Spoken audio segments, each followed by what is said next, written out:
All right, take two. So looks like I am live. Hello and welcome. Those of you likely coming from the VOD. Today I will be playing in a tournament hosted by Merfalerf, which should be starting up in just a second.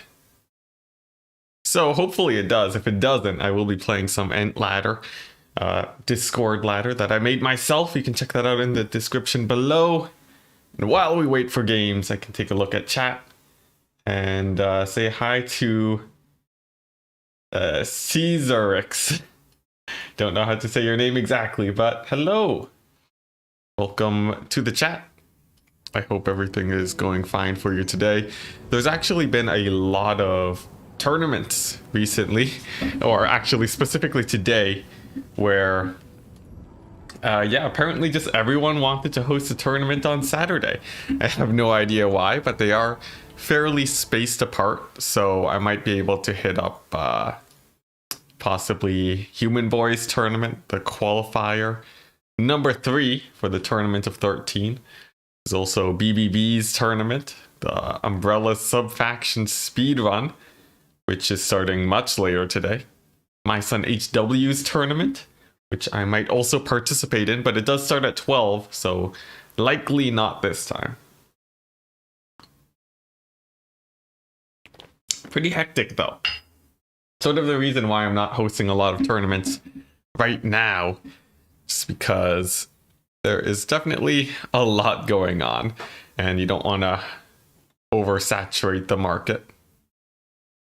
In the meantime though, I guess I might as well get my my screen blockers ready, and then we can take a look at the bracket.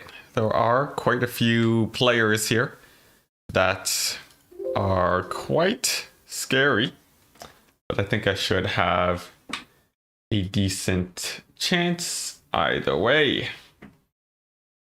Let's see here, where is that capture?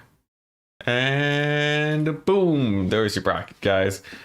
Oversized as it should be. So there we go.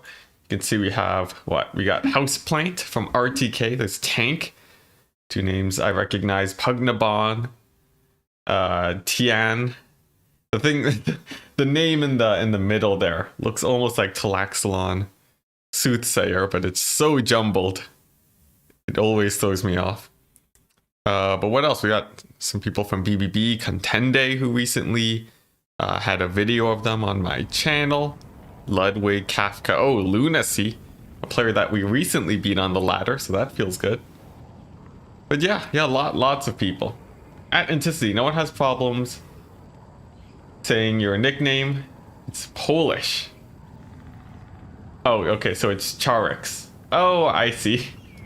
It's just Charix. Well, that does make things a lot simpler, doesn't it? Hey, Chosen One? That's right, pro in action. The clickbait thumbnails. How it is disturbing, though very useful to do nonetheless. Alright, but yeah, that makes things so much easier. I'll have to remember it though. And I will probably forget by the time I stream again, because I actually haven't been able to participate in many tournaments recently. Sort of just taking it easy and so on. So, you know, I just, I've been focusing a lot on making videos. I did put one recently on Soul Stealer, which seems like it's doing okay. So I'm feeling pretty good. I also hit 1.5k subscribers recently, which is very exciting. I feel like I should make a, hey Ninja, I feel like I should make a, subscriber sort of benchmark videos. What are they called? Celebration? Something. Oh man, the words are lost on me now. But like basically, if I hit 1500, which I just did, I can make a video on all the units that cost 1500. Chaos Knight Lances, all the giants. There's probably a couple others out there. I feel like that could be fun, but at the moment I'm already backlogged on a million videos, so sadly, time as usual is the main constraint here. But yeah, I guess maybe I'll do the special right now. Just what units do cost 1500? Like we got the Chaos Knights, the giants. There's no high elf unit that really costs 1500, right? Not really for beastmen either, aside from dragons. Honestly, the 1500 category is a little bit boring. Oh, the Blades of the Blood Queen, though. Now that's pretty exciting. One of the best infantry units in the entire game, at least when it comes to anti-infantry. Very, very exciting. Oh, and Drake subscribing too. Thank you very much. But yeah, just an idea that I'm sort of playing around with. Honestly, though, time is such a constraining factor. At least I'm not playing Warhammer campaigns, though. So that means that, you know, I save at least a few hours a day. Instead, actually, I've been getting into Hollow Knight, and looks like Merfalerf might actually be sleeping right now. But anyways, Hollow Knight, I've been getting into that quite a bit recently. Just playing randomizer runs, actually. So basically shuffles the entire map, and you are missing a lot of your main abilities. You're missing the ability to attack from multiple directions. And also, I didn't explain what the game actually is. It's a Metroidvania that is very good. And if you haven't played it yet, you definitely should. Not exactly, I don't know how much it appeals to the RTS players here. But as a game in general, I would say it's very high quality. But cool, so in the event that this tournament is not starting, then I guess we'll play in my son HW's tournament, and then I'll change the title afterwards. So that should be good. If you guys have any burning questions for me about matchups, I can probably, you know, make something up for you if I don't know it.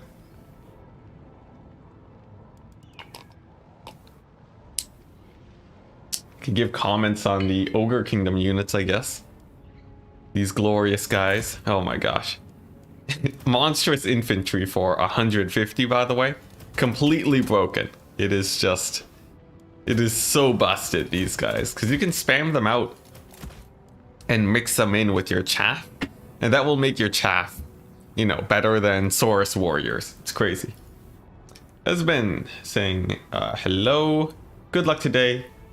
Pretty daring stream. Oh. Versus oh, there's a final? It's here. What type of final is this? Let me look it up. See, the thing is, I don't really keep. Oh, it's a chess finals. Wow. Okay, yeah, we got a lot of competition then. I'm sure it's fine though. You'll be hopping from one to the other. That seems like I'm sure you'll be able to keep track of everything. There's usually a lot of downtime in these sorts of tournaments too. So honestly, it's not a terrible idea. Hey, Ice Power, are you playing today?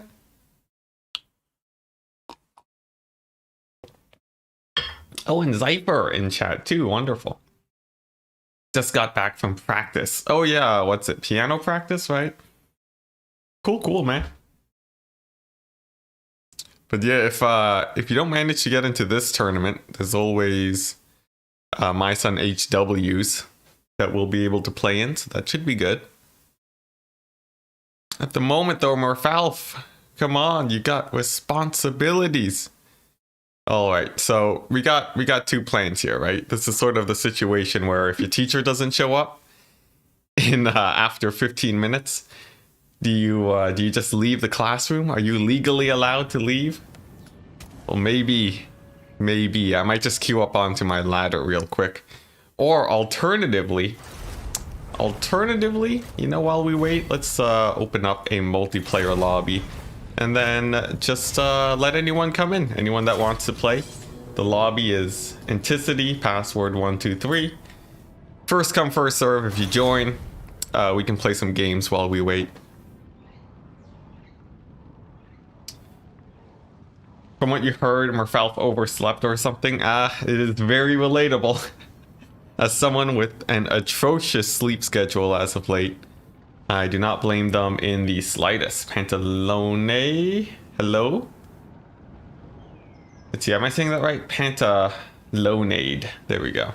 I feel like I'm saying something a little bit dirty when I say your name.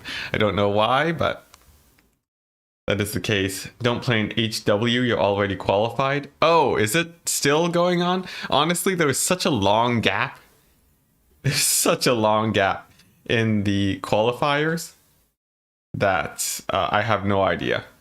What's it say? It says tournament number 1. So I have no idea. Is this the same? Is this the same thing? Someone fill me in. I don't know if you're trolling me or not, Chosen One. But yeah, in the case that I'm not qualified, I'll be playing that. I might also play in Human Boys tournament at 1 o'clock today, which is in a couple hours. Oh, and there we go. We got ice power. Nice. So cool. Let's go to a Stallion tomb. Why not? Okay, I'll play Chaos. Any counter. Yeah, I trust ice power to, pick some interesting matchups here instead of, just going ham. But yeah, so tournament hasn't started by the way yet, but, it's season 8 extra qualifier. It's in the Discord. Okay, thank you, Chosen One. All right, then I will not play in the tournament where I already qualified. I remember it was a long time ago that I qualified for it. Oh, Tomb Kings. Cool. But yeah, it was a while ago. But I never actually ended up going to the finals of the tournament because of the problems with the new patch. How everything was extremely buggy. So, yeah, I guess my son's still looking for people on that front. Now let's see. Chaos vs. Tomb Kings.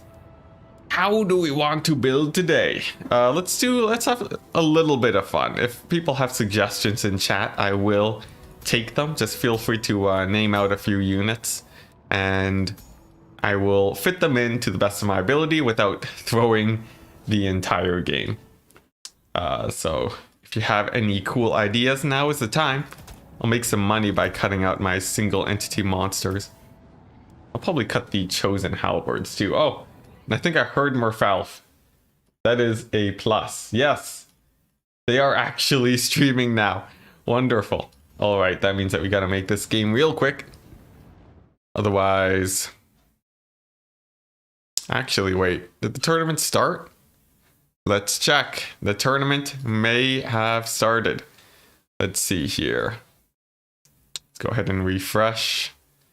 Oh, would you look at that? The tournament did start. I have to play against Dr. Jellyfish. So let's go ahead and do that. Oh, let's let Ice Power know. I gotta play the tournament now. As you all know, the easiest way to make it rain is to wash your car. And it seems like we managed to do that today. So we can finally message our opponent. The bracket is set. I will refresh the screen blocker so that you guys can see. Dr. Jellyfish, we are up. And let's look at the competition today. Dr. Jellyfish is the only known player in this first quarter of the bracket. But then I'd expect to probably play against either Lunacy or Tank. And here's the scheduling that we have today. So let's see if I can manage that. Cool. All right. And cool. Today we are using the banner rules. So that should be quite fun. A set that I am pretty familiar with. Let's go ahead and open up a lobby. And let's go ahead and call it Dr. Jellyfish, why don't we? Double Giant sound good. Rusky player is Void Laws. Ah, thank you very much, Cypher. That saves me a lot of trouble. Not having to worry about that. About being surprised by the player I'm against. Good to know, good to know. Oh, what happened to Charix? What happened? Did they say something? I'm not seeing anything. Well, anyways. Let's see. What do we got? I've messaged Dr. Jellyfish. They should be able to join in just a second. I hosted. Let's go ahead and send them an invite. Dr. Jellyfish. Invite them to the lobby. And the first pick is me. And today I will indeed be playing the dreaded Vampire Coast as my main. And we have no maps. We do not have maps. So let's go ahead and do we have maps? Question mark. I haven't played in many of Merfalerf's tournaments before, actually, so I don't know how these things are generally managed.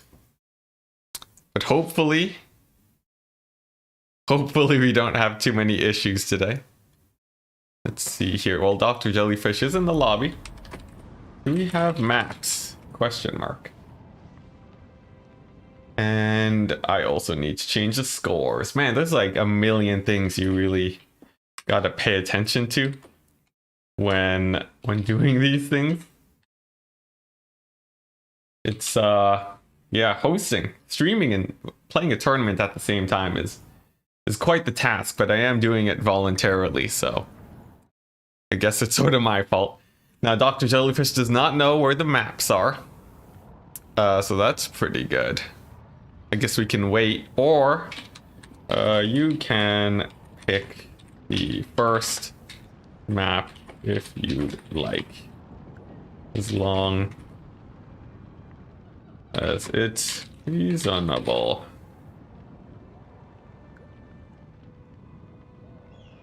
And pick first, it seems. All right, there we go. So this should be able to speed things up a little bit. Just allowing my opponent to pick the map for me. That should make things a little bit easier. Oh my gosh. Thank you very much. Never mind, we got maps. All right. So, wait a second. Wait, so are we choosing maps? I have no idea how this works. Oh my gosh. Let's see here. So let's copy this. Let's send it to Dr. Jellyfish on Discord. So apparently the maps is just a long list of maps. You probably choose the map at some point. Let's see. Let's open up the rules channel. I have to explain. Okay, nope. Wrong rules channel. Oh my gosh, Merfalerf. Merfalerf, how do you play your tournaments?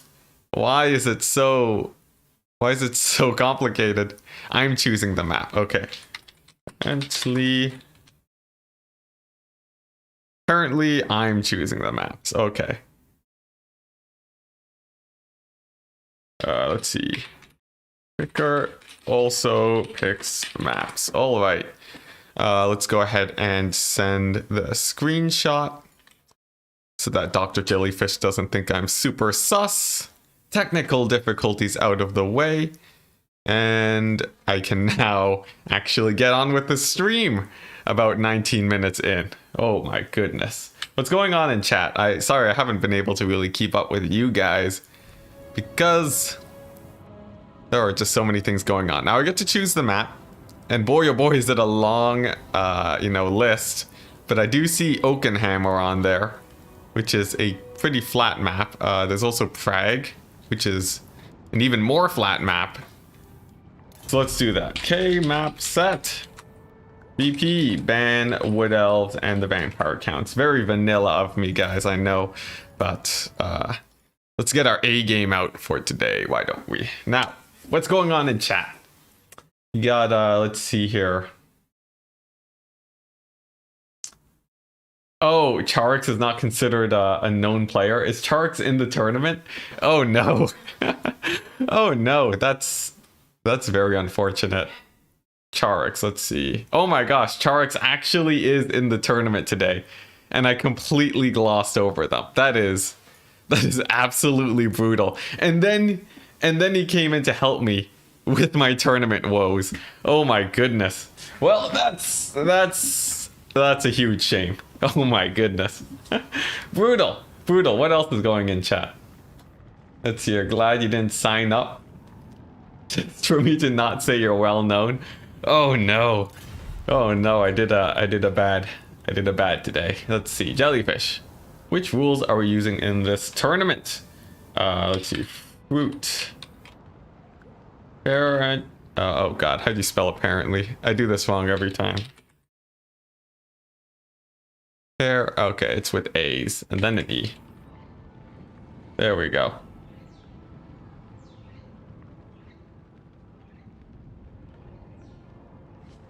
All right, yeah. Oh my goodness. All right, so yeah, pretty crazy tournament today. There's been a million issues, a million flubs, but we're getting there. We got the rules here for Dr. Jellyfish. Will they go for the Beastmen? Perhaps, which could be quite scary. Let's see, can't fail if you never try. There's a psychological game to destroy your opponent before the games even start. There we go, chosen one. Figured me out. The terrible strategies are open now. I hope Dr. Jellyfish goes for Beastmen, by the way. I do have an idea for a pretty fun build against them as Coast. Alternatively, I could also go for the... Well, I already picked my faction, so... yeah, it's going to be Coast versus Beastmen, if that is what they decide to go for. Let's see... It's weird. So Merfalerf's Discord, it has two sections about the rules, and both of them just tell you to be a good person in general, which is nice, and I very much support it. But it doesn't give the actual tournament rule set. It's crazy. Anyways, we are seeing a Tomb King's pick, which is very good. Tomb King's an older counter to Kos, actually. It used to be the third worst matchup in my mind a couple months ago. So we will see if that actually still holds up. Let's see here. I have like a million builds against Tomb Kings. So I guess I'll just have to choose from one of them and see how I feel. Let's see here. This one seems okay. Seems very decent. Very old school build for sure. I do like it though. I do like it. Yeah, let's do this. Let's do this build. I got a preset build today. It's gonna be an oldie, but should still hold up nowadays. Or Tomb Kings hasn't really changed a lot. Vampire Coast hasn't changed a lot. So I think I'm in a decent position. The main problem with Tomb Kings is that they are fairly strong against the traditional Vampire Coast styles of play. So yeah, it could be, well, they're strong against Vampire Coast gunplay specifically, which I do prefer and have the most practice in. But because of the variety of rushes you can do, I think Coast has a decent chance here. We will see though. Maybe I will lose 2 games in a row, and then I guess from there I'll just stream some ladder games or something.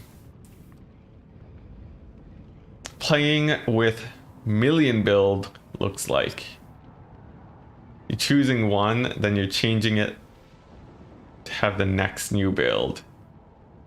I do not know what is being talked about, Charix. See, changing it and then you have the next new build. What is even going on? Is my reading comprehension just failing me? For the record, I did surprisingly bad in English back when I was in high school. Like way back. I was just absolutely terrible at writing. Which is not good if you need to, you know, write videos and have good English. But yeah, absolutely terrible. I was much more of a math and programming type of kid. Back in the day when I was in school. Charix, you're saying your English is not good? Well, I didn't notice up until now. I think it's actually not too bad. Just the one sentence though. I think he means when you have a huge... Oh, when I have like a million builds saved? Yes. Yes. If that is the case, yeah. I have a build for almost every matchup in the game, and then some, because a lot of my Vampire Coast builds come in groups of 3 or more, and I have a bunch of other saves just for events and so on. So it's pretty crazy. The list goes on to like what, 200 something, 215, something like that. Do you know any other languages? Yeah, let's see here. How do I say I know how to speak Chinese in Chinese? I think I say Gong Tonghua. I don't know. I think that's right. I might be saying I know how to speak English. See, this is pretty bad because this is like native language territory. I know a few choice words in Vietnamese, which is very nice. And that's about it. That's about it. Oh, and French, un, deux, trois. My terrible, terrible French. There you go. Fear, my grade 9 French, taught to me by my poor French teacher, and then promptly forgotten by myself, except for the first few numbers. Absolutely terrible, but you know, thankfully I have been blessed by the fact that the world has learned English for me. The ultimate privilege, so that if I do travel, it's actually not too hard for me to get around. Thank you very much, the rest of the world. And I'm so sorry I could not learn other languages. But anyways, here we go. We got... Oh, that's true. Yeah, I know Python, C#, Java, chosen one. That is amazing. But anyways, we got some micro to do today because it's Coast against Tomb Kings. We see Ushabti Greatbow, and their targets are going to be my Gunnery Wights and the Leviathan. So as soon as they stop moving over here, I can start dodging, and that should be able to keep them in relative safety. There we go. And with a bit of juking, this slow Leviathan will be able to do a pretty good job at dodging Ushabti shots. So I'm feeling pretty comfortable here, waiting for the next volley to come out, and it does. Easy dodge, easy life, and I'm feeling pretty good. But actually, the shots did go for my Fellbats instead, and they're going to be having a little bit of a rough time. For the Lord choice, it's Ark in the Black. It's a tiny bit annoying. Don't want him to cause too many issues now, as he will be able to be pretty scary in some situations. That Screaming Skull Catapult too, hurting my Sirens, is definitely not great. But with the main engagement coming down, I'm feeling like I'm in a decent enough situation. Especially since I can get some zombie summons directly on top of the Ushabti. That should be able to keep those guys at bay. Some magic damage aspect of the Dread Knight put on these guys. I will have to be a little bit worried here. My Gunnery Wights are taking some pretty scary damage too. Let's see here. There are some archers, so I will want to scrap them down, as is a tradition with the Vampire Coast. And then my bomber should be able to fly in on top and start causing some havoc. My Leviathan will also want to engage, and then I should be good. Now, main problem right now is that my Sirens are taking rather heavy damage, but at the very least, if I'm able to shut down these Ushabti, I'm feeling fairly comfortable. My zombie front line is continuing to advance fairly steadily, so I'm feeling okay about that. Sirens will be able to get patched up, and then I'm going to have to unfortunately sacrifice my Bomber Bats, I think, just to shut down those Ushabti. The reason is because they'll be able to get insane damage on my bats if I don't do this, or on my on my crabs if I don't do this. So I'm going to have to be quite aggressive here. Frontline has collapsed. Let's see here. Man, aspect of the Dread Knight actually causing me a few issues here, but it seems like the bats are doing okay. My crabs are able to push through slowly but surely. And as long as I can keep my Bomber Bats safe in the late game, I think infantry shouldn't be too much of an issue. Sirens are taking out the... They're taking out the cavalry, which is very nice for me. Scab's Wrath is coming up in 24 seconds. So that should be quite good. And then, let's see, I will just need to heal up my Bomber Bats so that they can continue disrupting Ushabti. I got a few units of infantry too that look like they will be able to help out also. So that should be fairly good. Yeah, I do have my zombie halberds chasing off Ushabti now, which means that it's basically just a frontline fight that I need to worry about. Sirens are still alive. And let's see here, if I can get a zombie summon with Noctilus, that would be the best for shutting down these Ushabti Greatbows. My Gunnery Wights are starting to get pretty beat up, so I will have to be keeping a close eye on them to make sure that nothing disastrous happens now. I do lose my bomber bats though, which is very unfortunate. But I do still have my gunnery wights, thankfully. So that's pretty good. Casket of Souls, another Wraith Storm should be able to stop that from being too much of an issue. I can start using my Hex on this gunnery wight. The Ushapti summon on top of him is pretty unfortunate, but it looks like he's still okay. And then the Sirens can finally start disrupting the Tomb King's backline. So that's very good. Necrotech is having a hard day. And then now this gunnery wight can begin advancing to also start pressuring. The Sirens look like they will be able to hold up. Aspect of the Dread Knight was cast, so they are taking quite a bit of damage. But I have successfully taken the lead, thankfully, just by continuously shutting down these Ushapti. They've been able to get very little value this game. And that is very much in my favor. Thankfully, Sirens, even with magic damage, they are still quite a threat. So I think I should be good. Oh, whoops, accidentally typed an AW there. I was just seeing if my opponent was typing anything. And they weren't. Casket of Souls is finally down. Sirens are alive, which means that I should be set to win out this game now, as I can just chase down the Ushapti with my gunnery wights. There's no real single entities here that are an immediate threat. So we should be good. Should be good. What's going on in chat? Put it in cinematic mode? You madmen. Absolute madmen in chat today. Let's see here. This looks like Ushapti are firing on my gunnery wights. Yeah, let's do a little bit of dodging. A little dodging will go a long way, even at close ranges. And it seems like my gunnery wight did manage to avoid most of the damage there. So that's quite good for me. Let's see, is this? Oh, it's public chat. Darn it. Darn you, public chat. Why do you have to be so confusing? But yeah, this game should be more or less over at this point. The Tomb King's front line is down. I don't think they have too many Tomb Guard. In fact, it doesn't look like they have any Tomb Guard at all. The two gunnery wights being alive is amazing for me. And Arc in the Black, it will not be a good enough fighter to shut them down. I did forget about the magic damage though. That actually makes Sirens a lot worse in this matchup. Something I'll have to keep in mind for the future, because before it was much easier to go mass Sirens here.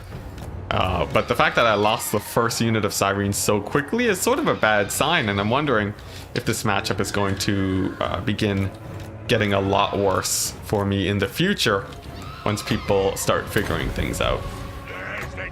We will have to see. For now though, I do still barely manage to pull the victory, so that's pretty good. In general, Ushapti can't really kite gunnery wights too because of the extra ammunition, so I think I should be fine. Let's see here. At this point, just looking for good scab scraps is my job. And there we go. We are able to melt down the rest of that infantry. Rotting Leviathan, its speed is very comparable to Ushapti. Let's see, only 5 speed less than it. So they will have a very hard time actually kiting that out. But yeah, the anti-Sirens is pretty scary for sure. But there we go. We do push the Tomb Kings into army losses. And that shall be game. Ooh, alright. Alright. Pretty good. Nice first game of the day. Definitely feeling pretty confident at the start. Although pretty scary. I'm not looking forward to people taking Tomb Kings more often against me, because the Sirens were pretty core to making this matchup good for Vampire Coast. I guess I do still have Scab Scrat, but my life will be a little bit harder moving forwards. The Casket of Souls was mostly shut down though, same with the Ushapti. They were running for most of the game, and then it was just a huge skeleton front line that eventually got shut down. The archers too burned pretty quickly, and although I did have to sacrifice a lot of my bats to shut down the Ushapti, I think it definitely was a good call. I didn't need the anti-infantry of the bombers. I just needed to hold them long enough for my front line to win it. So quite good. Gunnery Wights did amazing. And we can move on to the next game. GG guys. GG. So Charix, you're facing the winner of this match, right? Yes, you are. Oh boy. I'm ready to have you wipe the floor with me for my misdeeds earlier today. At least I feel like that would be a fitting end. That's right, Dr. Jellyfish. putting it out there that the White Kings did carry, and they did, which is why I recommend you take them in your various games against the Tomb Kings. These guys are insane. Scab-Scrath specifically is like the burning head against Tomb Kings. It's crazy. Oh my gosh, Zypher, that's brutal. Well, Charix, if you do want to prepare, you will know my builds. You will know my builds, so feel free to prepare for that. I am a Vampire Coast main, and I will counter with whichever factions I think are the best. Aha! And a Beastmen pick with the ban of Beastmen playing and the Vampire accounts. Alright, pretty standard picks and bans. A lot of people have been doing this recently. I'm thinking Wood Elves is probably the best answer here though, as they still do quite well against Beastmen. I could go for Dark Elves too. And you know, there's actually a few options, although Beastmen can be quite scary. I think Wood Elves is the best pick though, and I will do it. I will go for Wood Elves. Let's go ahead and load up my build. Let's see here. What map? And I think regardless of the map, I should be good. It's going to be a Stallion Tomb, not too bad. There we go. And then a Stallion Tomb. Where is it at? There we go, map is set. Warriors of Chaos, I think Warriors of Chaos is good too. Best of 3. Let's see here. Yeah, this is, it should be best of 3s. All the way up. Alright, now I thought I had saved a Wood Elf build against Beastmen, but apparently I didn't. Oh, no, I did. Okay, there we go. Nice. Sweet, let's see if this works. Alright, High Elves. Oh yeah, High Elves. Very decent potential there. Man, Zero, why is that emote so bright? It's like, it's radiant. It's almost white with how much white there is. It's crazy. But yeah. Hopefully I win this though. It'd be pretty embarrassing to lose to the Beastmen, as they are sort of the new big bad nowadays. I definitely don't want to be getting shut down by them. But I think I have a nice toolkit to deal with them. I have the good old vampire counts, which are still pretty decent, although it can be pretty mixed nowadays. I think that's a little bit risky. I have the Wood Elves, possibly. Vampire Coast. Chaos can be a decent pick. Dark Elves, also not bad. There's a few options that are still pretty nice.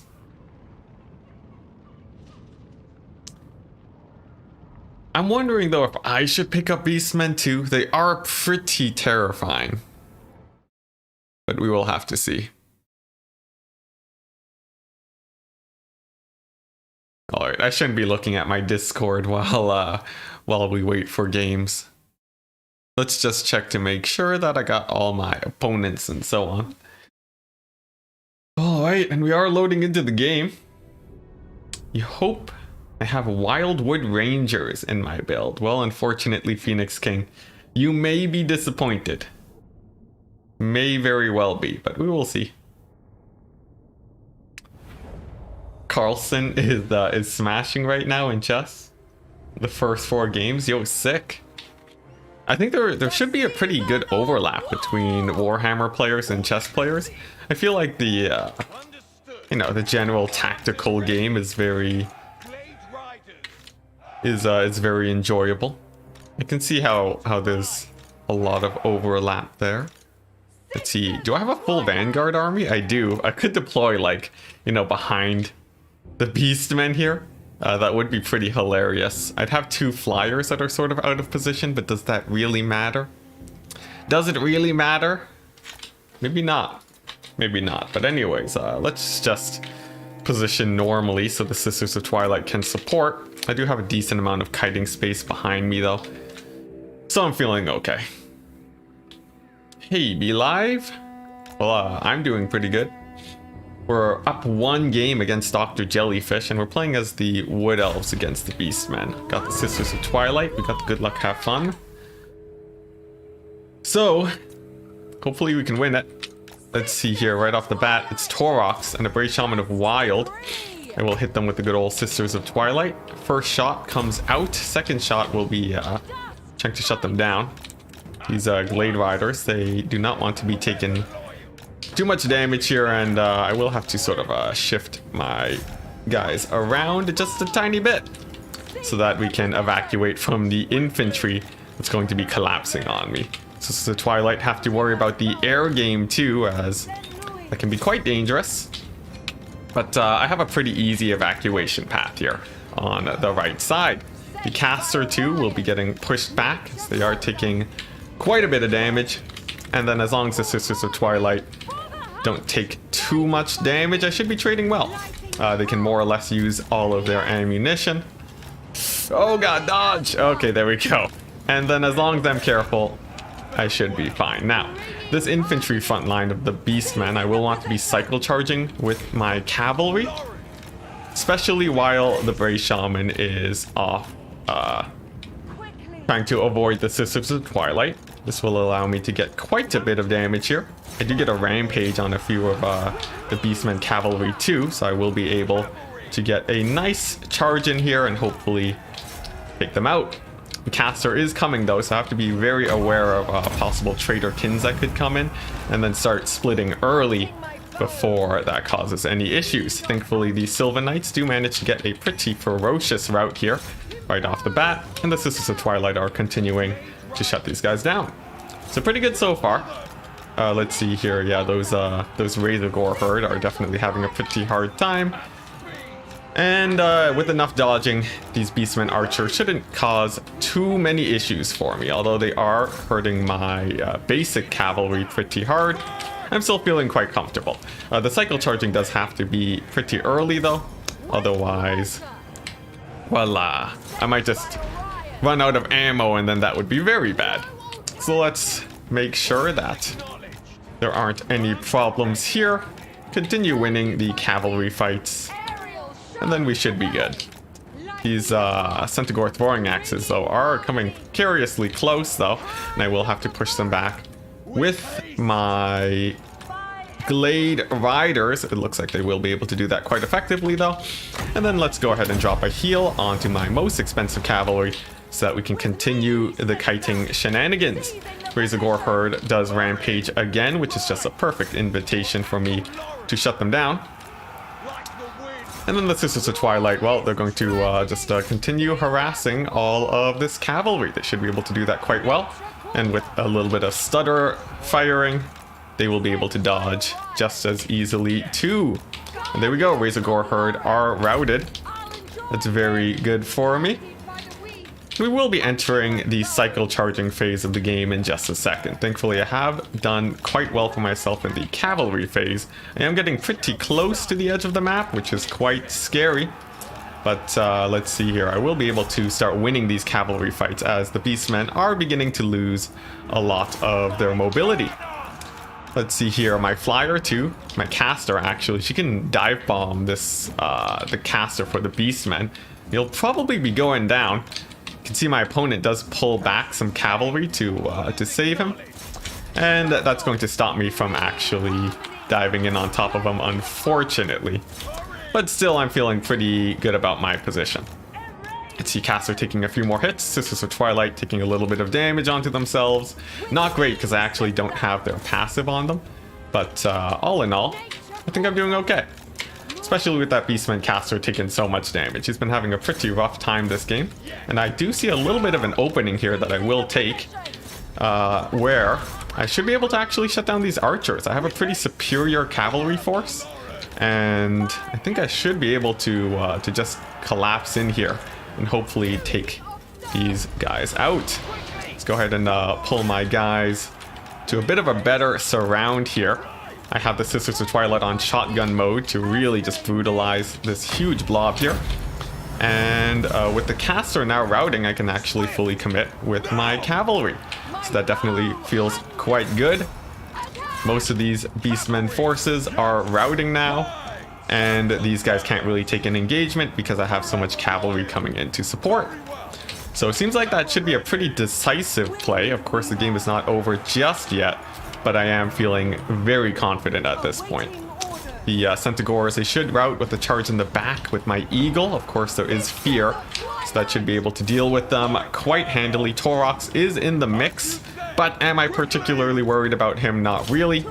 And the reason for that simply is because Torox, he can only do so much damage by himself, as most of the other Beastmen forces have properly routed now, and the Sisters of Twilight will begin their long shooting into him until he is finally off the battlefield. Most of the archers are gone too, or out of position, and I can begin just chasing off all of these infantry guys that have broken away from the main formation. I will have to make sure that my caster doesn't die though. So let's go ahead and get her running away from Torox. He can be quite scary, and I will send in a bit of cavalry to support her, but otherwise a pretty decisive victory. Nice, and my caster does actually make it out alive. Wonderful. Torox will be going down to the Sisters of Twilight. I do still have a full HP unit of Sylvan Knights too, which will likely be able to finish off the rest of this army with my sisters. Nice, nice. I'm seeing GG's in chat already. That's definitely a good sign for me. I can heal up this just huge group of cavalry. Nice, I do actually hit 4 of the guys, which is good. There is a Wargore that's been sitting in the forest. Now that's pretty unfortunate. I guess he was sort of avoiding the Sisters of Twilight for the majority of the battle, but that's actually really unfortunate for my opponent. The extra mobility would have helped quite a bit against my forces here, but now he will likely be going down to the Sylvan Knights, as he is taking quite a bit of damage. Let's see here, Torox, he is charging in. He does actually get a bit of damage too. I will need to deal with that Wargore eventually. But I think as soon as Torox is down, I should be good. Wargore, he's getting decent damage on the Sylvan Knights, but Sylvan Knights, the original OP unit, will be taking him down. And it looks like that will be GG. Alright, there we go. Dr. Jellyfish giving me the kites are unskill message in chat. Pretty good, but you know, I'll take it. And yeah, that was extremely decisive there. Poor Wargore only got 350 damage. The skirmishers did not do very well, and in general, just the archers had a very hard time countering the skirmishers. For me, it was mostly just taking that huge engagement at the center that I think really shifted the tide of battle for me. But there we go. That's going to be the win. Let's go ahead and set up the next lobby, and then we'll be good to go. Yeah, I know, right, Chosen One? But you know, I don't blame him. Now let's see who are we up against next. How do I spell your name? C-Z-A-R-I-X. There we go. Charix, a very well-known player in the multiplayer community, known by me. You know, now I blame the RTK tag, even though it's totally all my fault. But I will send you an invite. Do I have you on my friends list? I don't. Have we even played a game against each other before? I don't think we have. But yeah, it looks like we haven't. Lobby up. Well, that's probably why I haven't heard of you before. That's usually how I keep track of knowing new people. But I'm excited to play against you today, and hopefully we get some nice matches. You don't see the lobby. Well, I guess we gotta be friends now, as is the design of Warhammer Multiplayer. Honestly, having to invite people to your friends list to play games with them in tournaments, like, actually, it's a pretty nice way of building the community. Despite how annoying it is to sort of set it all up, it's, I think it sort of did better for the multiplayer community than we might have expected. But there we go, invite has been sent. Can go ahead and there we go, invite you to the lobby.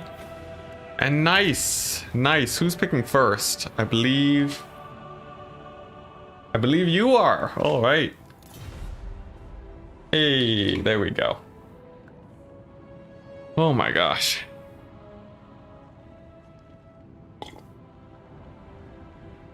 There we go, Cypher. I think you nailed that on the head, didn't you? Let's see. Yeah. Yeah, it's fine, guys. It's fine. We'll move on, and then let's see here. We got our match against Charix. Looks like he's picked first. Looks like your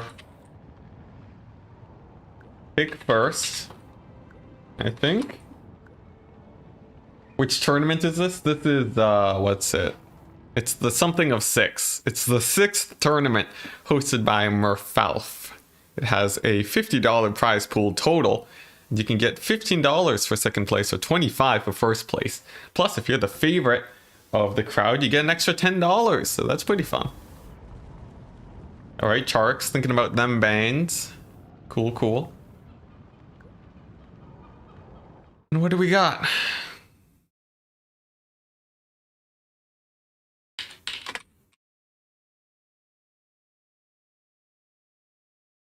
Let's see. It looks like the map is going to be Prague, stealing it away from my Vampire Coast game. Very well played there. It's going to be High Elves banning the Beastmen and the Bretonians. So, which factions do well against High Elves? Well, Dwarves, obviously, no, they don't. They're absolutely terrible. I'm thinking I will probably opt for the Greenskins here, but I am more practiced with the Lizardmen, which I am quite tempted to play. Alternatively, well, yeah, it's probably Greenskins or Lizardmen. Chaos does okay too, but I don't feel like playing them. And Wood Elves is slightly disadvantaged, so... Let's see, it is Prague, so Greenskins isn't terrible. You know what? I'll practice them. I'll go Greenskins. Very old meta pick, but I think they should be okay. Zero Sing Warriors of Chaos, ever the Rush player. I don't actually have a lot of practice with them though. I need to, like, I could bring them in tournaments, but I'd only ever play them in as a counter pick, really. But cool, scores are set. Let's see if I can find a green skin build and I should be good. Yeah, not Chaos. Sorry, Hanadins. Oh my gosh, everyone's sort of hyped about Chaos nowadays. It's really weird. Chaos has sort of seen a second wind. They've just been chugging along, and now people are starting to even first pick them. It's crazy. Absolutely crazy. We'll change that soon. Well, let's see. The thing is, Chaos gets too popular. They're going to be the most hated faction in the game, as is tradition. And, you know, that's not exactly... That might not be as fun for all of the Chaos players after that. You know, they have very easily hated elements, such as the Skirmish Cavalry and Sigvald. You know, if Chaos was more popular, people would be hating on Sigvald so much. Oh my goodness. It would be hilarious. Bretonian then? Well, Bretonians were banned, so I couldn't play them. But let's see, what do I want to go here? It could be elite infantry, which might be scary. I guess I do have decent answers to that. Some big monsters could be a thing. Perhaps an archer build? Honestly, I'm not entirely sure what to expect here from the High Elves. Maybe even some skirmishers. Always a possibility. But we will have to see. I'll whip together a quick build that feels okay. This one looks like it should be able to do at least decently against High Elves. Greenskins, of course, really good at being a generalist faction, surprisingly enough. With really their weakest... the weakest thing about the Greenskins is that they don't really do very well in the air game. But other than that, they have tons of different builds that they can go. It makes them a very fun faction to play. It's just unfortunate that that resulted in them being one of the most disliked factions in the game last patch. Don't forget Chaos have Manticores. That's true, Chosen One, that's true. Good old double Manticore. Dark Elves versus High Elves. You can go triple Executioners. Oh, yeah. I used to do that a really long time ago. I love Dark Elves and High Elves. But nowadays, you know, I haven't played it in so long, and I feel like there's better counters for me. Alright.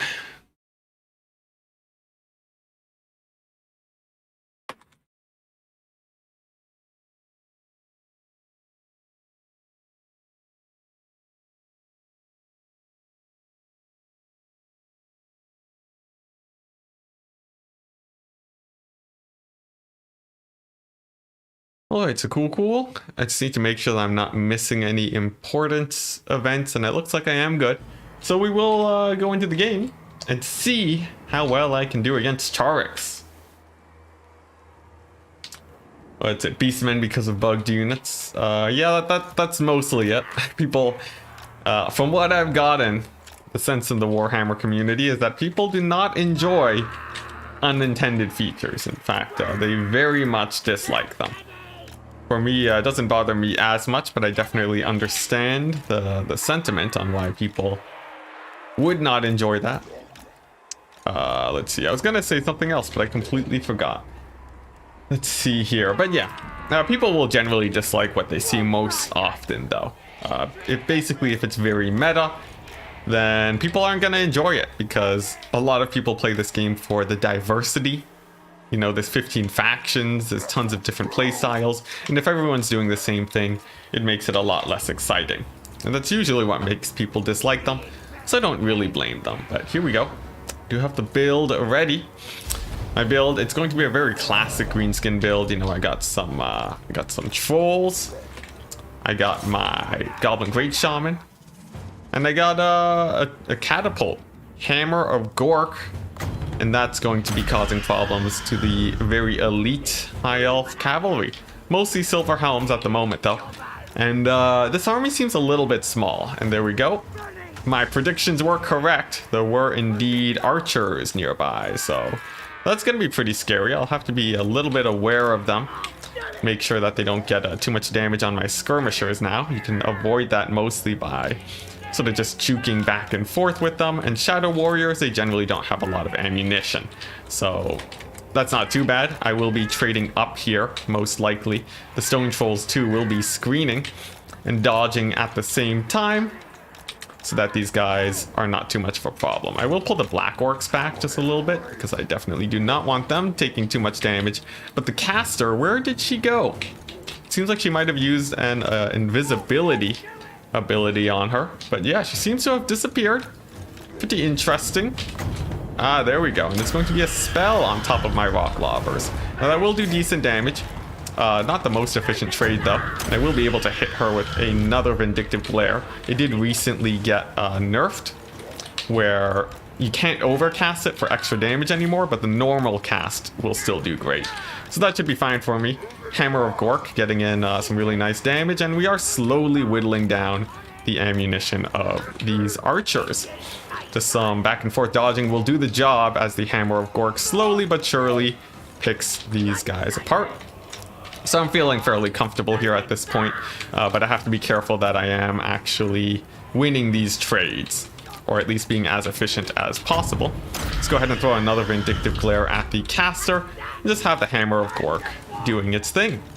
Caster will slowly take more and more damage. She does not have a ton of healing, so she will eventually go down.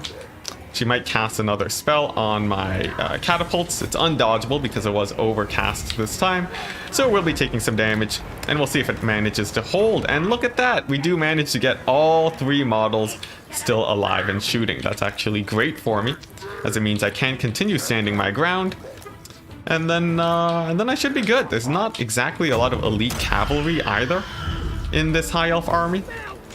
Some of these archers are beginning to move up though, and it seems like they will be shooting at my artillery probably. Let's see, no, it's just going to be, oh, actually, yes, they will be firing in on my artillery and likely getting it to rout. I will push up with my Stone Trolls to get those guys further back. Then use my Goblin Great Shaman to continue beating away at the caster. I do lose one of my artillery pieces, unfortunately, though. But in this kite game, the High Elf archers, they only have so much ammunition. Once that's gone, I will definitely be able to win the frontline fight. I am very sure of that.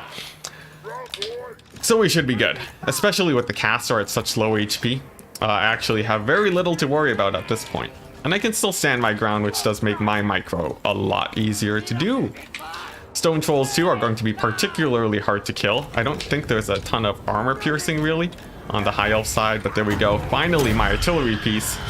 Will it go down? And yep, it does. So the artillery is gone. I will have to use my skirmishers now to obey the attacking rule. And let's start off by charging these shadow warriors on the left flank. Let's go ahead and dodge with my lord. He definitely doesn't want to take too much damage from shadow warriors. The caster is gone again for the High Elves using that stealth ability, but my skirmisher should be able to trade pretty well on the left flank. My lord will continue dodging. Same with my stone trolls. It looks like the shots are shooting at some orc boys now, which is actually a fairly good trade for me. But I will have to make sure that they are actually dodging a little bit themselves, lest I take too much damage against the High Elves here. And then let's, just move everything, turn everything in a different direction, except for the Black Orcs, which is the unit that my opponent shoots at. So pretty unfortunate. I will put these guys on skirmish mode just to make them a tiny bit easier to micro.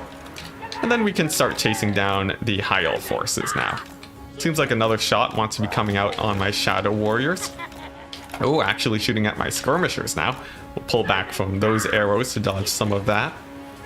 But as soon as the storm is weathered, I should be okay. Surprisingly enough, the balance of power has actually stayed fairly even, and that's because the ammunition on the Shadow Warriors counts for so much on the balance that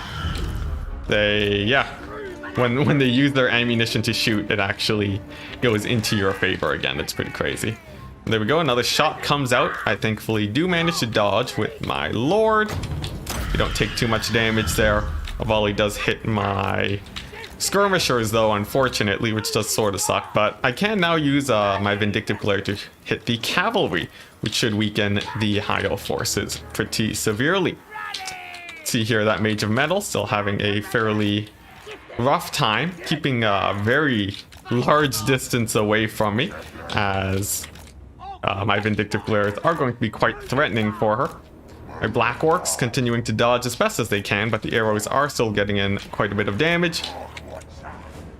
And another shot on my skirmisher. So this is going to be a really long game, guys. It's going to be a very long game, but I am confident that things should still be okay. My core, my heroes, and the trolls are still doing well. So that should be good. The Black Orcs have taken a little bit of a beating, which is pretty unfortunate. But all in all, I'm feeling quite good, especially with Fanatics in the mix, as they are extremely threatening to the High Elves. Let's go ahead and throw another Vindictive Glare onto the Illyrian Reavers, and slowly but surely move up. I think that's a final transmutation. Actually doesn't hit too many targets, which is nice for me. So as long as I don't touch any of my units, I should be okay. My Lord is slowly getting chunked down though. Takes a little bit of a beating from that transmutation, but we will just slowly but surely edge up forwards as we just tried to close distance with the High Elves. Some more shots do come out. Does hit my my skirmishers again, which is pretty bad, as they haven't really been able to use a lot of their ammunition yet.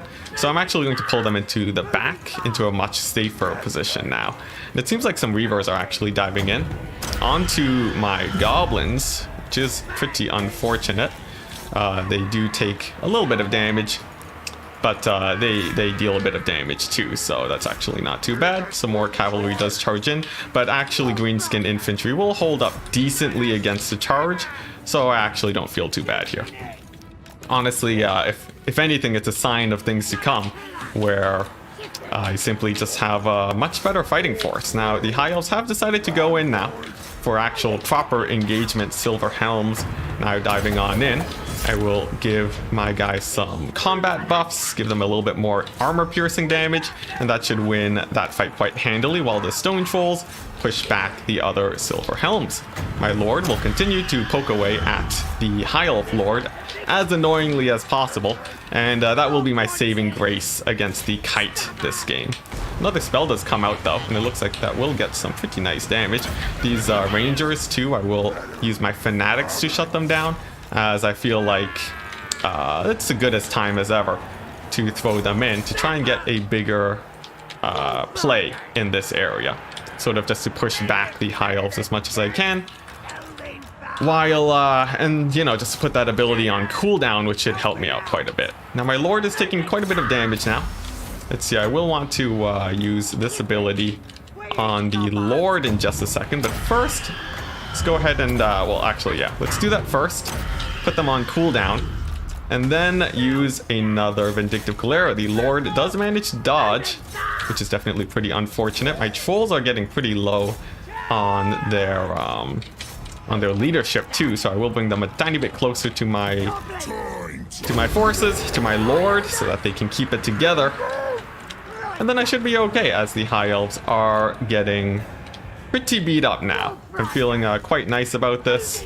Shadow warriors are beginning to run out of ammunition en masse. I have ITP with the Black Orc Big Boss, and I think we should be in fairly good shape. Still, I'll have to be careful with my skirmishers. Archers are getting a lot of damage in on this main engagement, but it doesn't seem like anything is routing anytime soon.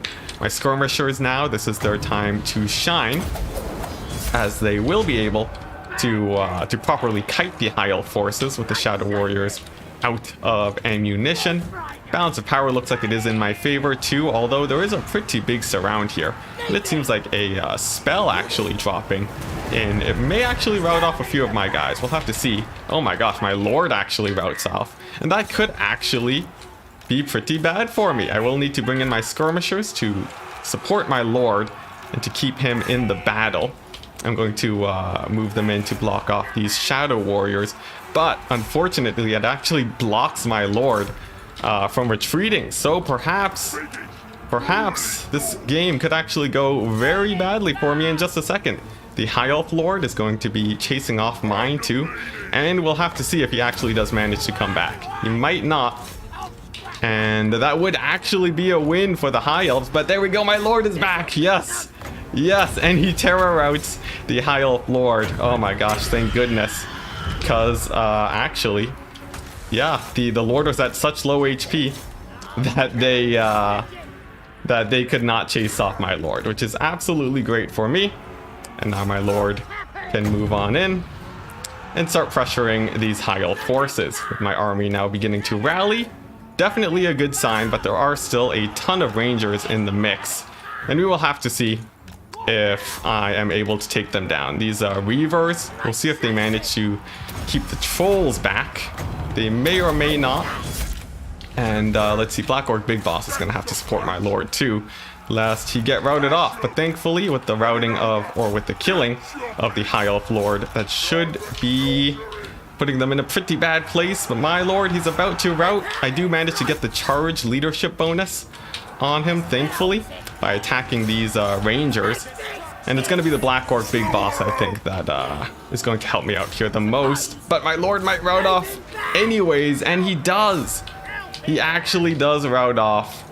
And I think the high elves may be able to win it. It will come down mostly to the Black Orc Big Boss at this point. My lord might even be able to escape too, but the fact that I lost my stone trolls is definitely going to be pretty rough. I do terror rout the rangers, which helps me out.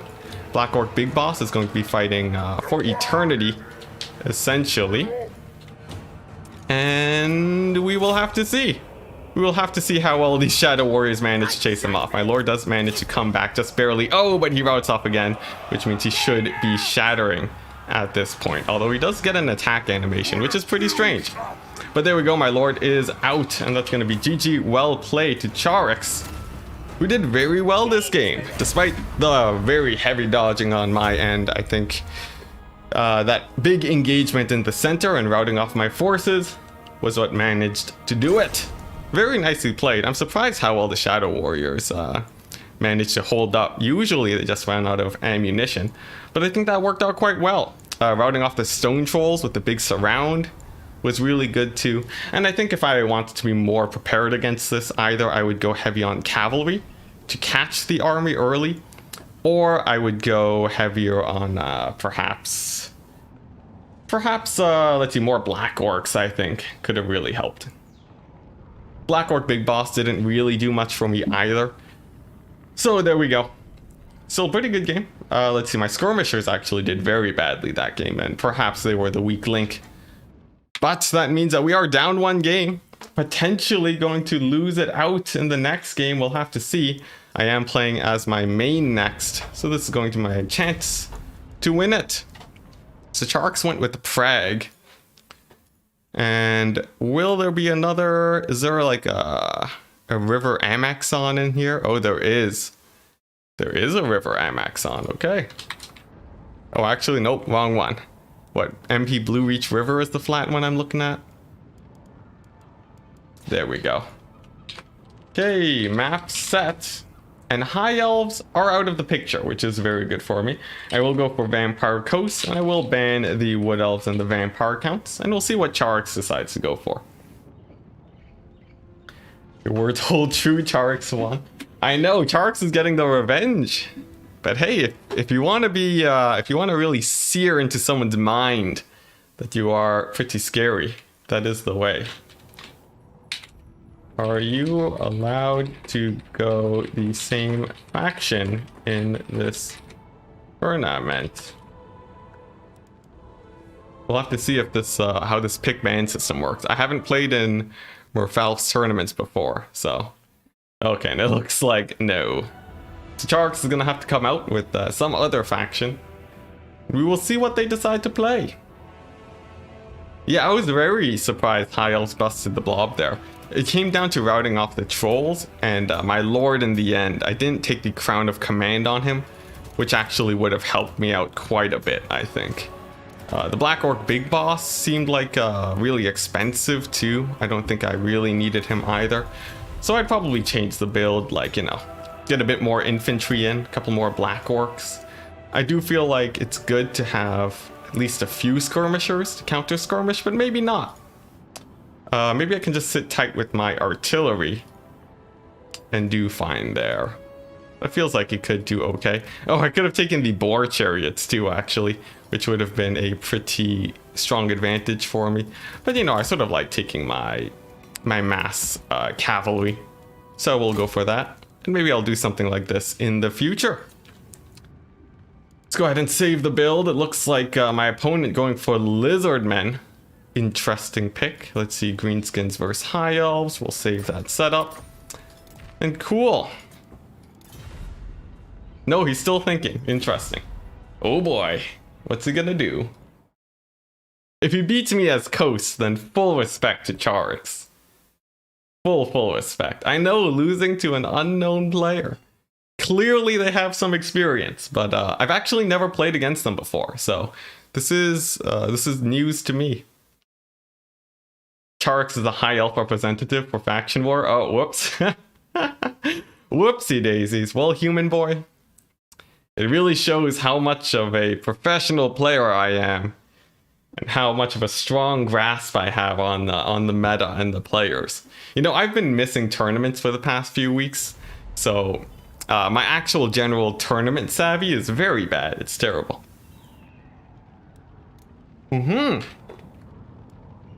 A Lizardmen build. This should be interesting.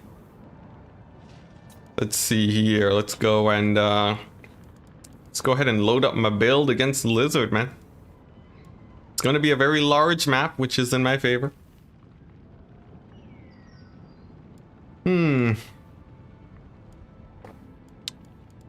Now, how do I want to play this? Of course, Lizardmen rushes can be pretty scary. I do have a new build on the block that should go well.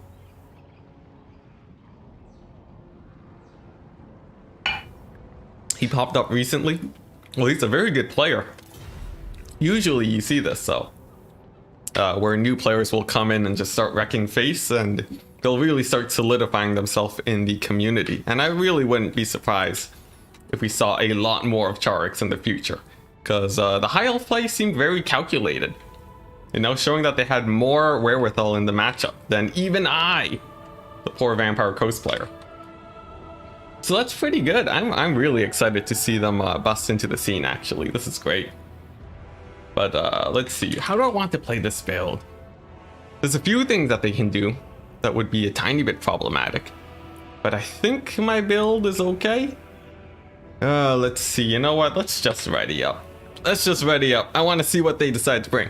If Charax manages to win this game, then you know what? That would be crazy. That'd be crazy. Beating me as Coast on a map that I chose in a matchup that I enjoy. Now that would be something. Reminder, Coatls kill with magic melee damage. Don't worry, I am very much aware. Charax is ready. I myself am ready. And what will they do? They seem to have a slight preference for kite play based on the single game we have seen from them so far. But will they mix it up? How many play styles do you have, Charax? We shall see. By the way, for anyone wondering, the bracket, boom, in front of you is going to be, yeah, like that. The tournament seems to be progressing smoothly. And hopefully I manage to keep climbing, but we will see. We will see. Too many campaign shenanigans? Ah, come on, Maiden. I haven't played campaign that recently. But I'm pretty excited to see what they decide to bring. For the army, it's going to be fairly standard sized, quite large, and it's my classic Vampire Coast build. The reason is because I want to see what they decide to bring. There aren't too many builds that do especially well against this, but if you are aware enough to go for Mazdamundi in this situation with 2 Coatls, you can actually give the Sirens a pretty hard beating. So I'm wondering if Charax is going to opt for that answer, or perhaps they will be doing something else. We'll have to see. Let's see here. Good luck, have fun. Chameleon Soccers don't include 2 range units in banner. I forget, but it's fine if you regardless. Is that how you spell regardless? Let's double check. Yes. Alright, so cool. Charax, the new player on the block, coming in to make a name for himself, as I had not recognized him immediately, is going to be playing the Lizardmen against my dreaded Vampire Coast. Now, we have lost 1 game to them already, but will we lose this one? They've shown themselves to be quite strong in the kite game, and I'm hoping to at least give them a good fight here. But if they do manage to beat this Coast build, it will revolutionize the matchup once again, depending on how handily they do so. He did say good luck, have fun, right? Yeah, he did, so there we go, and he is ready. And for the army of Charax, it's going to be Feral Cold One build, some cavalry, some wind blasts against the Sirens. Very, very standard Lizardmen style of play. And it's gonna be good for me. If I lose this one, guys, that would be embarrassing, because this is exactly what this build is designed to beat. All I have to make sure is that the wind blasts don't cause too much damage to the Sirens. Simple as that. I say that, but we have to play it out quite a bit, as he has hinted that he has gone for quite a few chameleon stalkers. We'll be going for a little bit of a ambush play against me, and because I'm a tiny bit scared of where those guys might be, I'm going to move my Sirens into my back line to make sure that they don't get, you know, that my bombers don't get compromised. That should work out quite well. Just reforming ranks real quick. Let's shuffle some zombies up ahead. And there we go, the skirmishers are revealed. Now they will be poking away at my Sirens, getting in some decent damage, but the gunnery wights, they can return fire, and then I should be good. Gunnery wights sort of poking away at these guys constantly should help out, but Oxyotl in the mix could potentially cause some issues. Oxyotl, of course, with the magic shots, picking out Sirens like it's no problem. And I need to get him revealed so that my gunnery wights can start poking away at him. I can see is in this position. I'm tempted to throw down a summon by Noctilus, but maybe not just yet. However, as poking away at the Sirens will be pretty annoying. Poking them down a little bit more. And where's the shot coming from? Let's see here. I'm looking for him. There we go. There he is. We spotted the skink, and we're going to reveal him with our zombie summon. And then, yeah, just move in with our gunnery wights and start poking away. He may re-stealth, but it seems like I do manage to eat a volley with that summon, so I think it's generally pretty worth it. There is no healing for the lizardmen too, and that's going to be to my advantage for sure. Sirens are still tanking, decent HP all around. I am slowly advancing too. And let's see here, this seems like a good time for a double scab scrap. We don't want those dreaded chameleon stalkers causing too many issues, so why not put them down to about 0 HP? Seems like that did very well for me. Missed Wind Blast too. Saw it coming miles away. Just kidding, I just felt like pulling my Sirens back and I got really lucky. So that's very good for me. And the gunnery wight poke commences. They will be giving themselves ammunition, which of course boosts their damage by 33%. And they're poking away at this chameleon skink priest because he is the other source of magic damage in this matchup. He should be going down very soon. The Sirens are continuing to harry these lizardmen forces. The gunnery wights really are the tools here that really help you win the matchup. And as long as I negate most of the skirmish damage with the Sirens, I'm feeling very comfortable. Oh, that's another Wind Blast. Doesn't do too much damage to the Sirens, so I'm feeling pretty comfortable. Now, since this is a kite game, the question or the matter is all about being very efficient with your units. And to do so, you have to be very efficient with your invocations of Nahek if you want to win it. And to do that, I will be getting in the quad Naheks as much as possible, and hopefully that will mean I have enough. Let's see here, Winds of Magic at the end of the game to really win things out. So that's a big heal onto all of my guys. The gunnery wight still trading pretty well, but Oxyotl with his shots into the Sirens are very annoying. The big plus though is that he's not killing anything else really. He does cleave through Sirens though, so I have to be very careful there, as he will be killing my Sirens a little bit faster than I would have hoped. But I'm still in a decent position, I think. I will just have to be a tiny bit more careful in keeping them lined up against Oxyotl so he doesn't do too much damage. Noctilus will continue pushing forwards too. He gets a shot in at my gunnery wight, which gets a little bit of damage, but that skink priest is starting to have a pretty rough day indeed. Just getting completely shot down by the two gunnery wights. They are deadly accurate, and they will be slowly chunking him down as the game goes on, which is definitely a very efficient trade for me. Noctilus too, taking a few shots from Oxyotl. He's scouting him out, looking for that very annoying skink.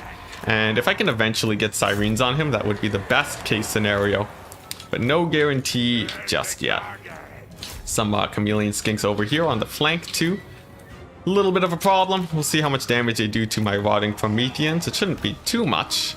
Oxyotl, he's very close by, and I think I will be able to actually catch him here. So I'm going to switch into a more aggressive mode. Yeah, he's right here.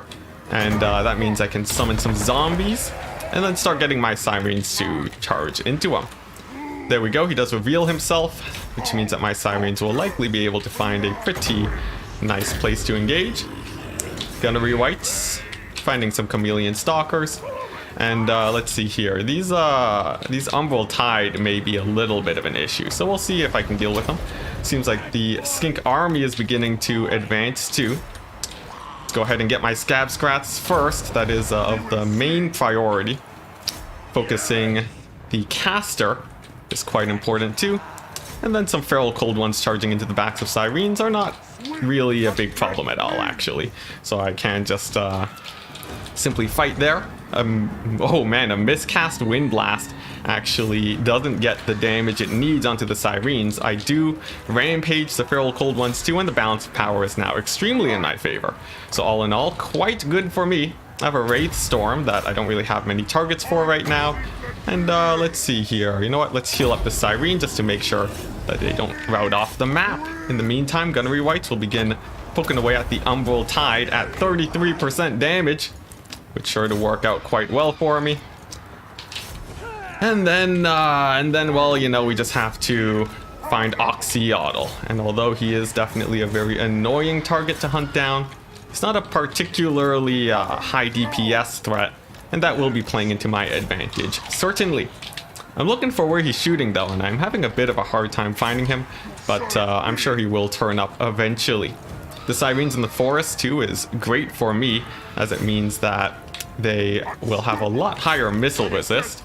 And Noctilus, he is starting to get focused down by Oxyotl, so I simply have to pull him back, dodge him back and forth, and then he should be more or less fine.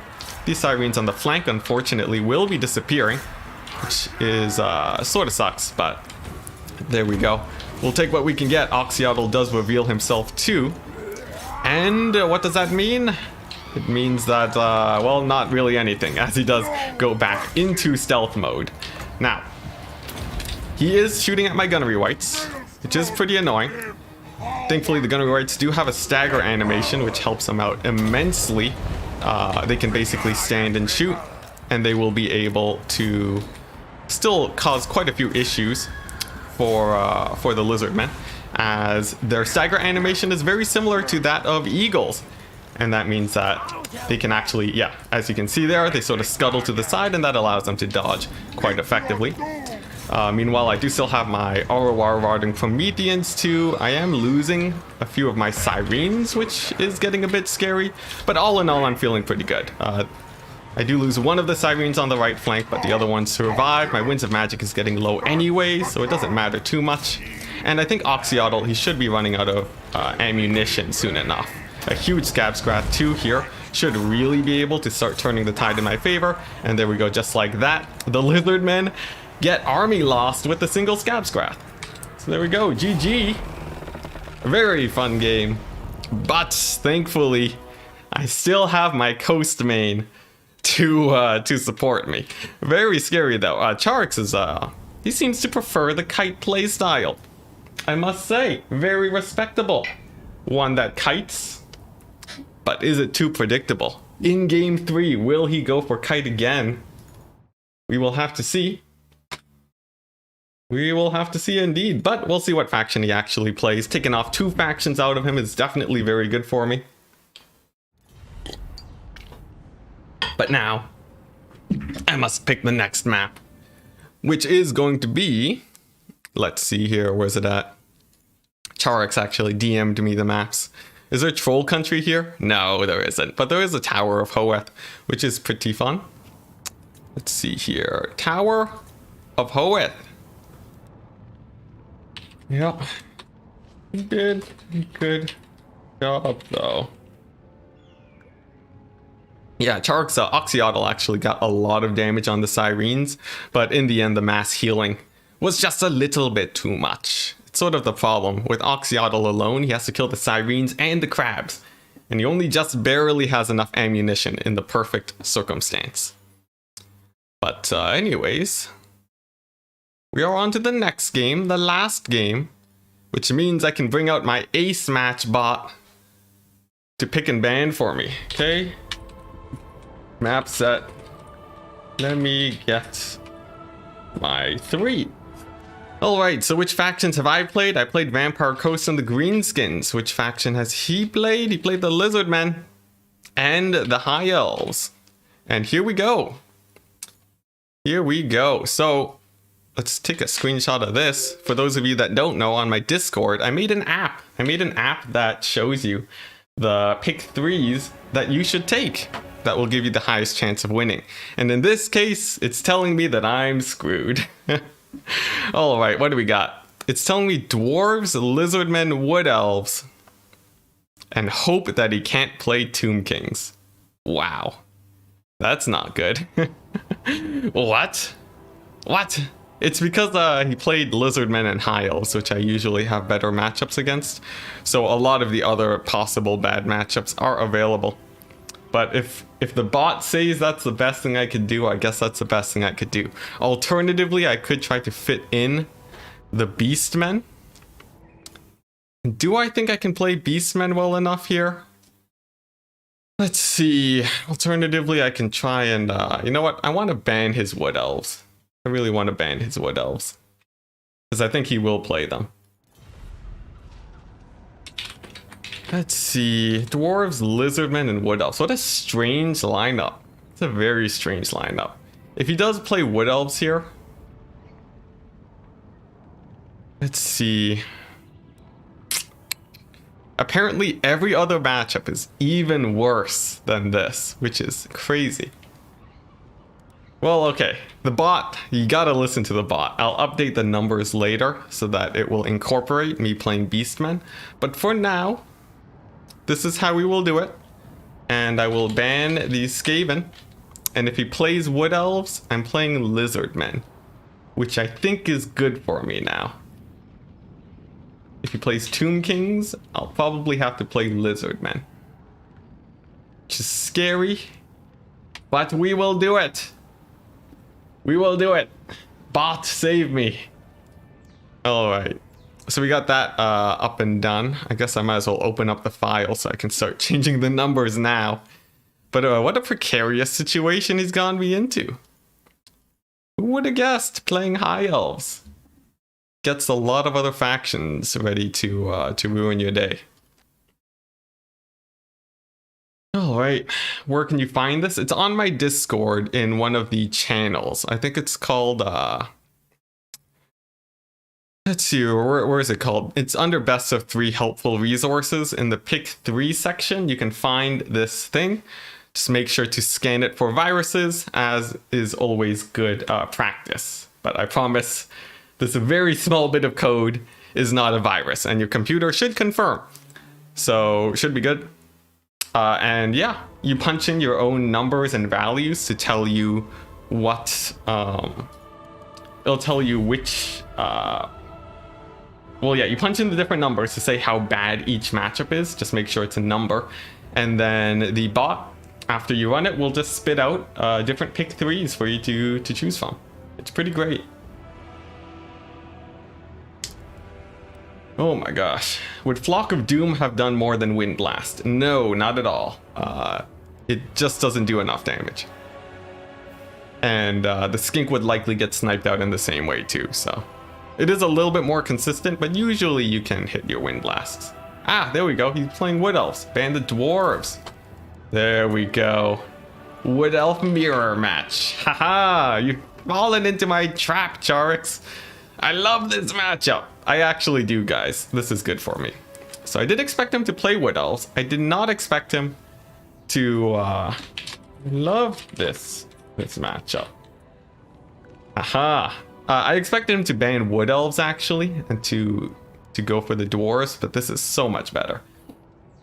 But this is great. Now I just have to not lose it, which is always a possibility. I had an old Wood Elf mirror match build, but I sort of forgot it, so I will have to wing it this time around. Where did you get the stats for the matchups? They are written by, I wrote them down by my preferences. So I recommend you do the same because the default numbers are very out of date. Yeah, we baited him. All right, so this guy loves his kite though. We can be pretty sure of that. Quite sure, actually. Let's see. And then, yeah, we have to figure out how to do this.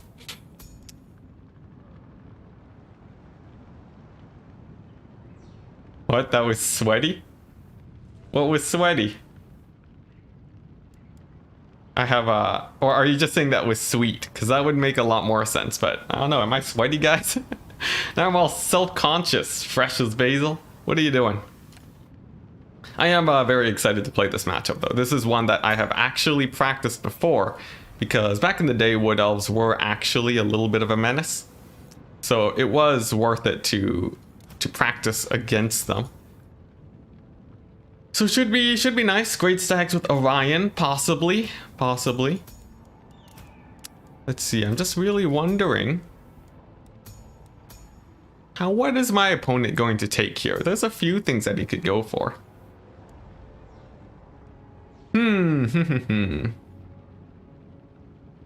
All love, man. All right. I don't even understand what you were talking about. But yeah, so this matchup, there is cavalry rushes that are possible. There is also a lot of kite play that can go down. The choice is between Way Watchers or Deepwood Scouts. You can really go either way on that front. And then, you know, your lords are just trying to stay safe a lot of the time. Let's see. I'm wondering if he's going to go for the caster, though. Which would be pretty hilarious. The caster can give themselves stealth, and Charx has shown before that they are willing to go that route. So I'm very excited to see if that's what they do. It would be very different from the conventional high elf build, I think. Alternatively, mass infantry, quite scary. Mass cavalry, also pretty scary. Let's see. Alright. But for every build that you take, you must ask yourself, if I get cavalry rushed, am I dead? And if the answer is yes, you should probably start changing a few things up.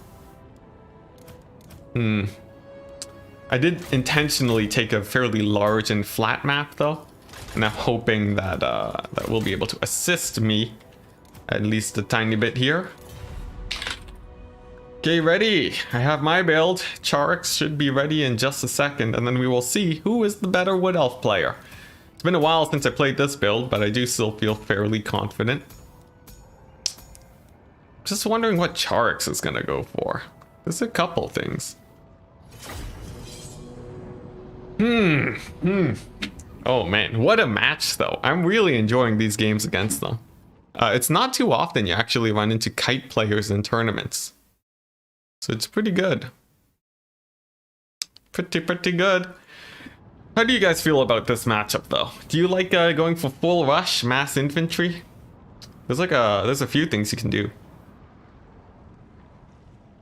Alternatively, you could go, I don't know, the usual kite. Do you like Way Watchers here or Deepwood Scouts?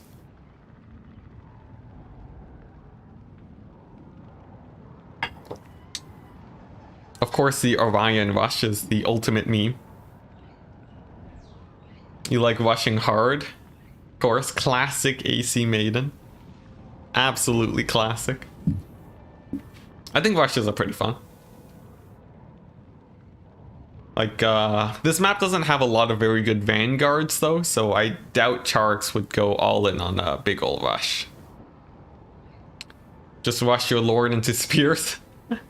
Now that seems like a bad idea, unless it's Drycha, in which case it's not too bad. She's still very scary. Glade Lord is fun here, indeed. That's sort of how the fight is decided, whose Glade Lord plays. But, you know, it could be Orion too. Rush. Rush is pretty fun. Pretty fun indeed. And he's ready. The Mad Lad is ready. Let's do it. Yeah, more is in chat. Welcome. Hope you're enjoying yourself. Oh boy. Oh boy, guys. I'm sweating a little bit. Charx is the formidable kite player. So we'll see if they manage to pull it off today. Here we go. I'm wondering though, will they be a one-trick kite? I feel like they would do it though, unless they have the sick reads on me. But I'm not sure. We could see like a massive Orion rush. That'd be pretty funny. It'd be very different from their usual playstyle, but as you can see with my build, I do have 5 units of spears in case we do get rushed. The army, it's a rush, guys. Alright, Charx is rushing me with 500 units. Interesting. Let's see if I can just, you know, get a nice defensive position here then, to make sure that we do not get completely overwhelmed. Alright, I was a little bit worried about a rush. I'm wondering though, how are they actually going to play it out? This formation should be fairly sturdy.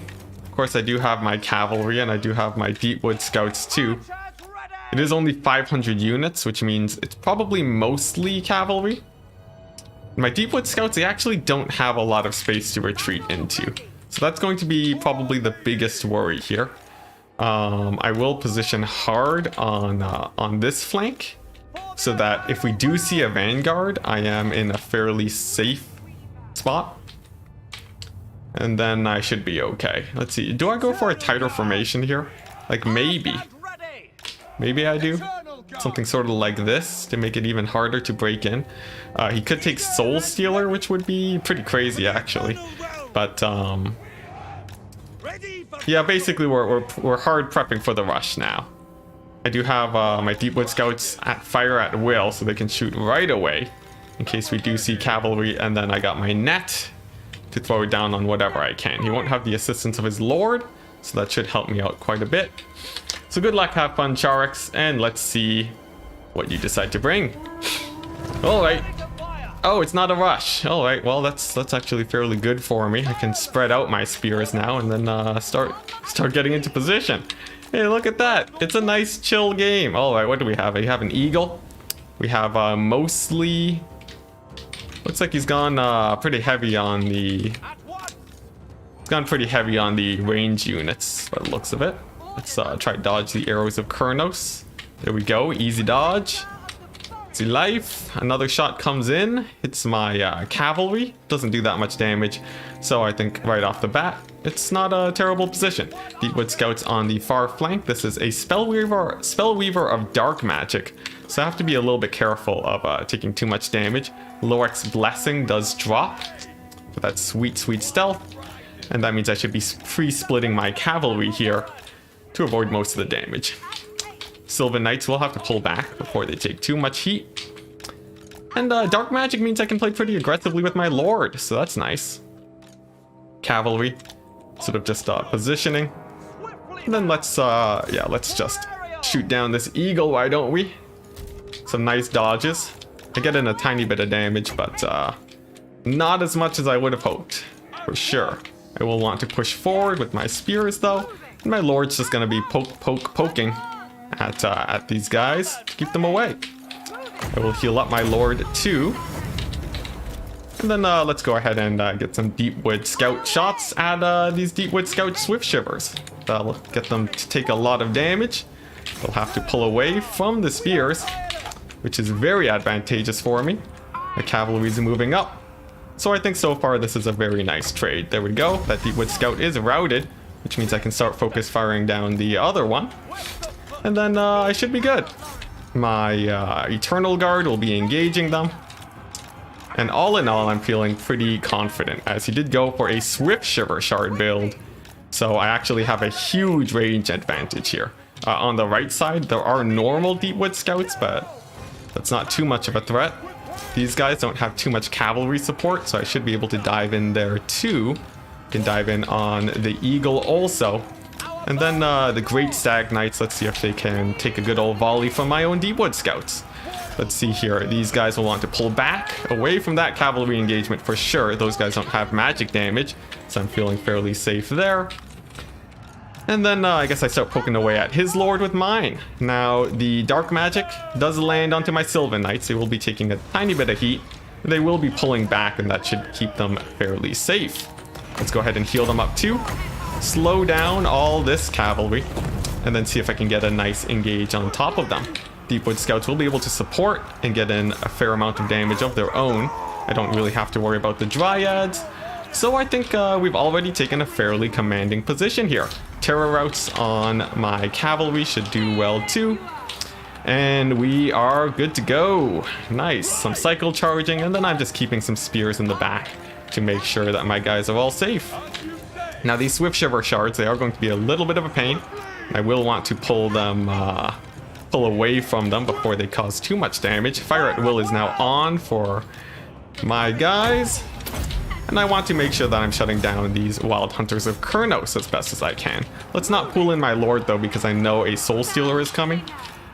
And I don't want to take too much damage from that.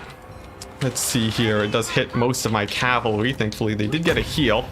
And with an Awakening of the Wood, I should be able to slow down these Sylvan Knights so that they can't really engage too hard on top of me. Deepwood Scouts will now be shooting at the Stag Knights. Spears should shut them down thoroughly. And with all my archers still alive, I'm still feeling fairly confident. Let's go ahead and net these guys down though before they get too much of a charge on my guys. And then get a nice old heal onto my cavalry. Come on. Oh, we do get our stag knights routed, unfortunately, which sort of sucks. But I should be able to kill the stag knights. Now, my opponent does pull back in the balance of power, as I have actually lost a lot of my cavalry. He has lost a lot of his too. But we'll see how this actually plays out at this point. It could actually go either way. So I'm a little bit worried. Deepwood Scouts are running away from the Dryads. They should be able to make relatively short work of them. Both sides have lost all of their cavalry, but I think I can take out his lord, which will be my saving grace. Another Awakening of the Wood will shut down those Dryads, as I can continue to kite away from them. And I thankfully do have my Sylvan Knights back, so that will be contributing quite a bit. With a lot of ammunition left, I think I should still be able to take everything out. The Lord does show up for a split second, only to likely disappear soon after. And thankfully, these Waystalkers are going to be not too much of a problem. So there we go, the Dryads are now running. Let's turn off fire at will on my Deepwood Scouts. And then see if I can get a big old volley on these guys. It's a bit of a risk, as they may dodge, but if they don't, it's going to be huge for me. Thankfully, they were shooting, so they do take a huge volley to the face, and that gets them rather low. Now I simply pull back, regroup with my units, and then start hunting his lord with mine, as my lord is not a spellcaster and she should be able to do quite a bit more damage. Another volley of Deepwood Scout fire shoots at my spearmen by the looks of it. Thankfully, I do manage to get the dodge. And now it's all about using that archer advantage while chasing off these Dryads. Let's go ahead and heal up my cavalry too, as they are extremely important. Then see if I can shut down these Deepwood Scouts. Let's go ahead and net them down. Hit them with my huge volley of arrows here. I'm expecting them to shoot back, so I'm going to pull away with my Deepwood Scouts. Then pull forwards, and then another volley should be able to take these guys down. That'll be a huge win for me, as that's a lot of the firepower of my opponent here off the battlefield. Seems like they will be routing indeed.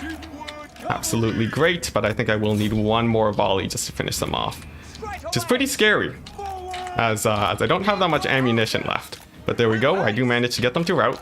Thankfully, my lord didn't take too much damage from that final volley, and I can start poking away at his lord now. Let's see here. Let's get my spears moving up too. Move my lord up a tiny bit. There is cavalry in the back ready to charge into my guys. I do manage to spot them, thankfully. My lord will be able to engage onto them. My spears running a distraction right now. Should be able to do quite well, but another Soul Stealer drops, and that will be hurting my guys quite a bit. I will be able to hit the Waystalker though. He doesn't do magic in melee, so that's very good. And then, let's see, let's just use my archers to take out the rest of these guys. I'm splitting my ammunition up to save as much ammo as I can. My lord actually takes a bit of a beating, which is pretty bad. But let's see if she can actually escape. Let's see here, my Spellweaver too, actually in a bit of a rough position. But I do pin down his lord. I don't have any healing for myself. But the balance of power is going in the favor of my opponent. The Spellweaver at fairly high HP, and now I'm running out of ammunition. So perhaps this is going to go badly for me. Spellweaver decides to go for another stealth. And I think the Waystalkers may be able to pull through. It's going to be a very close one for sure. Let's go ahead and cycle charge this guy. I'm waiting for another heal so that I can pick up my lord. But we'll see if I manage to do that. The Spellweaver charges into my spears, and I'm going to go for a Hail Mary to try and get a huge volley here. Oh, but she dodges. Very nice play from my opponent. And that means that I only have one more Deepwood Scout unit with ammunition left. That's definitely quite scary. Waystalker will be going down, thankfully. But that lord, she's going to be quite scary. Indeed, especially the two Waystalkers. I don't know how I'm going to deal with them. My cavalry taking a bit of damage too. Come on, lord. Fly, fly away. Oh boy, she's gonna get the charge in, but she misses. The Spellweaver misses, thankfully. And I will soon have enough Winds of Magic for a heal. That should be very good for me. I will try to get the charge in on his Lord, and thankfully, oh my gosh, I actually get the heal. So let's heal up my Lord. Hope that the archers here don't do too much damage, and then see if I can kill her. Oh boy, that shot, thankfully it missed. And then now I can start hunting down his Lord. So although quite scary, let's see here. It's not over yet. I have to dodge like a madman. Okay, there we go. I can now hunt down his Lord. And then the Spellweaver can try and deal with the Waystalker. Oh my gosh, thankfully his Lord does rout though, which is a very, very nice thing. My last shot does ring out and shoots in the wrong direction, unfortunately. But I think I might just barely be able to win this one, guys. Because now I'm finally chasing off his Lord. It's just a couple Dryads left and 2 Waystalkers. With cycle charging for my Lord, I should be able to win it. But it's no guarantee yet, as the Dryads are going to be rather scary. I do have some Deepwood Scouts left. No ammunition except for these guys that are routing. But with the Lord finally gone and no more ammunition for my opponent, I think this match is going to be mine. Oh my gosh. What a game though. Oh man, and my Deepwood Scouts actually do come back. Let's just loose a volley into these Dryads to break their leadership a little bit. And then pull in with my infantry to finish them off. Oh my gosh, what a game. What a game. Oh my gosh, a really strong opponent though. Oh man, my hands are tingling. But yeah, that last heal though really saved me. Oh my goodness. And nice. The Dryads are finally routing. There is another unit of Dryads here though that I will have to shoot down. But with my Eternal Guard in the mix and my Lord chasing off these guys, and I think a rout on these guys soon to come, I think we should be okay. He does countercharge my caster, which is not great. Oh man, she actually takes a lot of damage. Very not great. Oh, and she dies. That's not good. So my caster is actually dead now. I do still have my Lord, but we are up against 2 Waystalkers and some Dryads. Let's see, I do still have my Deepwood Scouts. But potentially a little bit scary here. It's going to come down to my cycle charge game. And we don't know how well that's going to go. Now, I do still have Dryads to chase off the battlefield. So I should be okay there. These Deepwood Scouts definitely have to leave the battlefield for there to be a decent chance. But the game is actually not over yet. I have my Lord, and I have a lot of cycle charging. I have 2 units of infantry. These Dryads are very low on leadership. These Deepwood Scouts, get off the battlefield, darn you. We don't want you here anymore. Just leave. Leave. And it looks like they are off. Thank you very much. Alright, so now we have these Dryads and these Deepwood Scouts to chase off. Followed by 2 Waystalkers. And I myself have about 50 Deepwood Scouts of my own, so it's gonna be pretty scary. A very contested game. I like the Soul Stealer play. That was very interesting. But the fact that his Lord, I'm losing the opportunity to strike with his Lord having recently routed. I won't really be able to do much now. Losing my caster too was definitely a pretty big misplay, as I won't be able to get any more heals, and they won't really be able to help in the final fight too. But I think with some cycle charging, with that extra 70 charge bonus, I should be fine, unless I get some pretty bad RNG, and my guys get hit. That would be very bad. Now these Dryads, how much is the leadership? They have 11 leadership, so simply flying my Lord near them should be able to chase them off the battlefield, and that should be able to help me out. Let's see here. We'll see if they actually do get the Waystalkers near them. Because if my Lord does manage to rout them off, that'd be good, but it seems like they are getting encouraged by nearby units. The Waystalkers are nearby, and that means that they will be able to offer them support. I do thankfully get some spears back though, and that's going to be helping me out a tiny bit. The plan is to get these guys to tank the first charge of the Dryads, and then the Deepwood Scouts with their massive 7 charge bonus should be able to deal with the rest of them. Alright, so I'm just getting my infantry in, just scouting out for his army. I have no idea where the Waystalkers are. And there they are, the two of them. They are very close to routing. And then we will simply halt and wait for my guys to show up. Which is going to be a while. It's going to be a long while, guys. Let's see, how much HP do they have? This one has very high HP. They have a melee attack of 55, which is quite formidable. Melee defense is really low on my lord, so if she gets hit at all, she might just die outright, which is very bad.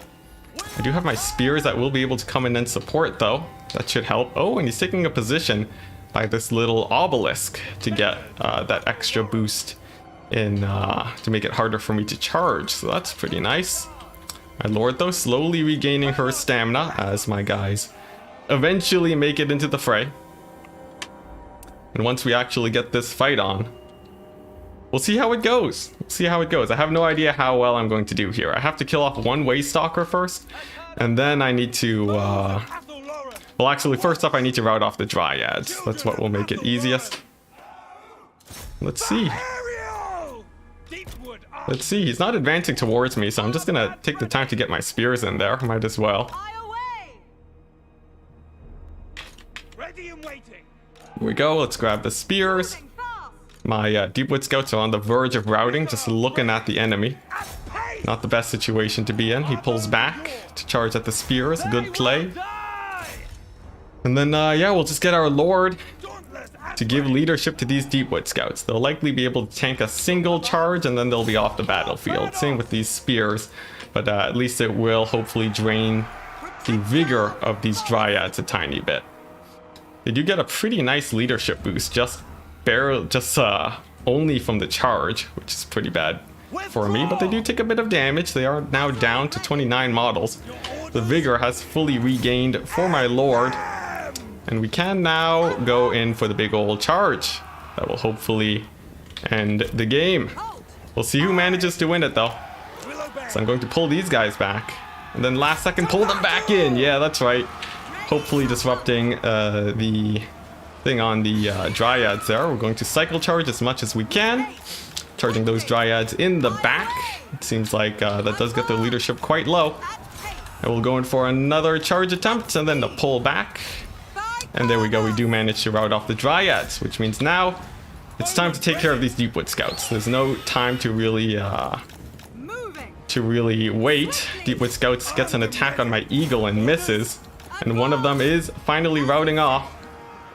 Oh boy, will I be able to take this one out? He gets an attack in. My lord hits him. He's extremely low now. He doesn't get the attack. Oh my gosh, that's absolutely huge. Which means that one more charge in from my lord should be able to rout this guy off. And then it should be game.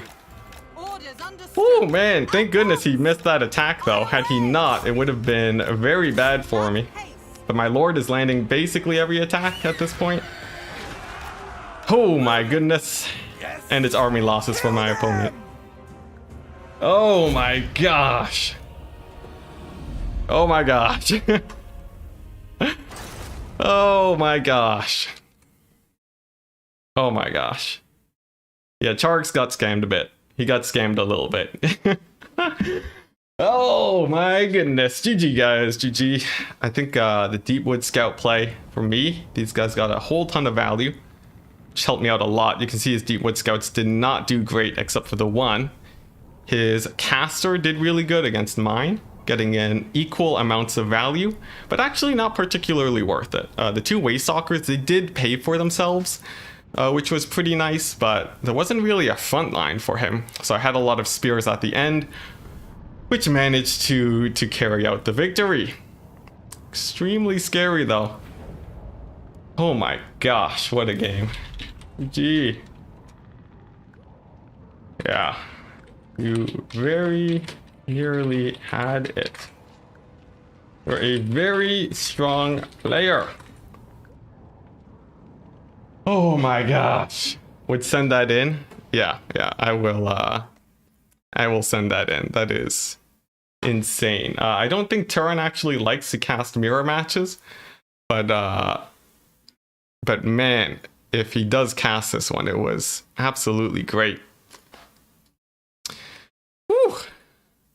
Oh my gosh. Let's see. So replace for Turin. Go ahead and just and send that one in.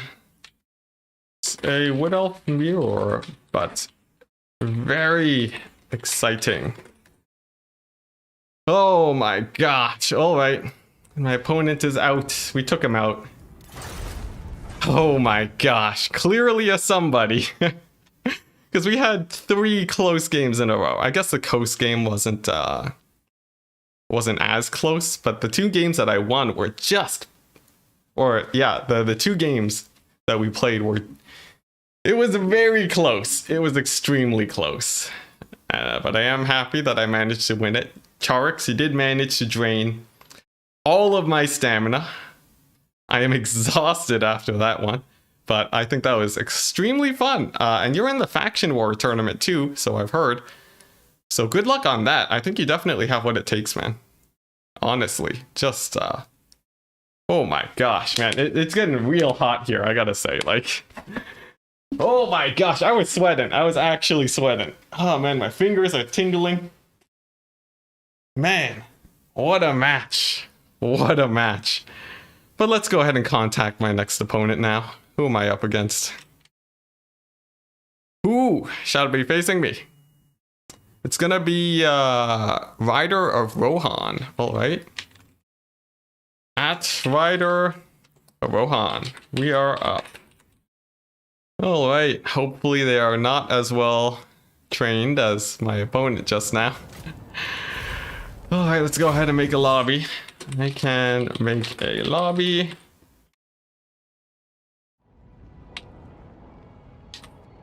Oh my gosh, amazing series. Absolutely amazing.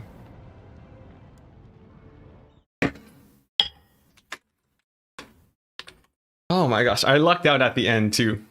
Your hero, I saw him get the attack against my lord. If he had hit there and my lord had routed, it would have been game.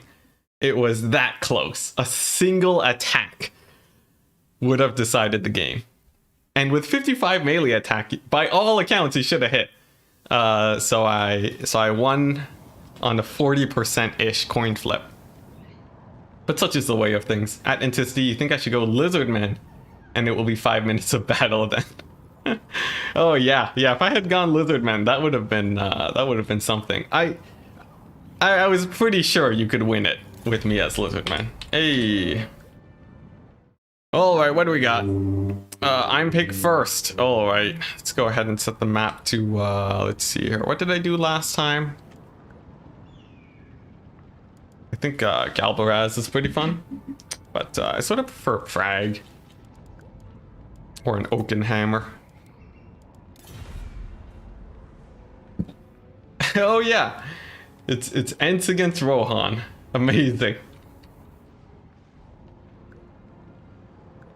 Alright, let's go VP, ban the Wood Elves and the Vampire counts. Map is set. BRB 1 minute. Alright. Remember to stay hydrated, guys. I will be back in a quick second. Enjoy the break while, and yeah, I should be back by the time armies need to be made.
We're back. We are back.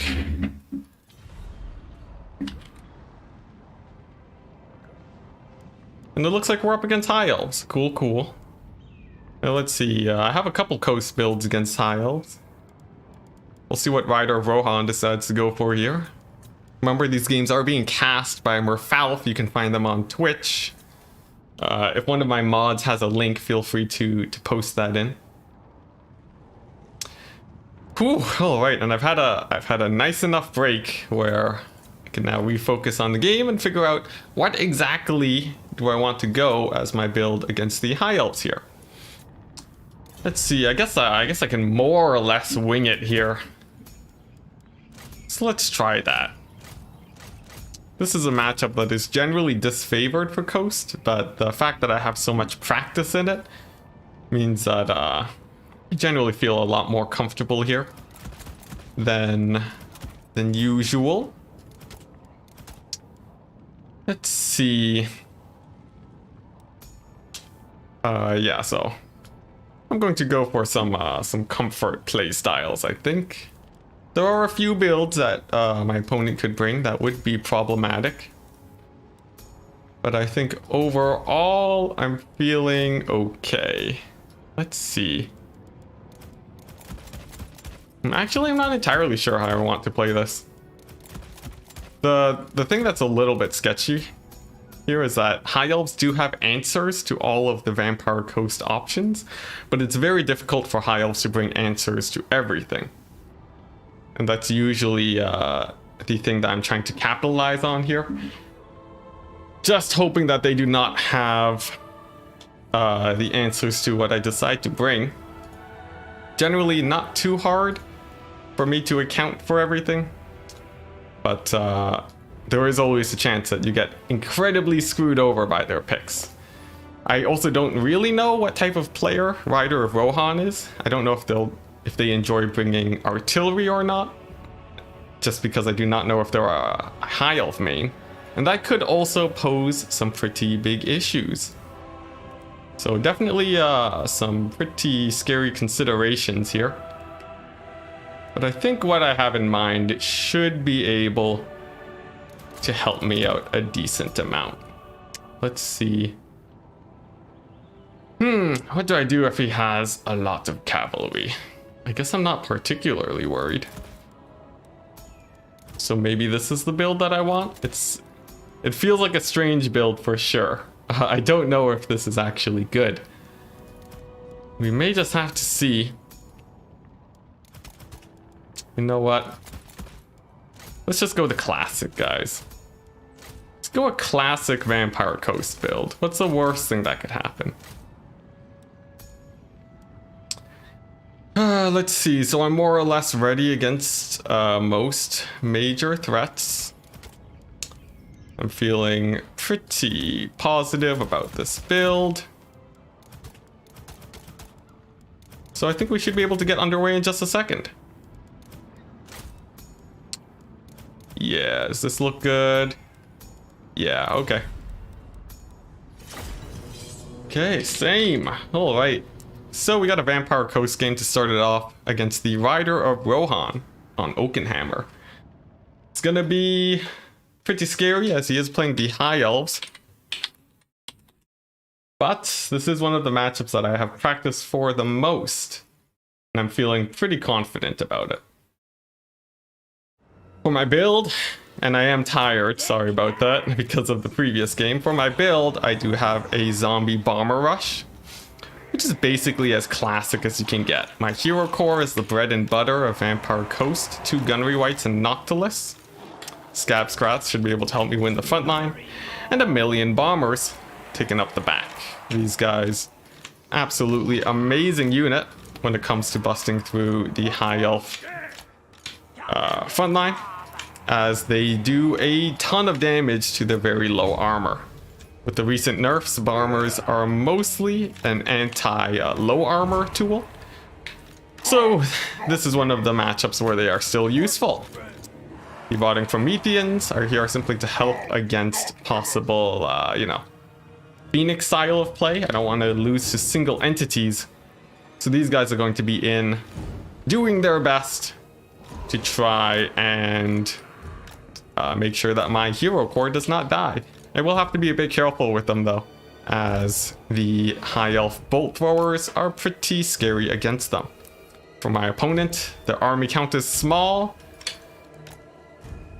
and I don't know how I feel about that. They might have a bit of cavalry, and the more cavalry they have, the harder time my dogs will have, but I think it all should be okay. So let's dive on into the game, and immediately we are going to see that my opponent has an army of no bolt throwers. So potentially it would have been better if I had gone for the other units, but what can you do? I think deck gunners could have helped me out a tiny bit, but whatever, it's fine. Let's go ahead and just get this front line squared up. Right now I'm not seeing anything that can kill my Prometheans except for these white lions, so I guess they're the main target. And there's a mage of metal with actually Tyrion and a noble. Very interesting. Let's go ahead and get my dogs as the master distraction tools against these reavers. And then pull away from the side of the forest. The archers are a bit out of position, so I will push forwards towards them. And then the gunnery wights, as soon as they can, they will be dropping some scab scrats onto them. Although maybe I want to be using it on something else. I'm not entirely sure yet. Let's see if I can get one down. That's a 1. And a 2. Scab scrats. Archer's taken a decent amount of damage, but the fight is not over yet. They haven't routed, which is very important. And I will get some zombie summons to begin disrupting them. My dogs are going to start looping around at this point. The rangers are taking a bit of damage, which is good for me.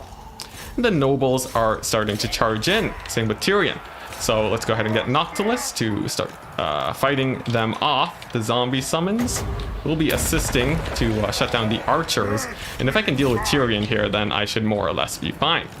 The dogs not having too hard of a time distracting the cavalry, but in distracting the cavalry, it does mean that my bombers are going to be much more efficient. And that is what I really care about here. Then in the late game, the cavalry is not exactly too much of a problem. And then I should be good. As for my hero core, it looks like they are fighting just fine against Tyrion. Dogs continuing to run. This is sort of like Zergling Micro when you play StarCraft. Just constantly running them around while you macro the main game. Gunnery wights will be giving themselves extra ammunition too. And when they get damage, I will pull them back so that they do not lose their extra damage. Tyrion does get routed off too. Absolutely amazing.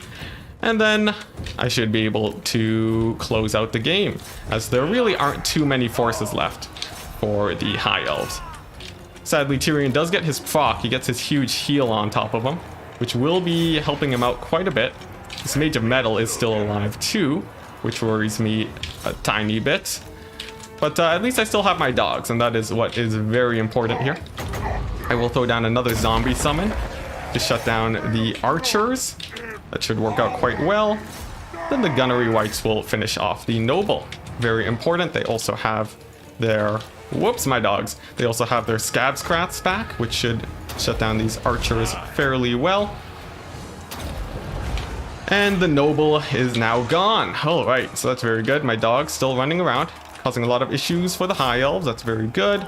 My hero core is doing okay. Where's Noctilus? I will have to heal up my...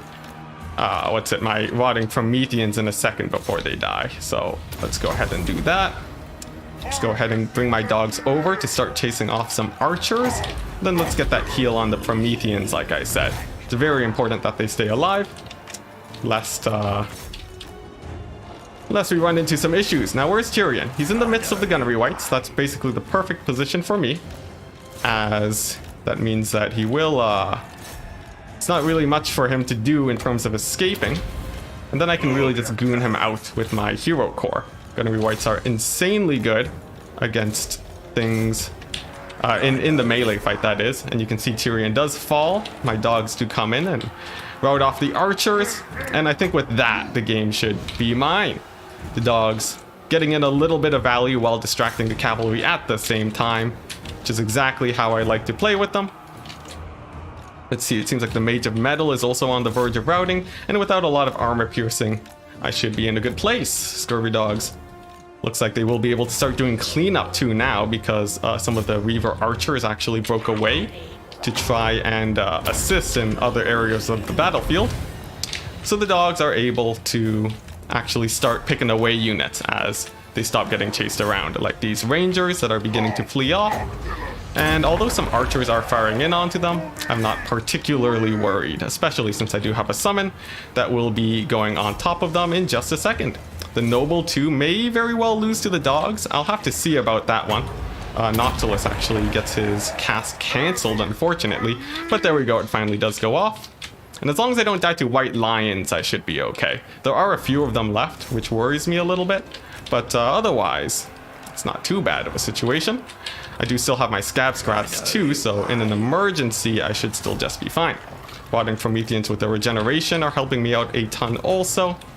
And as soon as these archers square up to shoot at me, that's probably when I'm going to scab scrat them. See some zombies. I did forget to chase with them, unfortunately. But come on, archers, square up. There you go. Line up to your death. Oh, but my opponent pulls. He sees it coming. He dodges the scab scrat. Very, very fun play there. But it's not going to be enough to save him, as the white lions are finally routed off. And the game should be mine.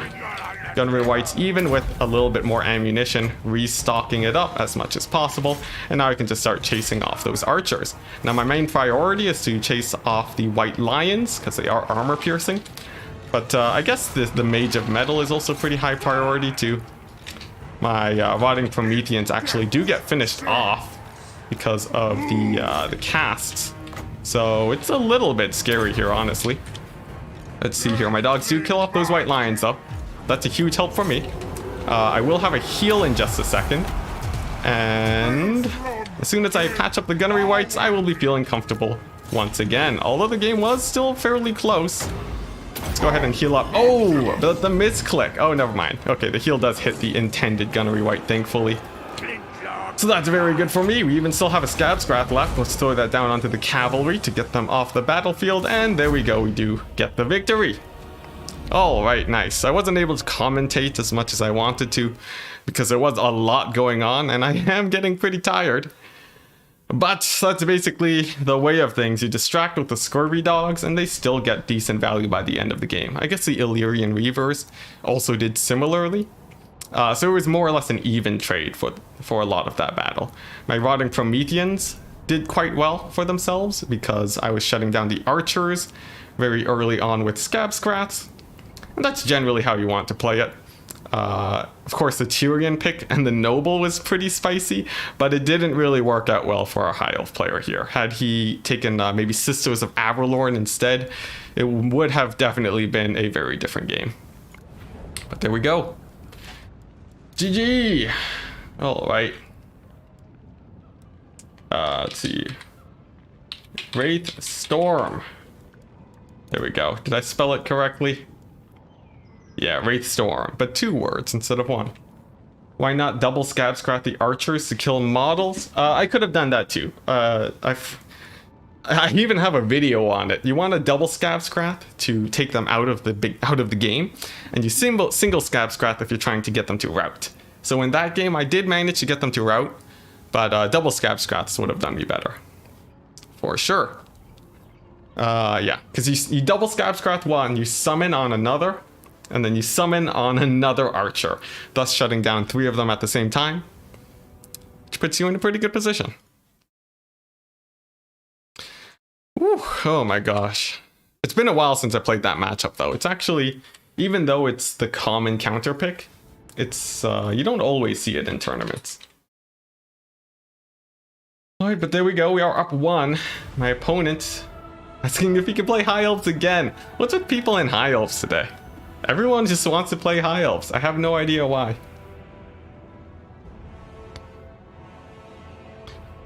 Alright. But yeah, that game was still pretty close though.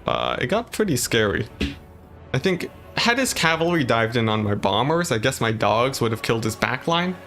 So there wasn't really much he could have done there. Let's see, but it got pretty close there with the Mage of Metal debuffing my crabs. It was pretty scary.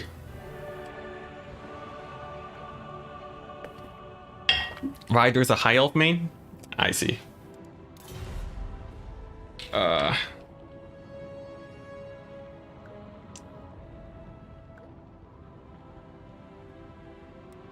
Yeah, I'd rather not give my opponent a random edge for no reason. Because otherwise it gets unfair, because, you know, Charix also did not get to go for the same type of double high elf play, unfortunately. But this is pretty good. This is pretty good. I get the counter pick. Of course, my opponent gets to pick the map, but we are up against a Lunacy after this. And I'm wondering how that's going to go. I recently played them on my ladder, but I'm not sure if I can beat them consistently right now. I'm feeling like probably not. But yeah, how are you guys doing though? I'm like really low energy right now. Are you guys checking out Merfalerf's stream too on twitch.tv/Merfalerf? They've been casting for quite a while now, so feel free to check them out, give them your support. I actually don't know how well they're doing on Twitch right now. They could possibly be doing better than me. There's only one way to find out though, and that's by hopping over to their Twitch channel and giving them a warm welcome. Actually, they're a recent tournament organizer. They actually came to me to have me allow them to post on. Oh, it's a Wood Elf pick. Yeah, they came to me so that they could post on Turin's Discord. So I actually am keenly aware of when they burst onto the scene as a tournament organizer. See, do I go greenskins? What map? Merfalerf. Merfalerf.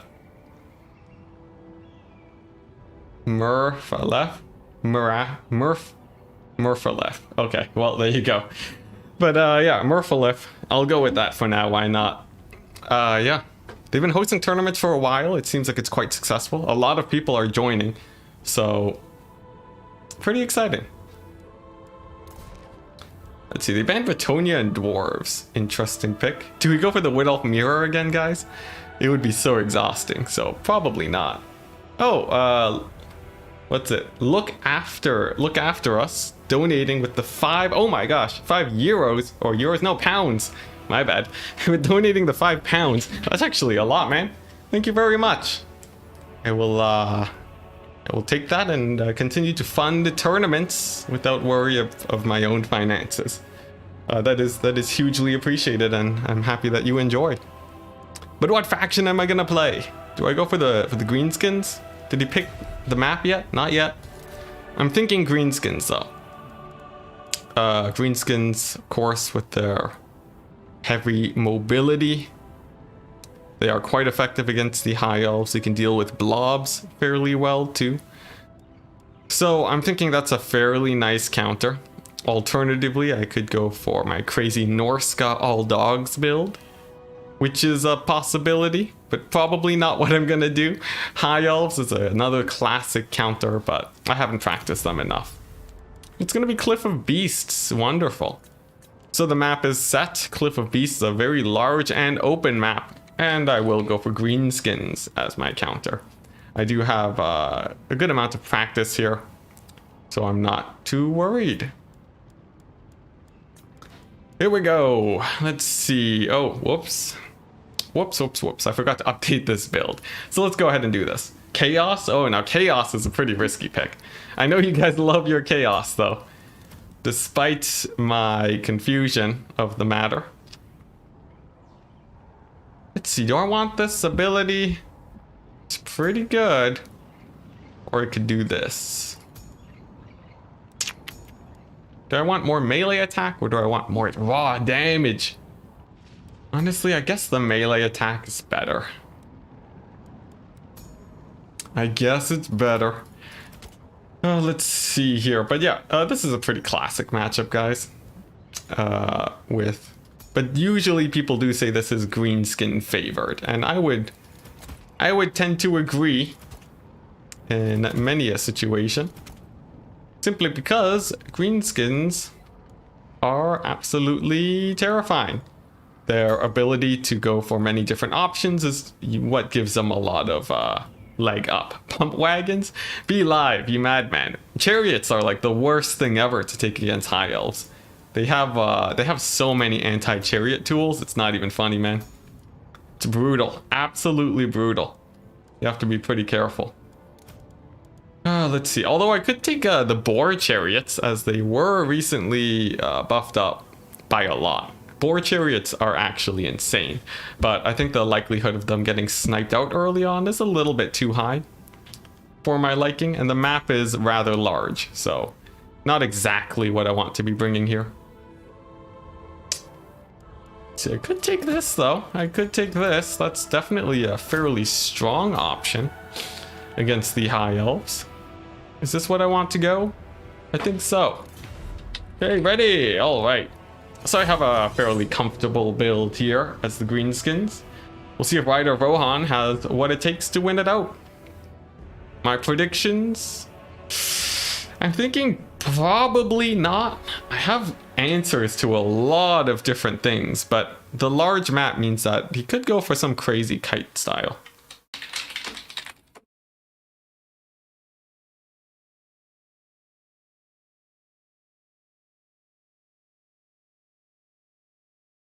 Alright, but anyways, we are in game now.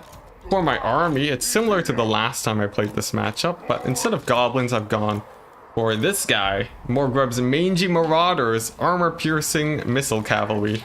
Extremely scary against, you know, just extremely scary in general, because they come in hot with that armor-piercing damage. It means that most wood elf armor builds will be falling. And that's hopefully going to be my key to success here if he goes for a blob. If it's not a blob fight and instead the wood elf player, my bad, goes for a kite style, I have an insane amount of cavalry. I got spider riders into the horizon, and I'm hoping that they'll be able to run down the wood elves with expediency. That's right, wood is not equal to high. I deeply apologize for my misdeeds. But yeah, it's going to be a pretty forward deployment too, since I want to lower the amount of time he has to kite. And yeah, then we'll be good. We will be good. There we go, he is ready. So let's dive on into the game. We are up 1 right now, so let's see how it goes. Oh man, hopefully it's not a long drawn out game, but something tells me he's going to go for a kite style. Something about the map selection. It's a tiny bit unnerving. And here we go, we do see dryads, we see the Sisters of Twilight, and we see the first volleys shooting off at my skirmishers. So let's go ahead and pull them back, get ready for the big surround, and then we'll just make the mad dive onto the forces, spamming out the Vindictive Glare on the Lord to slowly chunk her down. It's the Sisters of Twilight though. And do they have the heal? They do, so it's actually not really that worth it going for those Vindictive Glare spams. Alright, more Waywatcher shots do ring out. My cavalry is immense, and it should be able to push through. But I will need to start making some plays with my heroes. There's no nets, which is a huge boost for me. And we'll see if my cavalry is able to win it here. These dryads are going to be a little bit of a problem. And I'm actually not going to commit Grom to a fight just yet, because you would likely get shot to death. So we definitely don't want that. But Deepwood Scouts, oh. Opportunity presents itself. A little bit of a gap in the Wood Elf lines does emerge, and Grom is gonna charge in. I think I'm feeling confident enough to make this play, and no, I'm not. Actually, yeah, no, I'm not at all. With that big collapse of the Wood Elf cavalry, that could have gone very badly for me had I committed all in there. Some, let's see here. Those what's it? Sylvan Knights are probably going to be a bit of an issue too. But I will be able to collapse in on some of these archers now. I do get the Wasp, so the Dryads will be falling soon enough. Let's go ahead and let's see here. I'm not sure exactly what to do yet. Some nice plays retargeting onto my guys. But a lot of the fronts of the Wood Elves are beginning to fall down. Although a lot of my fronts are beginning to collapse too. So we're sort of trading back and forth, but the main deal is whether or not my infantry manages to collapse in. I do still have a lot of skirmishers. Grom has taken a lot of damage himself, but he's held up a decent amount. Sisters of Twilight too are at fairly high HP, but what I can do now is I can actually get my skirmishers on top of them, and that should be able to ward them off. So I'm actually just going to target all the skirmishers there, and hopefully there won't be too much of an issue.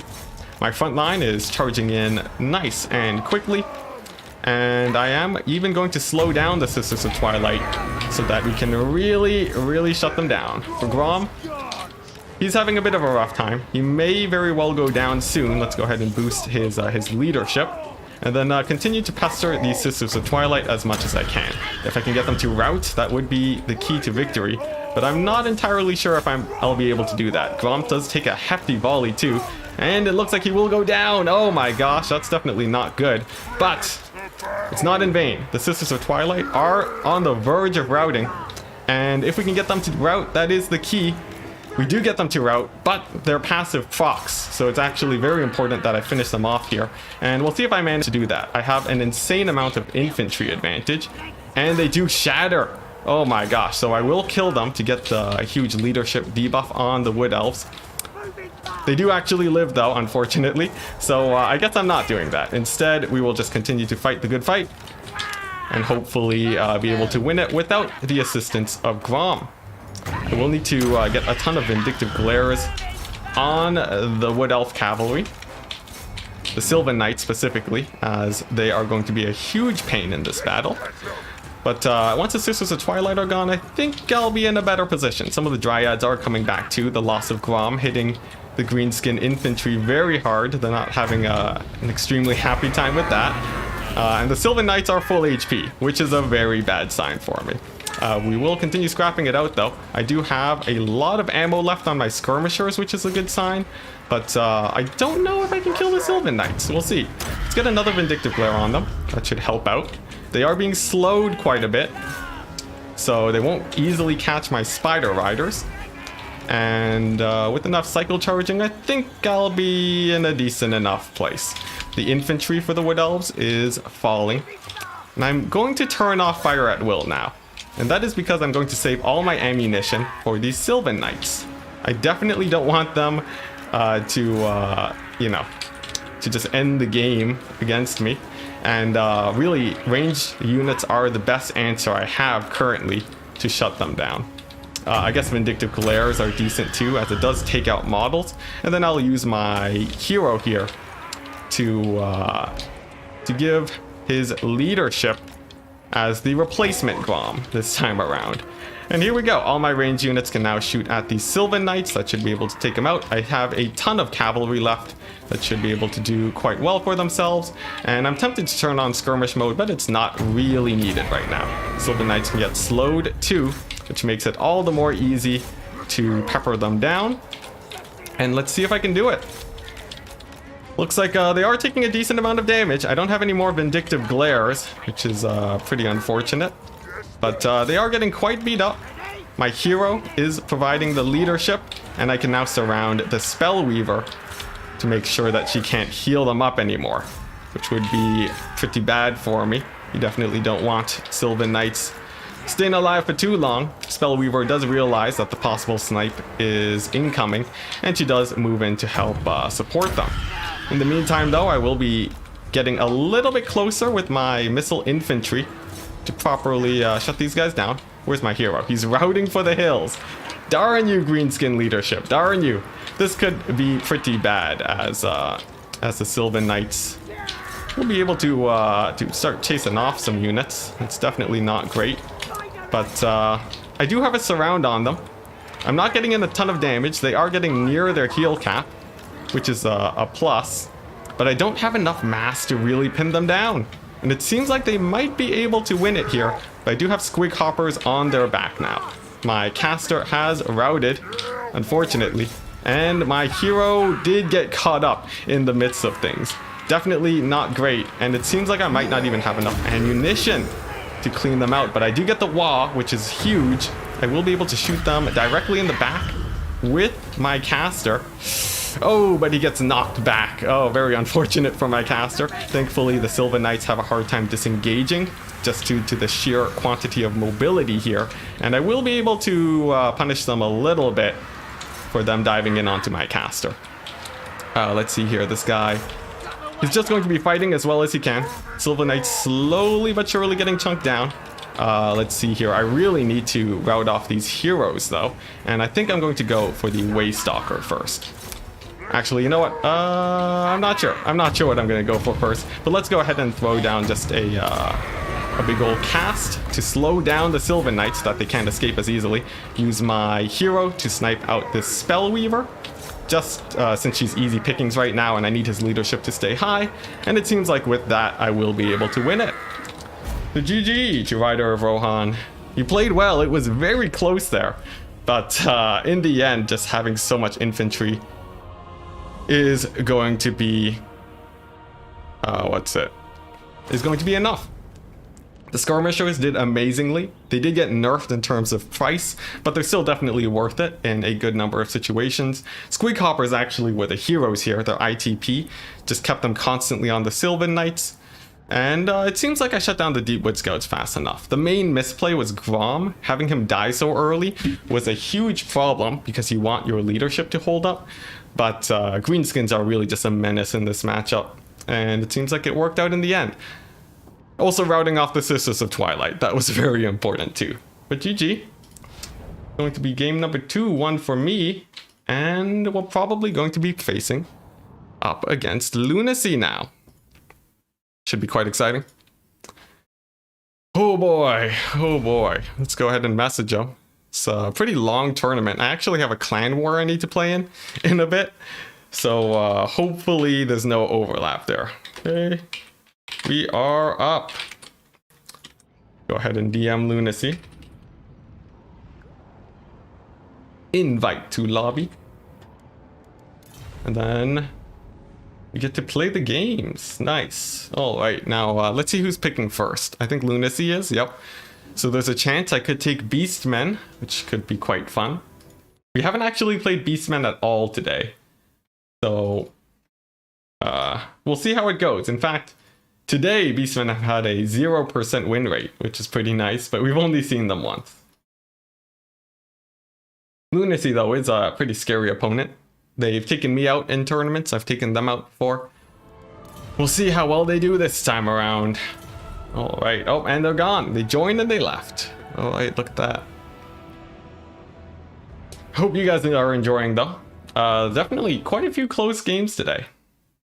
I've been having a pretty good time. It's been a really long time since I played my last tournament, like maybe like a month or at least a few weeks. So this is good, although exhausting. Very exhausting, actually. How will Lunacy win without being able to bug abuse? Lotus Moon, oh my gosh. Don't need to call out players just yet. I think, although Lunacy does play close to the edge of the rules, they do play within them. So, if anything, it's more of a problem with the rules than the player. That's usually how I see it. Alright. Yo! Alright. Lotus Moon keeps it real. Yeah. Alright, but yeah, so Lunacy's pick first. They get to pick the map. Let's see how it goes. I think we've been in this tournament so long that all the other tournaments have started going on too. So I'm thinking, yeah, this is probably the only one that we will be playing in. Human Boys tournament has started. My son HW, his tournament has started. It's really been quite the event today. And we just can't play them all, unfortunately. More about quick battles. I see. Well, quick battles don't have rules. That's a disagreement to talk to CA about, and their way to fix it. Pillar of Bone. All right. The Bone Zone, as Turing has coined it. Let's see here. I'm surprised we have Pillar of Bone in this map pool. Actually, I'm not that surprised. But cool. He's going Pillar of Bone, but what faction will he play? It's a short map, so we will see. Lotus Moon is your favorite player, so you might be biased. Well, no problem with that. Lotus Moon has been part of the community since before I even started playing. So, like, you know, over a couple of years, probably. GG, Rider of Rohan. GG. That second game was very close for sure. I think, yeah, just the Grom snipe got it real scary. There were a few times where I could have had a mass rout on my infantry. So Lunacy going for Beastmen, banning Counts and Dark Elves. The obvious pick here is to go for Wood Elves. It is a big map, so it's possible. Let's see, is there any other option that feels good here? Let's see. I could go for, probably not Coast. I don't feel like playing Coast right now. Tomb Kings, but they're more or less untested currently. But also, I think he banned Dark Elves, yes. Dark Elves is banned. So I'm thinking the Wood Elf pick is pretty good here, and I will take it. We will go for Wood Elves. And let's see if I have what it takes to take down the Beastman.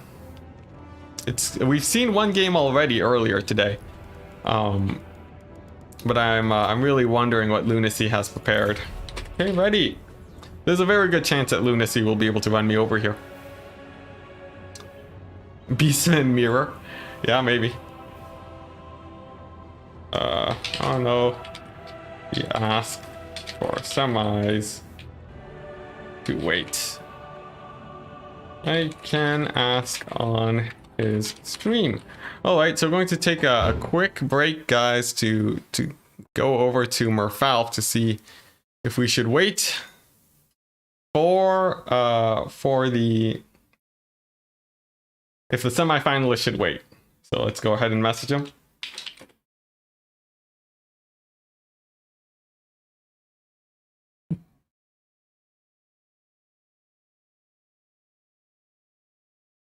All right, so we let him know, and hopefully we'll get an answer soon enough.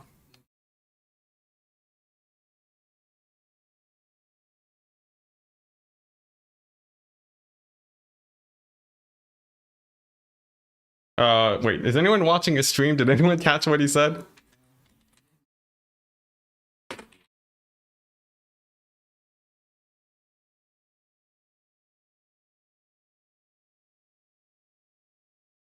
Can you show round one of the first bracket? Yeah, can do.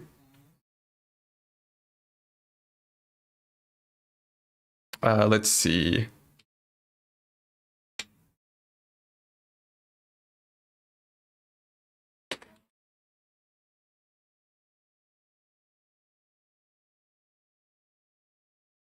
All right.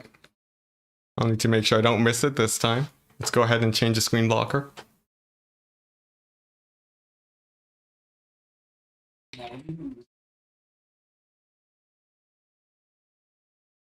All right, there we go. So we got the deets. We are waiting. We are waiting on the stream.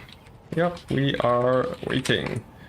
All right, so now we sit back, relax, and wait it out. Now, Wood Elves generally do quite well against the Beastmen. I think the kite style of play is probably the best style. Alternatively, you could go for a rush, but it seems like Beastmen nowadays are prepared for it. So not exactly the style that I want to be doing. Turin just started Clan War live stream. Good. Oh my gosh, why? Why are there so many streams? I just wanted to play some Warhammer today. In fact, I don't even know if I can easily make the Clan War, but I will try my best. Hopefully it goes either before my games with Lunacy or after. That would be the best case scenario. All right, let's see. Oh, yes. I wanted to message in chat. So, yeah, for those of you who are wondering who the tournament organizer is, you can check him out over there on twitch.tv/Merfalerf. There we go. Yeah, they are streaming right now until the other semifinals can get started, which means that we get a little bit of a break. How comfortable. How comfortable indeed. Precious Basil saying he said go ahead. What? But on his thing he said to wait. Precious Basil, how could you? How dare you? Alright, so which clan war is Turin casting anyways? Is he doing my clan war? ODM? Let's oh, he is. He's doing the ODM clan war. Well, that's awkward. That's awkward indeed. Alright, so let me let my clan know. So it could be a while before I finish this tournament. Might be able to make it, but we will see. All right. Yep, it's the ODM clan war. Well, that's pretty crazy. Looks like, oh, are they already in the 2v2s? Oh, that's not good. That means that I have to, that means I probably won't be able to make it. Yeah, because there's only a couple 2v2s. What's it? It's one with Carl Harmon. Let's take a quick peek. I might be able to play it though. Waiting for a while though, so maybe I can make it if the 3v3 is soon, question mark. All right, so with all my due diligences out of the way, let's see. So if Carl Harmon is playing, oh, is he filling in for me? Which match is this? Does anyone know which match this this clan war is in? I guess Turin should have a counter somewhere. Come on, where's it at?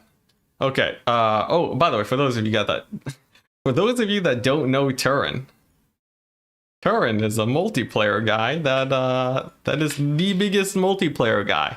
You can check him out there if you want to watch the clan war. Let's see. Right now, it seems like there is no score, so perhaps I'm in the clear, but we'll have to see. Whew. But yeah, so Turin's managing that. I gotta worry about Merfalerf. But for now, we just sit back and wait. I hope anyone watching in the VOD isn't just chilling right now, because there's nothing to really do. Feel free to skip ahead to the other to the next game, which will probably be in like an hour. Because when you have to wait in the semifinals, you usually have to wait pretty long, unfortunately, because we got to wait for a match to finish, and then we have to wait for the next for the other semifinal to be played. So it's gonna be a while. It's gonna be a while, unfortunately, but we will make do, and I will be as entertaining as possible. You know, just chilling. I don't really want to restream any of these right now because I'm not exactly playing in any of them, and I didn't ask permission. So yeah, feel free to hop on over to the two links down below. Seems like ODM is doing pretty well in the clan war though. Do give your support if possible. Oh, okay, it's the third game. That's why Carl Harmon is there. Oh man, yeah, it's probably gonna overlap with me and Lunacy, unfortunately. The best way to avoid semifinals is to lose the quarters. Next level strat. Honestly, I almost wish that was the case. It would have made my life so much easier. I could close off the stream and sit back, relax, watch some games. But hey, at least I get to chill here with chat. If you have any questions, shoot them my way. It's not so often that I'm able to stream like this anymore, so yeah. Yeah. The 2v2s though are pretty vicious. A lot of the strategies are like, you take like double undead and you can heal Tomb King's units. That's pretty crazy. A lot of the Tomb King's heroes are insane if they're getting invocations of Nehek on them. So yeah. He waited 2 hours and 45 minutes once. Fell asleep on stream. Jeez, Lotus. Yeah, because you play really late to make it to these tournaments. It's brutal, man. Yeah. Usually I like to leave, I just let people play the semifinals. But my tournaments aren't nearly as big as everyone else's, so I'm more free to do as I wish on that front. But yeah, I don't like letting my semifinalists wait, just because I've experienced it too much. Too many times in my life.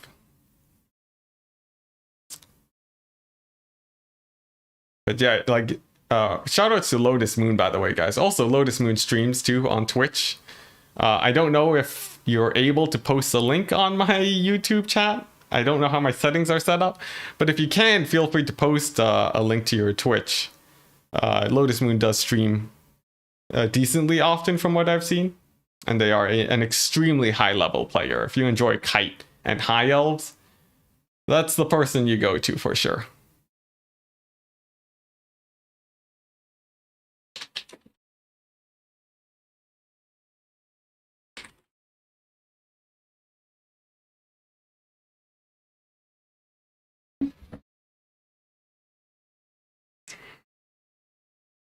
Let's see, you start trolling when you get very tired.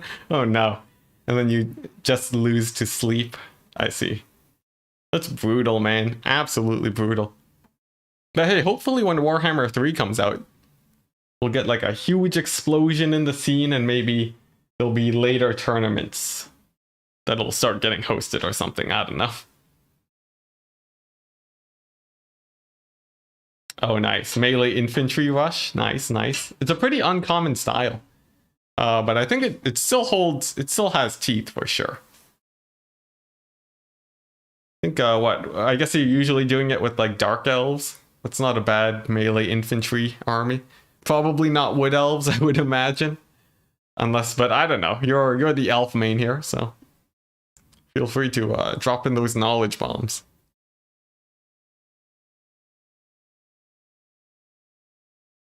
Let's see, but yeah, at the moment I'm keeping track of the clan war and the tournament I'm in at the same time. Fingers crossed that we don't run into any overlaps, but the odds are looking likely, which is not good. Death to reinforcements, though. Don't want you started on that. Are you talking Warhammer 3 reinforcements? Warhammer 3 need to look at melee versus ranged parity, mostly in campaign though. Yeah, in campaign, ranged units are way more effective than melee, which makes things very unexciting, I think. Alright, I'm being asked to link my bracket by some ODM folks to make sure that I can play in both of these events. But yeah, the reinforcements, the thing is we haven't seen it yet, so I've still held off my judgment for Warhammer 3. The only hope is that they do it well, though. I think that's all we can really hope for. Yep, good old Warhammer 3. Reinforcements galore. Imagine if... What's the worst way they could implement it? Let's think about it. Let's say your entire army is reinforcements. So at the start of the battle, both sides just sort of are at a standoff until they actually bring troops onto the field. I think that would be pretty janky. But yeah, there's probably a few other ways. Maybe rushing the capture point is just the best way to play, and then you spam out units and win. That would be pretty bad too. But come on. It can't be that bad, right? I'm sure we'd be able to write some rules to fix it, worst case scenario.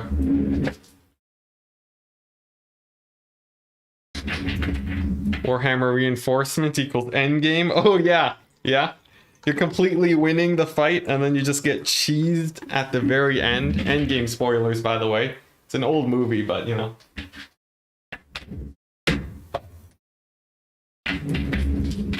But yeah, potentially. It is CA. That is true. That is true. In terms of multiplayer polish, there are some issues, but I think we'll live no matter what happens. We should live.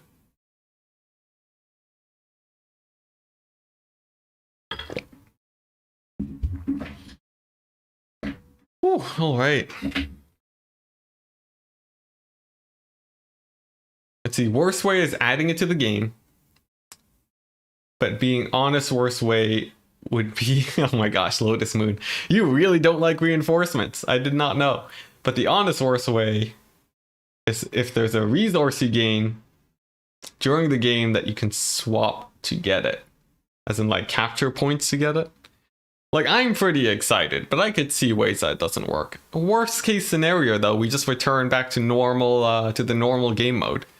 So I don't see too much of a problem.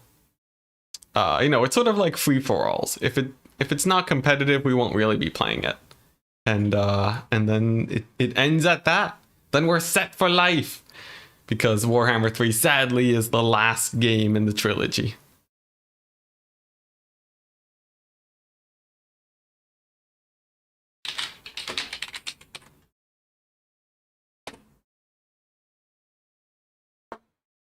Let's see, another issue for you is the idea of a comeback mechanic behind it. You don't really like the comeback mechanics. That is true.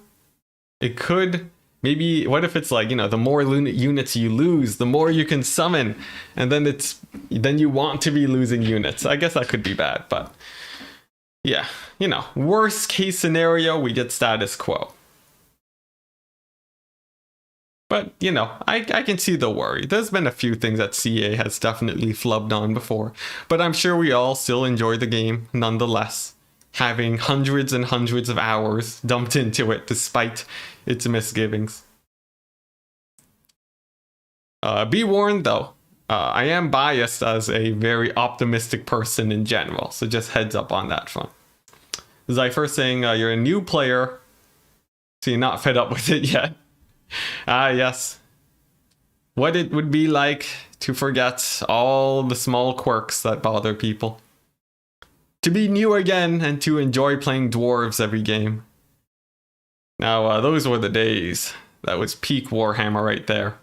I used to think dwarves beat high elves. That's how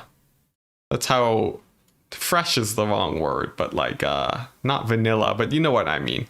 That's how new I was to the game.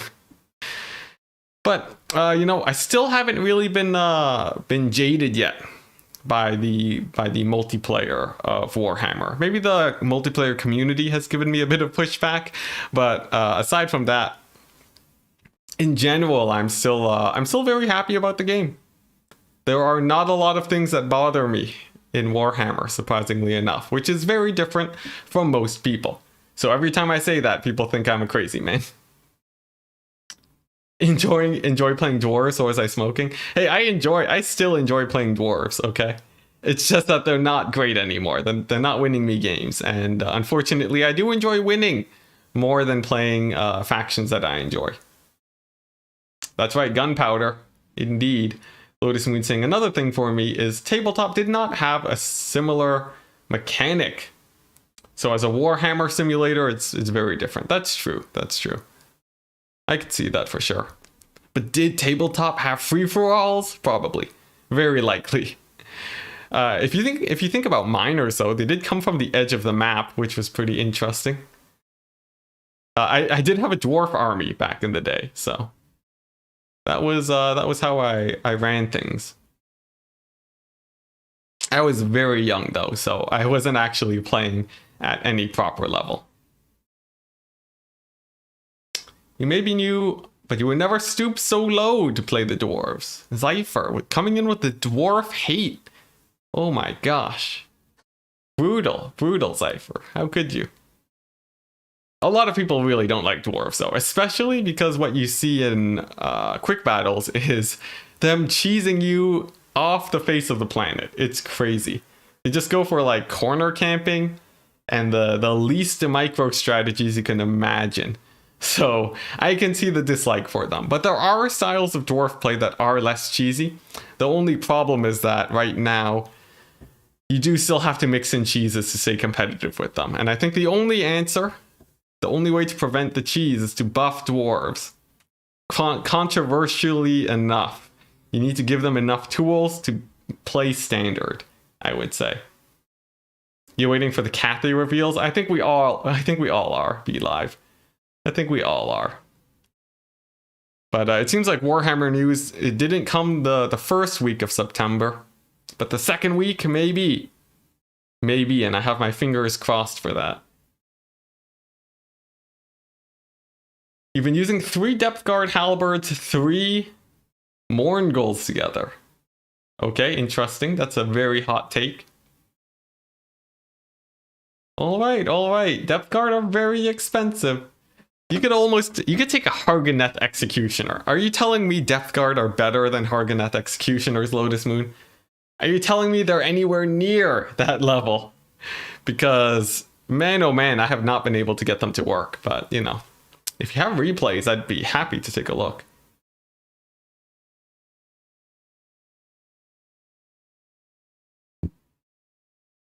Yes, good old AoE bug for sure. But AoE bug does beat boxes.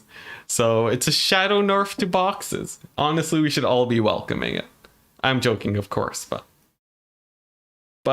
even that does not bother me. I am hard-shelled when it comes to the games that I play. But less so for people. People can tick me off pretty easily, as I have found out, unfortunately. I'm willing to admit it though. And hopefully hopefully I don't get bothered as much in the future. But that's just me. How are the games going right now? We got more ODM Civil War going on. And we have the match. I think now the other semifinal is being played. So let me update my scoreboard actually. And then you guys can take a look-see. Let's see, where is it at? Here we go. So Noob for Life has proceeded into the semifinals. Very exciting. The winner will be getting, between Noob for Life and Deadly Bunnies, will be getting a good solid, what?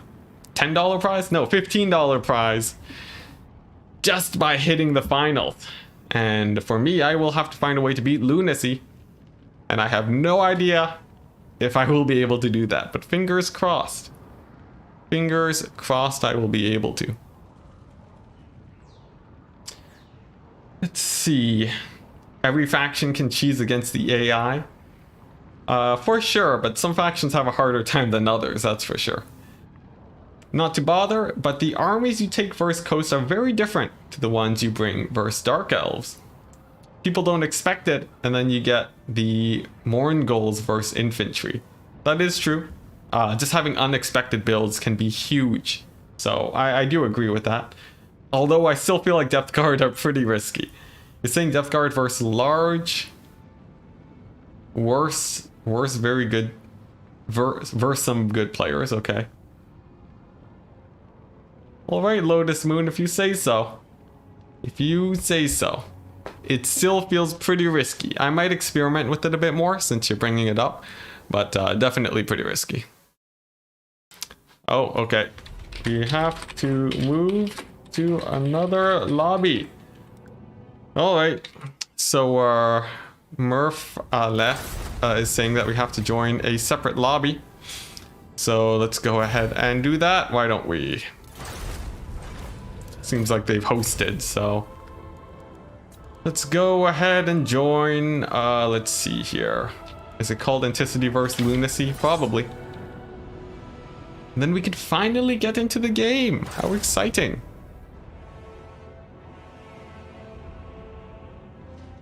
You don't feel like it's meta or the best way to play, but you think it's worth trying as people are sleeping on Depth Guard from your point of view. I dig it. I dig it.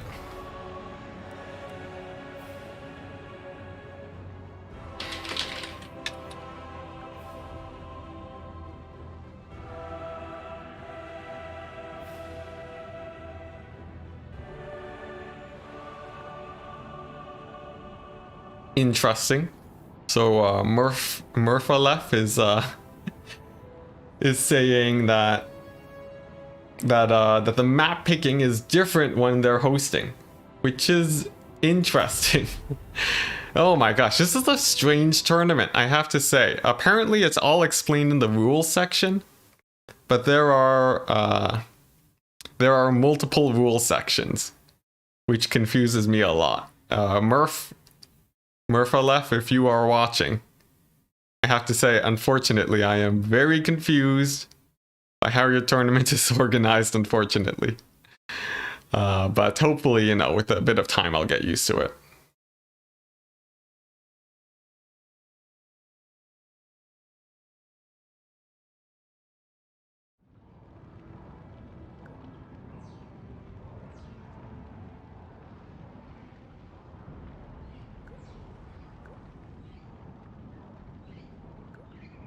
Okay. Lunacy. Looks like he's going for Beastman.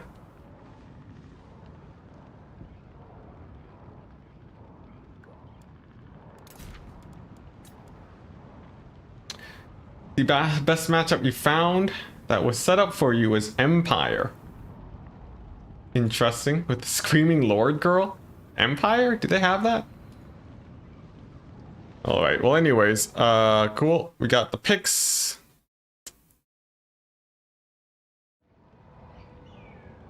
Alright, Lunacy, he really wants to play on Pillar of Bone.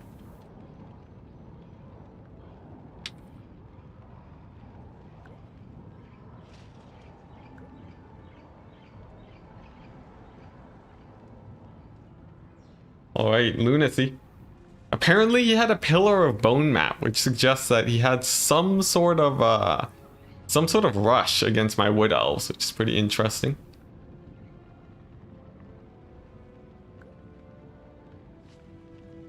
But cool, cool. Alright.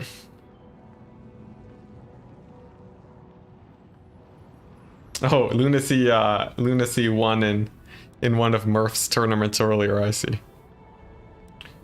Alright, cool. So get those new picks in. Let's speed this up. I have a clan war to play in, guys. Come on. Not the Coast Screaming. Oh, Silostra. I see, Lotus Moon. Yeah, the Ethereal Lord. Cool, cool. She's pretty good against Empire. I do run her quite a bit. Yeah, she is a Banshee. So, you know. You can't blame her for screaming.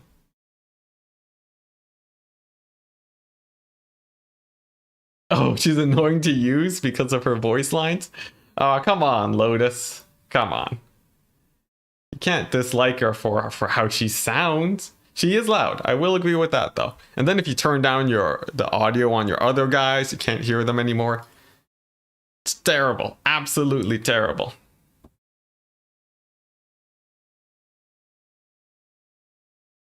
Let's see if this is best of 3 or best of 5. This, best of 3 or best of 5, by the way. I checked the 2 rules sections, but they just say to not be mean. I'm sorry, Murph, but your Discord confuses me. Okay, Beastmen, Band Counts, and Wood Elves. Wow, okay. Nice, nice. Let's see, Beastmen, Band, BK, and Wood Elves. All right. Lunacy going for the Wood Elf band. And now we will have to choose. Let's see here. What was the original bands that you didn't want to see? It was and Dark Elves. I see. All right. Well, let's play Dark Elves then. There's a high chance I can make a huge misplay and lose outright. There's also a chance that I will just win it. Let's see if I have what it takes. Sometimes she's like 30% louder than other units. You're still talking about Silostra. It fits sometimes, but wow, calm down. Man, Lotus Moon coming in with the hot takes on Warhammer. That's hilarious though. And she definitely is pretty loud. My game volume though is quite low though. So I actually don't notice it too often. Alright, let's see. How do we want to play this though? Dark Elves, amazing faction against the Beastmen. Absolutely great. But will I have what it takes to win it? I have no idea. I have absolutely no idea. Let's see. Do I have another build here? All right. I will have to sort of salvage a build from scratch, which is a tiny bit worrying against someone like Lunacy, but you gotta do what you gotta do. Zypher saying, I agree. There's a high chance that I either win or I lose. Yep, my analysis is unprecedented, really. Just absolutely amazing. Alright, let's see how to do this. This is a matchup that I only practice a little bit. So I'm really wondering what Lunacy decides to go for in this match. I'm not as fully confident here as I hoped I could be. But we'll have to do. Oh, interesting. Unit caps are on. Alright.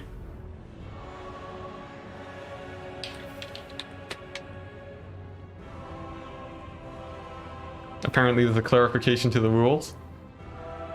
We remade them a few times and stuff gets lost in translation. Alright. Well, cool. Also, our... Alright, then best of 3 finals. Then we do best of 3 until the finals, which are best of 5. Okay, I see. Well, cool. Let's continue making this build. How do you guys feel about this? Do you think Lunacy is gonna take the big win here? Or do you think I will have some sort of magnificent play that will win it?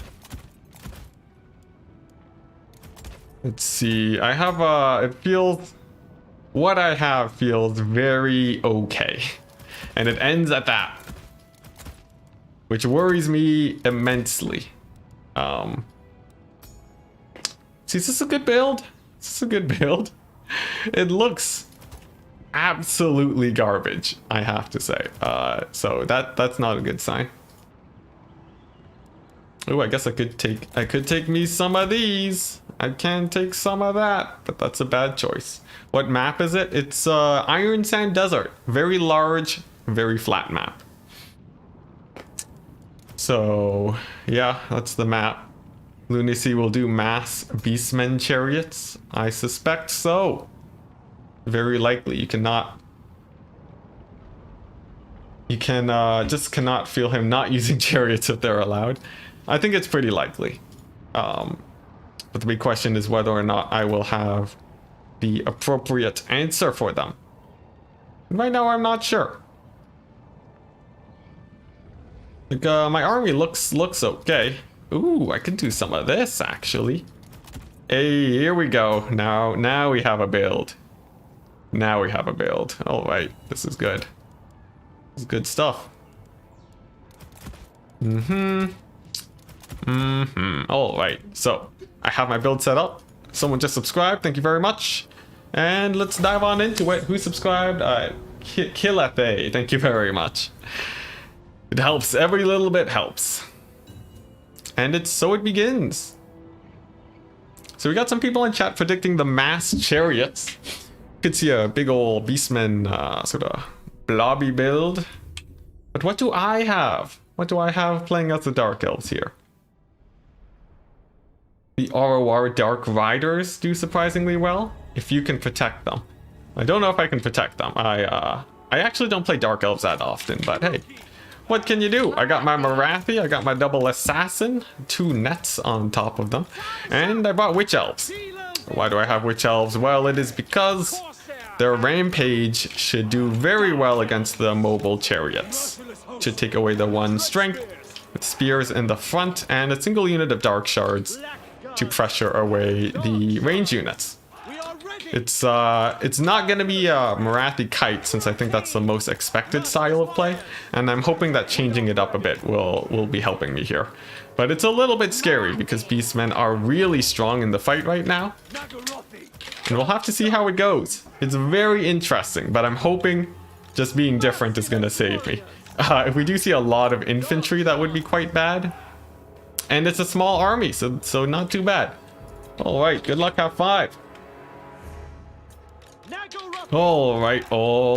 Let's go ahead and reposition some of this cavalry. I think they should be able to help the Corsairs a lot.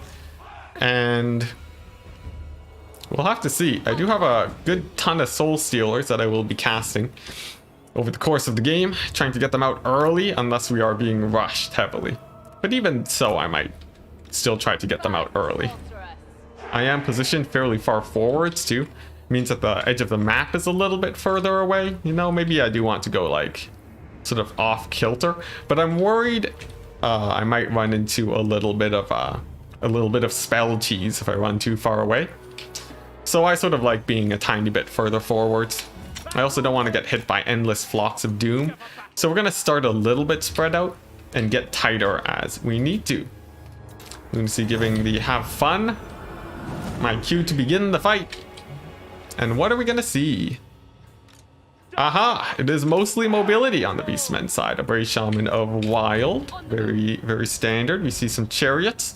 Counting up to 3, which is legal in the current rule set. And then let's just get these assassins a little bit split up so that they don't run into any problems. Let's see here. The mobility of the Beastmen is moving forwards. We do have our Corsairs at the ready. And let's see. How do I want to Soul Stealer here? Don't want to do it just yet? Probably not. Let's go ahead and just move up a tiny bit. Get these assassins poking away. And that should work out fairly well in my favor, I think. The cavalry's moving along the flank.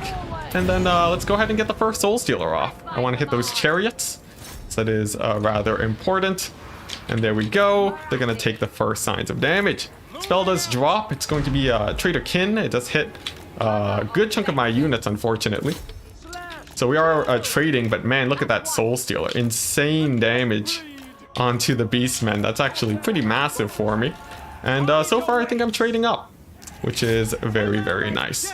What the goodness? What are those Corsairs doing? What just happened? They just shot at like 1,000,000 times their range. I have no idea what just happened, but you know, I'll take it.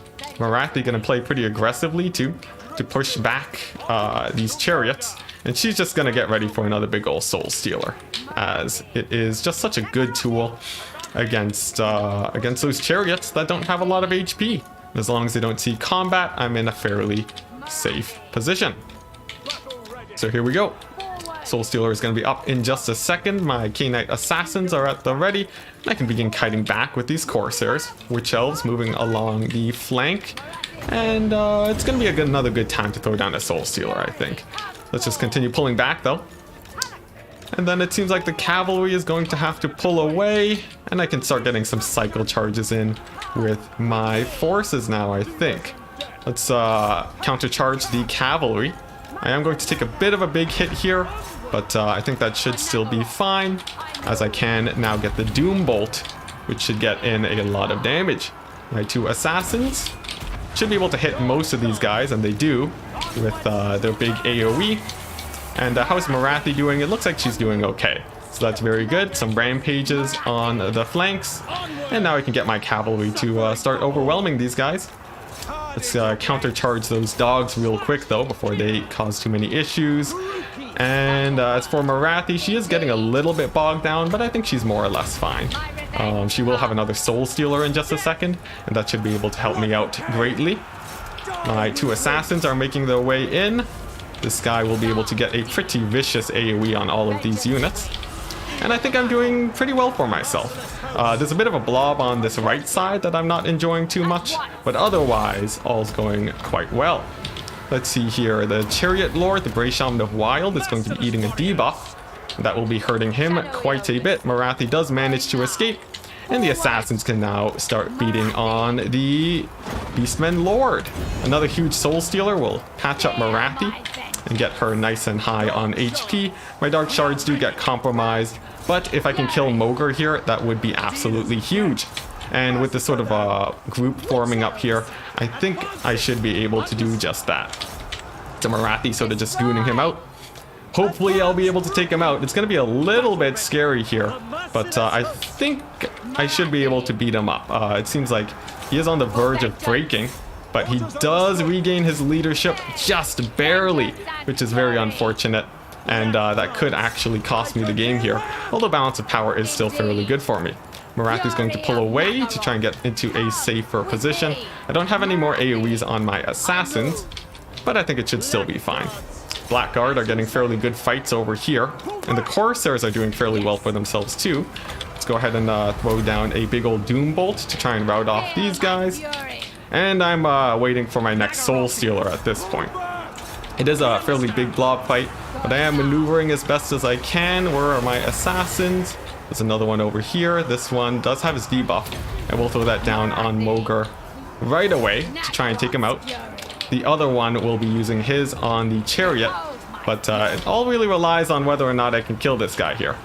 Let's see here. Where's the chariot? Where's the chariot? I'm not entirely sure. We can't find it. But if Marathi can just get the last hit. Come on, Marathi. You got this. Just kill him. Alright, let's see here. Mogre, he's getting very low. I will throw down another debuff on top of him. I have no idea where the chariot went. Perhaps it died. I am hoping that is what the case is. Some of my cavalry is coming back too, which means that they can get some pretty nice counter charges on all these guys. And Marathi, she will be able to escape, which is going to be very good for me indeed. Ooh, Mogre actually pushing forwards. He does not have any more support anymore too, and that means I will be able to finish him off and likely win the day. Although it was very close, the balance of power now shifts very heavily in my favor due to him routing off now. He does die, and I think that's going to be game. Good first game against the Beastmen. Going for an unpredicted build, I think. Having the Blackguard in there, just being extremely hard to kill, and resulting in a pretty straightforward game, although pretty close in some of those battles for sure. Marathi, though, she will have another Soul Stealer in just a second, and that will definitely spell the end for the Beastmen. Let's go ahead and get the Assassins in on there. My cavalry's doing great. Ooh, and there we go. Oh my gosh. Pretty scary, though. Pretty scary, though. But yeah, Dark Elf buffed indeed. We went for a bunch of AoE spells. I know it's pretty cheesy, but we're going to be playing with what we can to take the wins. And in this case, those Soul Stealers demolish those chariots. People saying chariots are OP, but AoE bug has prevailed better, as I took them down to half HP at the start of the battle. I also got some huge hits on the cavalry, and look at that 3,000 damage value on Marathi. After the snipe on Mogre, I was more or less fine, and I think that debuff on the Bray Shaman got him killed off by the Blackguard. I think that's what really won it for me there, because after he was gone, there was no more spells for the Beastmen. So GG, guys. We are up 1. Absolutely amazing situation for me right off the bat. But we'll see what the map is going to be. Woo!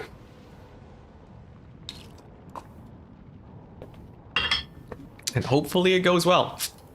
I do really like this Dark Elf build, though. Maybe I'll save it. Maybe I will very conspicuously save it so that people think I'm going to go for it next time.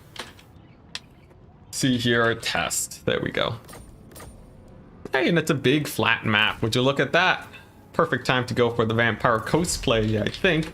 Vampire Coast ban the Wood Elves and the Vampire Counts. Pretty standard bans, and we'll see if that's enough to take out Lunacy.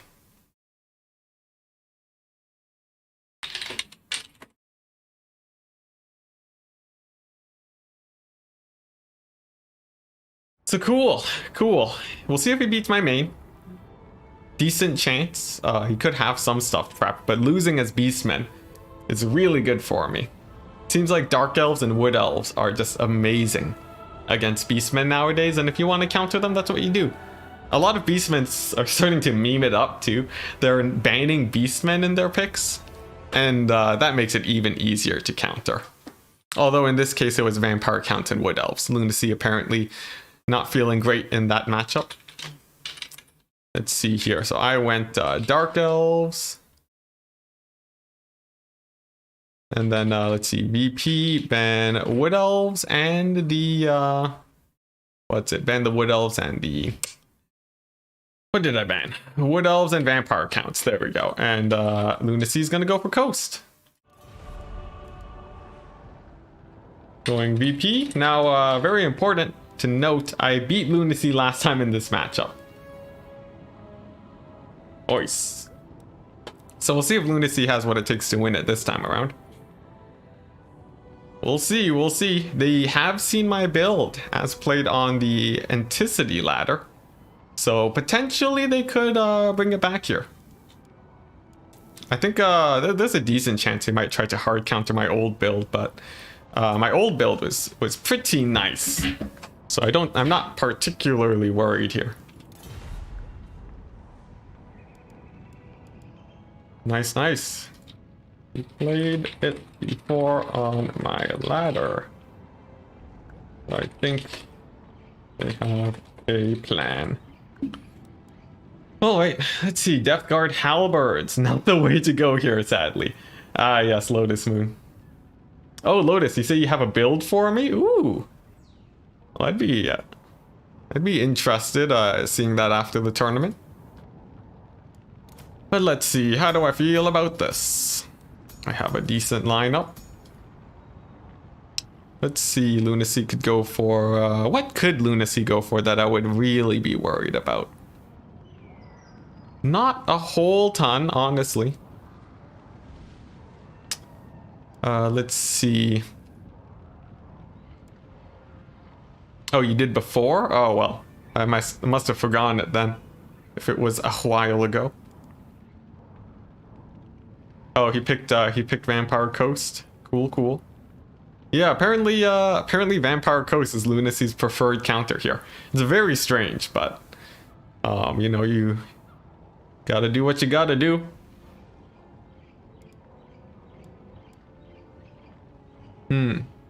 Alright. Oh, I see, Lotus. I see. So your build doesn't work anymore? Alright, well that's pretty scary. We'll see if what I have is good enough here. I'm suspecting Lunacy will have some sort of decent counterage here. Okay, ready. Last time we did go for the good old Luther Harkin Terrorgeist style of play, which did decently for itself. This time we might see something different. Maybe, let's see. Like, what would Lunacy go that would actually be good here? I don't think Lunacy's experimented a lot with the build, which is extremely in my favor. Just because it's very hard to find people to practice with that will play Vampire Coast mirrors. But I'm very interested. I'm very interested.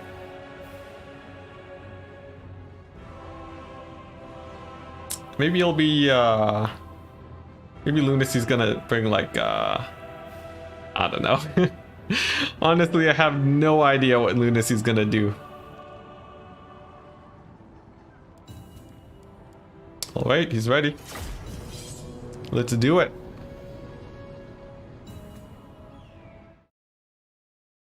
Alright, now like I said, this is a matchup we played on my ladder before. For those of you that don't know, the Ent ladder, named after myself, created by me, set up so that people can play better quick battles than quick battle. It's pretty good. I would highly recommend checking it out. You just have to join my Discord in the description.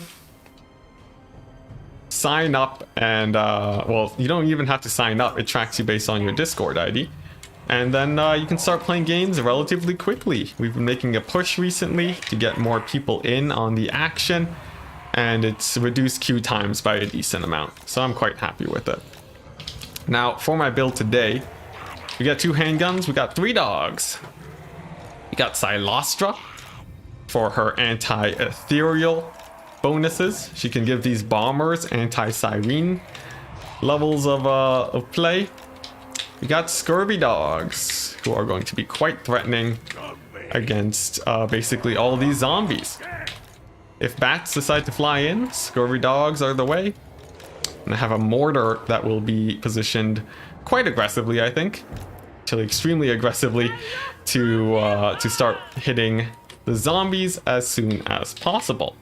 We will advance if we have to, and against things like Terrorgeists and other large creatures, I have my 2 handguns, so I feel fairly comfortable on that front.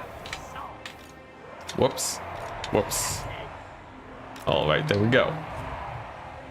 There's no bug chariots for sure. Luther and flying units seems like it. I would expect so.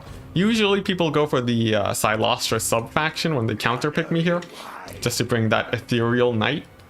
But it generally doesn't work out because Silostra is so good with her magic damage.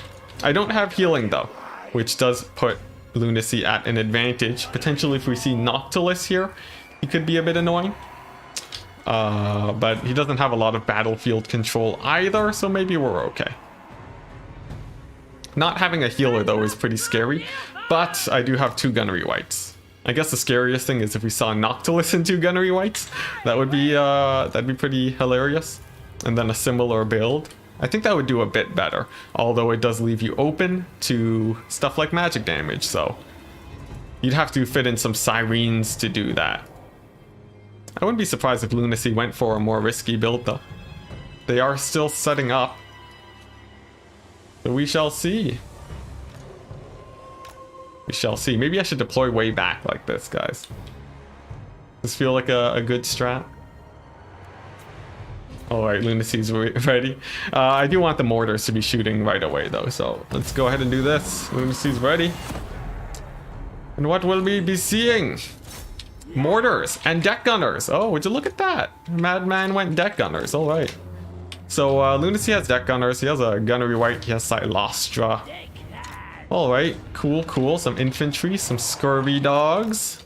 Very scary. Mortars immediately getting in really nice hits onto everything. And then I accidentally select my entire army trying to dodge. So that's a bit of a misplay. But I can slowly move up with my guys. The gunnery wights are on foot, which is to my advantage. And I need to get these scurvy dogs onto the deck gunners. If I can do that, I should be able to win the game. So that's more or less it. Let's go ahead and keep dodging these mortar shots as best as I can. Seems like I do manage that fairly well.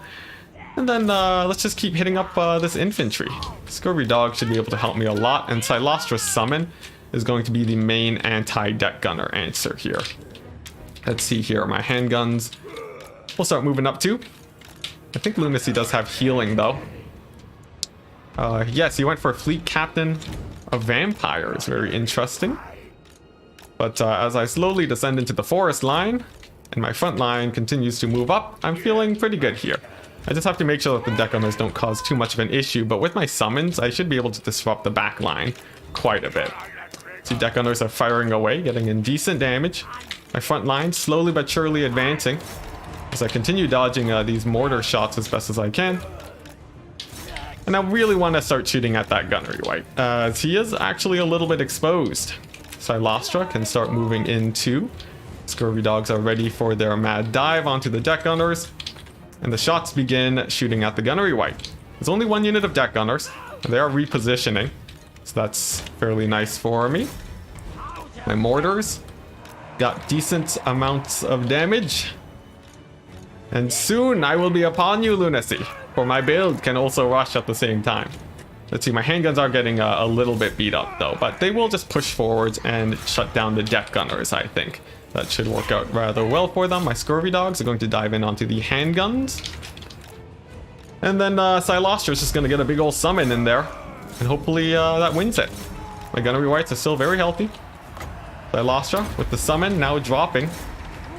Let's see here. I don't even need to get any closer really at this point. And then, yeah, there we go. Knights are now flying on in. The gunnery wight will be taking a decent amount of damage here, as the scurvy dogs do descend onto the Vampire Coast guns here. My mortar will be scuttling forwards, and my gunnery wights with their scab scrats will be hitting up all of these guys. Silostra does move forwards, but she's not especially scary here. The deck gunners do get shut down very thoroughly. And so far, I think I'm in a very commanding position at this point. Most of the Vampire Coast range units are getting shut down by the scurvy dogs. It seems like they're making fairly good plays for themselves. I do still have my handguns, thankfully. Silostra can start moving on in too. Let's go ahead and slow down these dogs. Actually, you know what? I'm going to try and push a little bit harder to shut down the Vampire coastlines. Then my handguns are going to shoot at Silostra instead. My gunnery wights are just continuing to push forwards. They want to be moving rather aggressively here, as that will be doing them quite good. Silostra, though, a little bit scary. But if my gunnery whites can't push aggressively enough, they should be able to shut down these guys. But actually, the handguns may very well be able to turn on them, and that is definitely going to be a bit of a problem. Playing a tiny bit too aggressively with these guys and getting punished for it. Let's see if I can salvage them by pulling my gunnery whites back at this point, and then hoping that Silostra can hold her own here. She is surrounded by these scurvy dogs, but a nice wind spell should be able to support her. Gunnery whites still getting focused down, not the best situation for them. But let's see.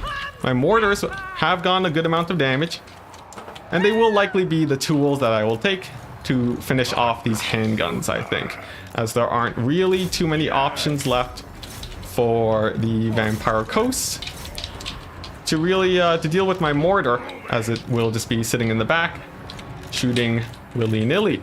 My gunnery whites, they will be repositioning, get into a safer position, and then as long as we don't have any dogs to deal with on the Vampire Coast side, I will be feeling a little bit more comfortable once again. But right now it's still pretty scary.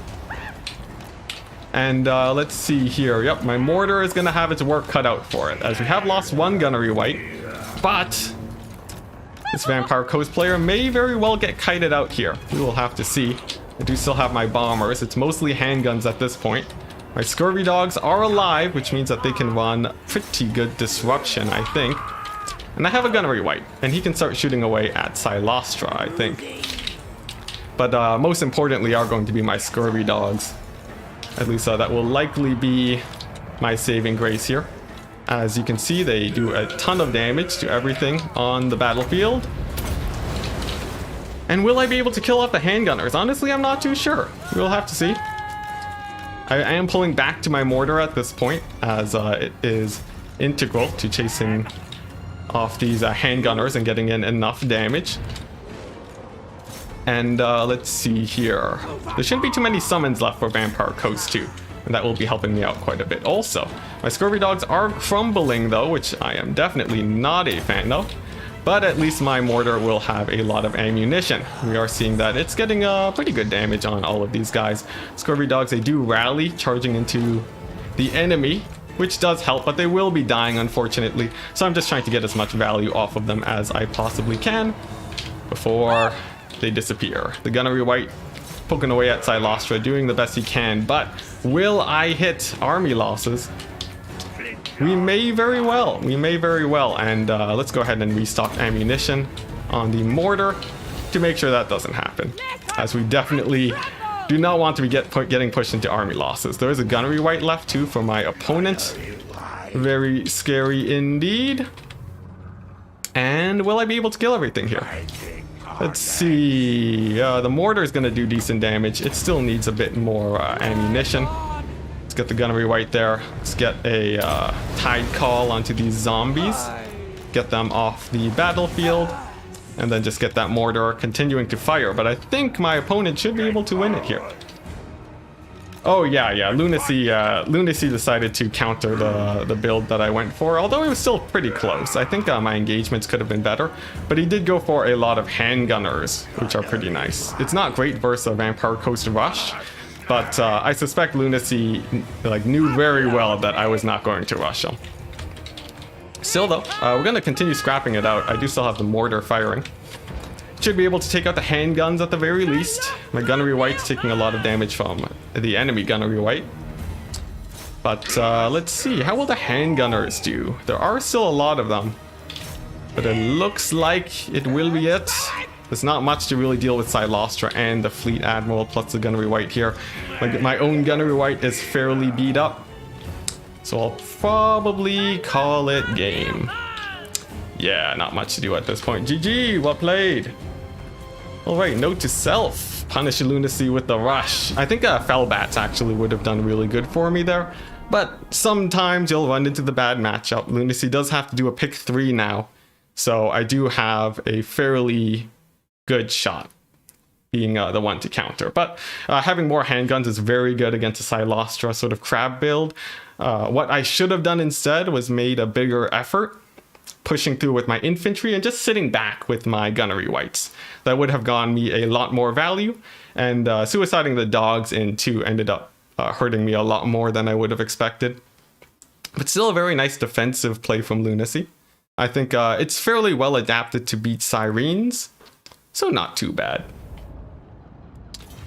Gee. All right. Now, big question. What will Lunacy's pick 3 be? If I do lose this, I will be allowed to go ahead and play the, the Clan War, if it's still going on. So fingers crossed for that. It seems like it is still going on, so hopefully I won't be late for that. Win or lose, I'll be pretty happy. But what shall it be next? Did I take a screenshot of that last game? Let's take another one just in case. And it's going to be, oh wow, MP Alpine Ridge. Very, very janky map, but let's give the BRB. Then we can dive on in as soon as we're back.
All right, and we're back. Let's see what we got here. What's Lunacy gonna go for? So far, it looks like they're just figuring out their pick 3. We'll see how it goes. Yeah, the 3 mortars. Mortars are really good in the Vampire Coast matchup. It's a balance between how hard. It's a balance between, you know, being rushed or not. So, like, had I gone for like a Moringal rush, it probably would have been pretty bad for Lunacy. Though the Scurvy Dogs are okay. Moringals are a pretty big pain to deal with. But if you know your opponent isn't rushing, you can spec more into your guns and they will generally do much better. But if you do want to rush though, it's like mass Felbats, mass Scurvy Dogs, and Moringals. And they'll have a very, very hard time against that. Just because there's not really a lot of things to kill the Felbats. That's the main problem with Vampire Coast. So yeah. Yeah. Actually, you know what I should have done? I should have rolled a die to choose if I was going to go the same build or a rush. Because this, I did beat Lunacy earlier with this. He went for Terrorgeists. But such is the way of things.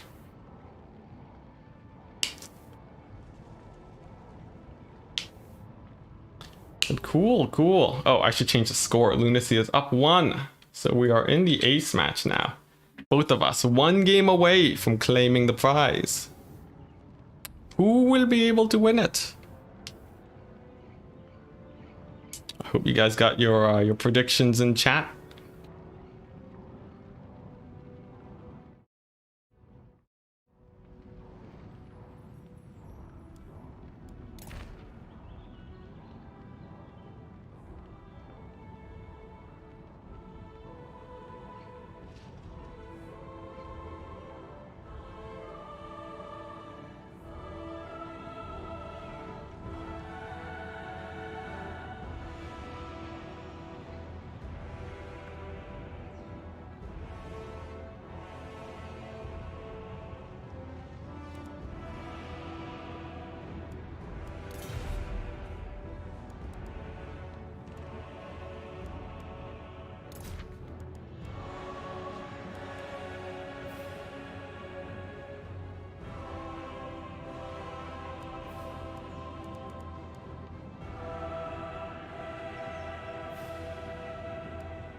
Oh my gosh, the mic was muted. How long was it muted for?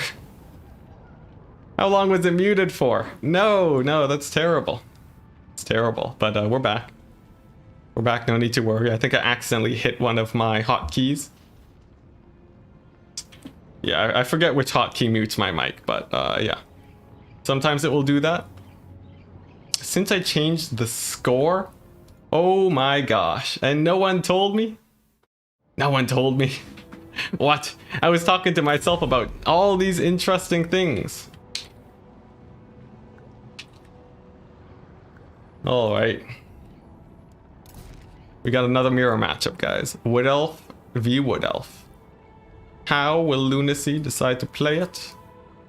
There are a couple methods, but I do feel confident in this matchup. Let's see. Alright, yeah, get ready for another 30-minute game, guys. It's gonna be a long one, unfortunately, but I still feel okay. Let's see. Now what type of build is Lunacy gonna go? There's a few things I could do here that could catch him off guard. Full Zoat Rush. You madman. No cane, no gain. You absolute madman. That'd be pretty hilarious though, wouldn't it? No, maybe a full Zoat Rush could actually win it. Just I highly doubt it. Let's see. Don't know how you play it, but War Dancers are good here. That's interesting, Lotus Moon. I feel like War Dancers would be sort of worse Dryads, right? Don't they just get shot to death? That's sort of my opinion, but I'm sure you have more experience here than I.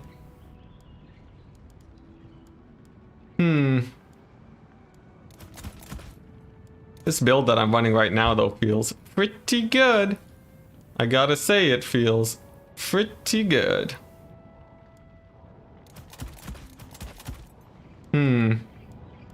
But is it good enough?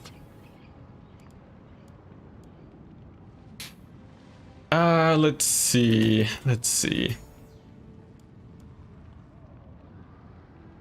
Don't know how you... Okay, yeah. I think War Dancers are pretty cool, but I'm gonna try going for a bit of a different build here. And then sort of just hope that it works out in my favor. I need to check the rules to make sure that I am not breaking them. We are on fruit rules. Alright, let's see, what do we got? What do we got? Aha, interesting. Very, very interesting.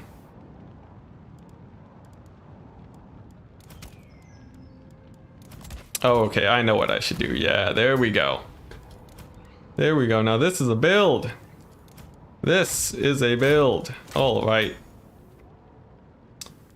Yep, feeling pretty good about this one. Let's dive on into it then, and hope that that we're able to win it. It's an interesting one for sure, I have to say.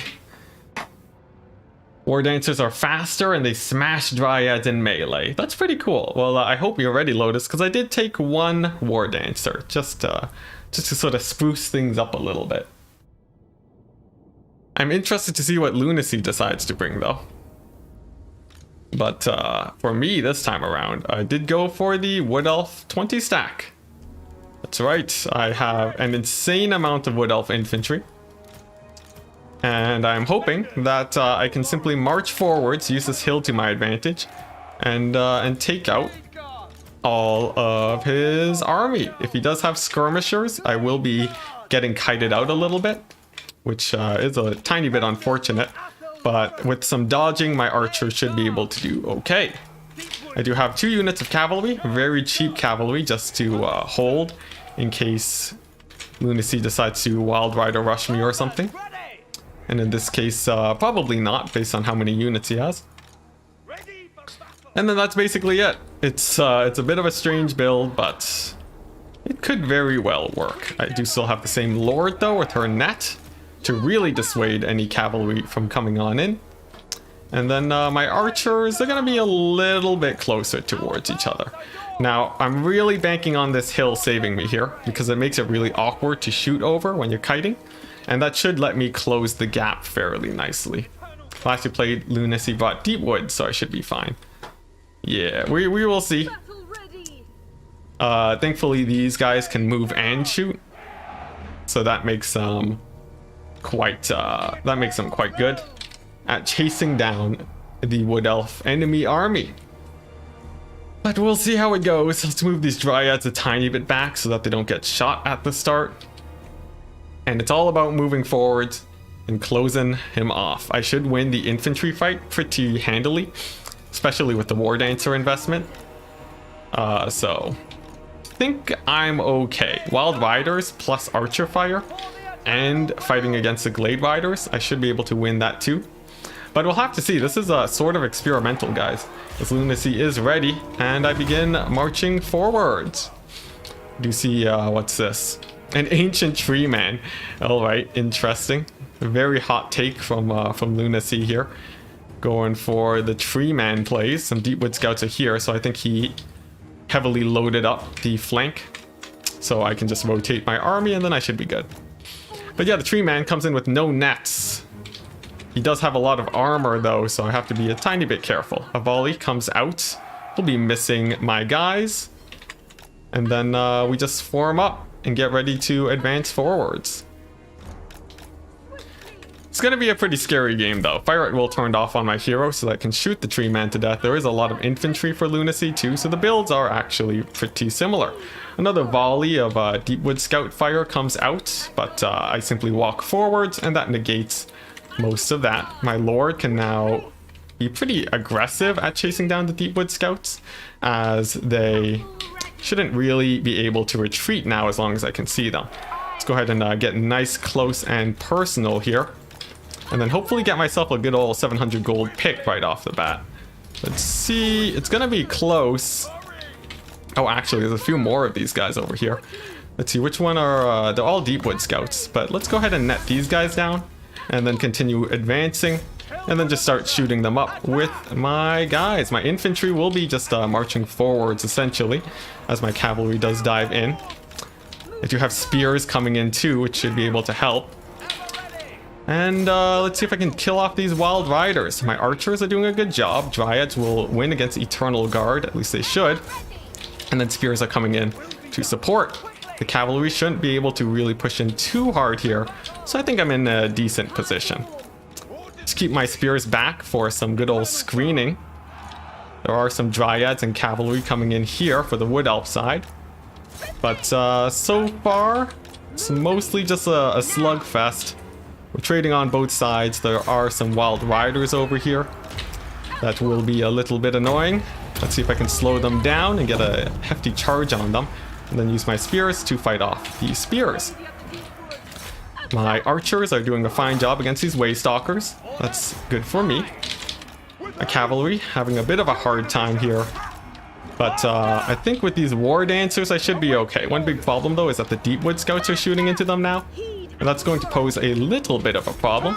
Let's see if I can just juke back and forth to dodge most of the shots. Thankfully they do. And then my Deepwood Scouts can continue their push forwards. The Wild Riders do close in though onto my back line. I will want to shut them down while my spears pressure the Deepwood Scouts. Let's see here. I do have a fairly strong archer advantage, but my Lord, oh, taking a pretty big shot in the back. Not great for her, for sure. But I do have healing, and I will drop that to heal her up. And then she should be fine. All right, got a little bit dicey there, but still pretty good. My archer pressure is definitely still stronger here, but it's gonna get a little bit scary as this cavalry on the flank starts pushing on in. Some more Eternal Guard over here. Looks like they might be a little bit of a pain, but all in all, I think with all my archers flying around and my Lord with her net, I'm not particularly worried about those guys. The fact that my infantry is now winning and pushing into the backs of the Wood Elf formation is very good for me. And as long as this tree man doesn't slap my poor caster here, I should be fine. Now she does take another big hit. That gets her extremely low. Let's go ahead and throw down a heal for her to pick her back up. War Dancers will come out of the woods now to start shutting these guys down, and my Lord should be okay. Although she is running for the hills. Should be back, and then my caster can come in to heal her up. So here we go, the big dive in onto these Deepwood Scouts now. We'll see if I'm able to actually shut them down. There are some wild riders here, which will be a little bit problematic. My Lord is just sitting in the far back, nice and safe. Let's see here, let's get a big slow on these guys, wild riders. I do miss it, unfortunately. My Lord will be getting healed up, but the Deepwood Scouts thankfully are getting pushed back. So that's pretty good. Let's see, I have just tons of archer pressure too. And I think I should be able to shut down the Deepwood Scouts now. And then it's just going to come down to killing off this tree man, which is going to be no short task for sure. He's actually going to be very high armor, definitely very annoying to take out. But I have saved ammo on my Lord, so I'm thinking she should be able to just pick it off with her ammunition. A lot of my spears are coming back now too. And there we go, a lot of those guys get routed off, so my Lord can begin the arduous process of killing off a whole tree man by herself, while the Waystalkers shouldn't pose too much of a threat. We'll have to see though. Let's see here, some more Dryads are coming through the back too, which is pretty scary. But if I can kill off these Deepwood Scouts, I think I'm okay. It looks like they are freeing themselves up though, so I will need to actually pull away with some of my archers, I think. Oh man, and that's a big spell cast there, going for the Lord snipe, but I'm still in a fairly good position. My Lord getting constantly healed by my caster. She should be able to hold out rather well. Deepwood Scouts too, slowly getting picked apart. Wood Elf forces now starting to shatter, and things should be good for me unless I make a absolutely terrible misplay.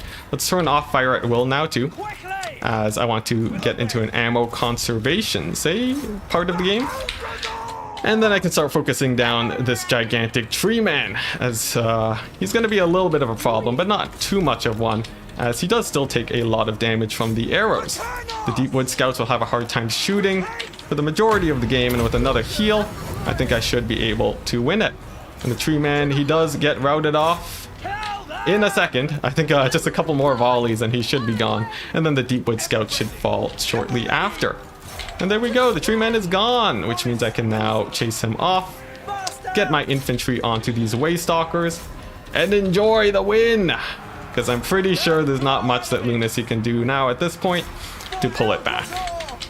Oh my gosh, it got pretty scary though for a second. Whew, that's a big volley from my Rangers. My, what are these guys called? Glade Guard? Yeah. But all in all, yeah, it was an infantry rush from the Wood Elves. As you can see, the Wild Riders got no value at all. They just basically did nothing. The Deepwood Scouts, while getting in some damage, they did not compare to the Glade Guard in the slightest. Absolutely great. The Blade Singer got shut down really early, so that was a misplay from me. But otherwise, it was just an overwhelming infantry force. I was expecting Lunacy to go for a sniping build here with the two Waystalkers, so I knew his army was going to be a lot smaller, and then my infantry would be able to win it from there. So in the end, it was a pretty good read, and I'm quite happy with that. So GG. That is the win for me. That's 2 wins now. And yes, I think let's see here. Let's do a Wood Elf versus Wood Elf. 20 stack. There we go. What? 20 stack. There we go. Nice. We'll save that for later. And now we wait in the finals. Very exciting, guys. Henadin, she said that's the same build you faced last time. Well, it looks like we ran over it, so that's good. Gotta leave, dude. Past midnight for you. Have a great stream. Thank you very much, Be Live. Have a very good rest. And thank you for your support throughout the day coming in and watching. Whew. But yeah, there's a chance I might be able to make it to the clan war.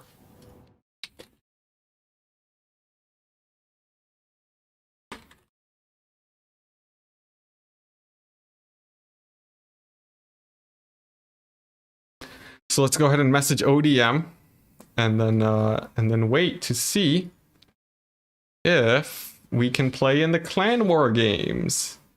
There's a good chance we won't be able to, but if we can, that would be great.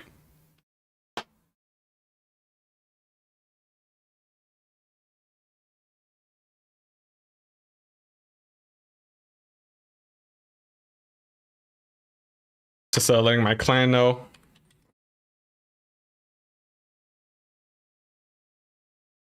And they should be able to figure it out. Do we know who the opponent is going to be? It's going to be the winner between Noob for Life and Deadly Bunnies. You can see over there. Check it out. And I think I should be okay, but I don't want to get overconfident now. But I think definitely the scariest opponent today was Lunacy. And being able to take the win there definitely feels very good. Oh yeah.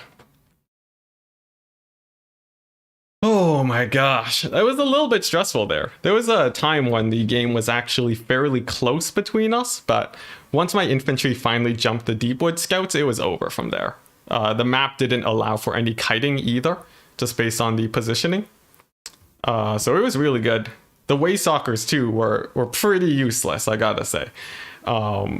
Just really punishing them because, yeah, the build was set up to withstand against a Waystalker type of sniping style. So yeah, I'm so happy about that build, that it worked out against what I expected Lunacy to bring. I was sort of wondering if there'd be a cavalry rush though, but thankfully we didn't have to deal with that situation. Let's see. Oh, Carlson crushed it. Yo, sick. That's pretty sick. I don't keep up with chess too much in terms of like tournaments and stuff, but I do enjoy playing it. I've played like a decent amount of like what, Blitz or Bullet? I forget which one's the slightly slower one, but I played like, you know, 5-minute chess before online. It's very fun.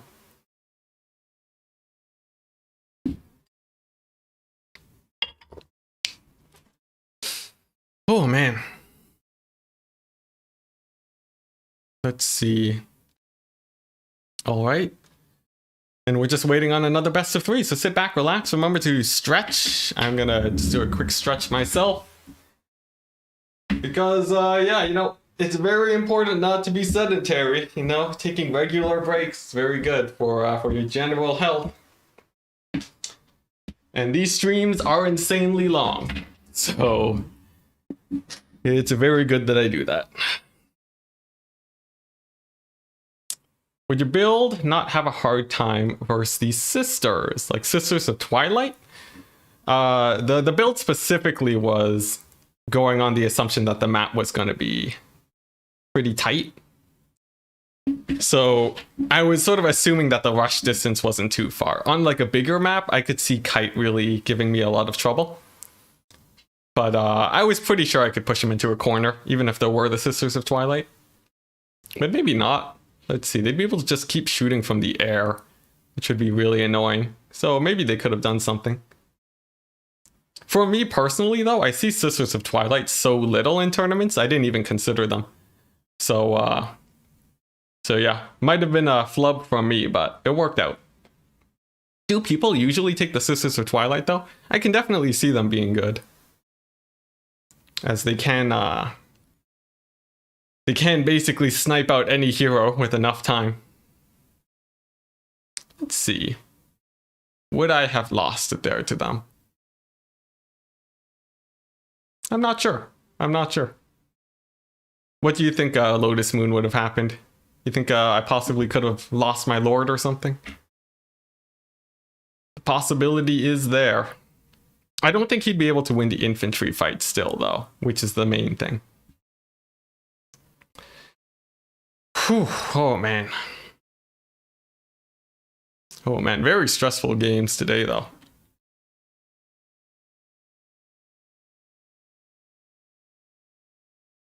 Let's see, you like them, but each to their own. Hey, I think it's a pretty good choice. I actually just forgot to consider them. I'm very used to people going for the normal Glade Lord, for the good old nets and so on. But yeah. I'll have to try them out sometime. I do really like playing the Wood Elf Mirror matchup, I gotta say. So, you know, maybe I'll grab someone from ODM sometime and have them play some matches versus me. That could be fun. Or Lotus Moon, if our schedules ever overlap, feel free to contact me. Can always get some games in. Although, you know, with all the video editing and so on, it can take a lot out of me, and I don't practice as much as I used to.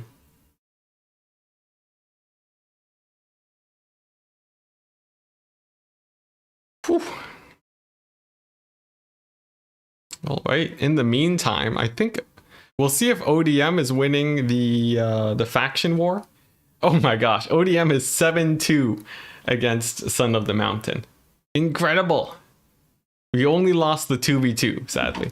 Oh my gosh, we're 8-2. ODM with the 80% win rate. All right, well, that's pretty sick. That is pretty crazy.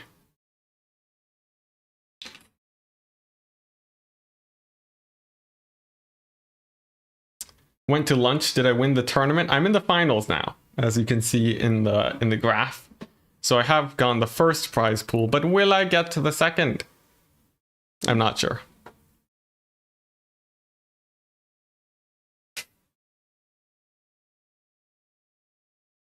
Let's see here.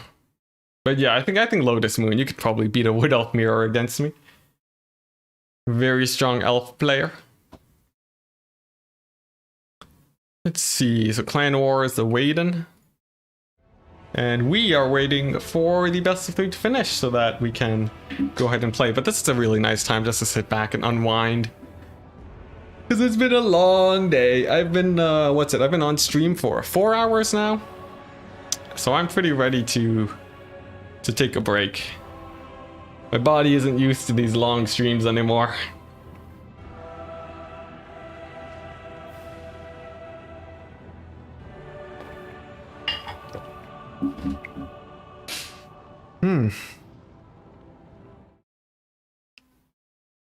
Okay, so it looks like they're playing the 2v2 in the Clan War. And yeah, I will have to find myself a replacement. The way things are lining up, better if you replace me if you haven't already. Sorry, wasn't planning to get to the finals today. All right, so my clan has been made aware. So they'll be moving on to play the best of 3. And yeah, we already won the clan war, so it actually doesn't really matter that much. So yeah, very happy with ODM today. ODM winning 2 events if I manage to win it. We might just end off at the semifinals. Let's see, what, Deadly Bunnies against Noob for Life? We'll see. I've seen both of them. They played in many tournaments before. So I'm wondering what they decide to bring. It's a best of 5 though, so that'll help any RNG situations. Cool to see the new guys do as well. Oh, also cool to see the new guys do well. Yeah. Well, they've been around for a while. I think today, the most impressive play is it would be let's see here. What's his name? Oh god. Oh god, I forgot his name again. Let's see. Charix? Yeah, Charix. Definitely, I think Charix gave me the most run for my money out of everyone that I've played today. Even more than Lunacy, although Lunacy had me pretty worried. Charix, definitely just incredible games. They were so fun. And I'm surprised I haven't seen them before, but I missed like the past few tournaments over the last few weeks, so that's probably why. You talk about the ones from ODM? Oh, I see. I see. The new ODM members. Well, actually, one of the new ODM members is Onjaga. Onjag? I don't know how to say his name. But they were a veteran, like way back, but they stopped playing Warhammer, and it seems like they're diving back into it. But yeah, I'm very happy about the new ODM members too. Generally, ODM is very picky when it comes to new players. So you get, like, all of our new players are really hardcore. They've already been playing games, like, you know, for many hours a day, every day. So when we bring them onto the team, they just sort of they just keep doing what they're doing, except with a lot better practice.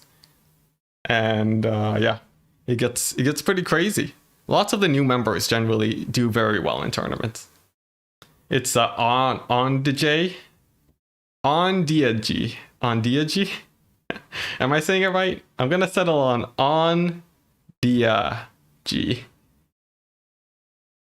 You're trying to join as well. You're part of the same program as the other two. Cool.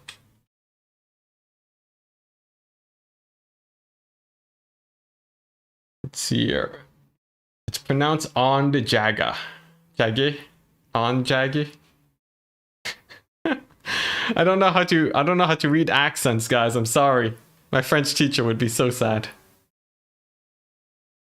Zypher, you're saying Alfredino's been helping you out a lot? That's sick, man. Get that new ODM blood. Lotus Moon with the oh no. Oh, geez. Did I say something terrible in another language? Did I do that again? Oh, man. The woes of being on the internet.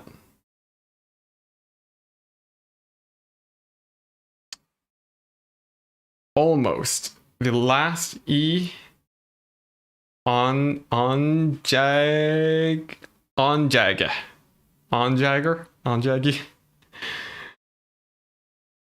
Let's see, you've improved a lot since the last weeks, but you still have a long way to go. No problem, Zypher. It's more or less sort of the commitment that gets ODM's attention. If you're just willing to play in a lot of tournaments, you don't even have to do that well. Just being present and friendly in the clan, like that's basically all you need to do. But you do need to be playing a lot of Warhammer. It basically has to be your life. So yeah. On Jaga. I think that sounds more normal. On Jaga. I'll settle on that now. Don't know. Do not know how you guys, English native speakers, can tell each other by writing how to pronounce new names. Well, usually you get like sections of words that are similar, or you use the phonetic sort of spelling of everything. But I am not very proficient on that front, so I have no idea what I'm talking about. Very close. All right, Lotus. I'll settle on that then. Oh, actually, I can look it up on Google. Let's see. Google pronounce on. Let's see here. On Jag. There's no matches. Google. How could you? How does Google not have a pronunciation for something? What? How's that even possible? I've never run into this problem before. Alright, well, we'll have to settle for nothing then. Do you know ODM's plans for Warhammer 3? Do they plan dropping Warhammer 2? I will probably just be staying with wherever the action is. Like, it depends on how Warhammer 3 releases too. To be honest, I would say there aren't any plans, really.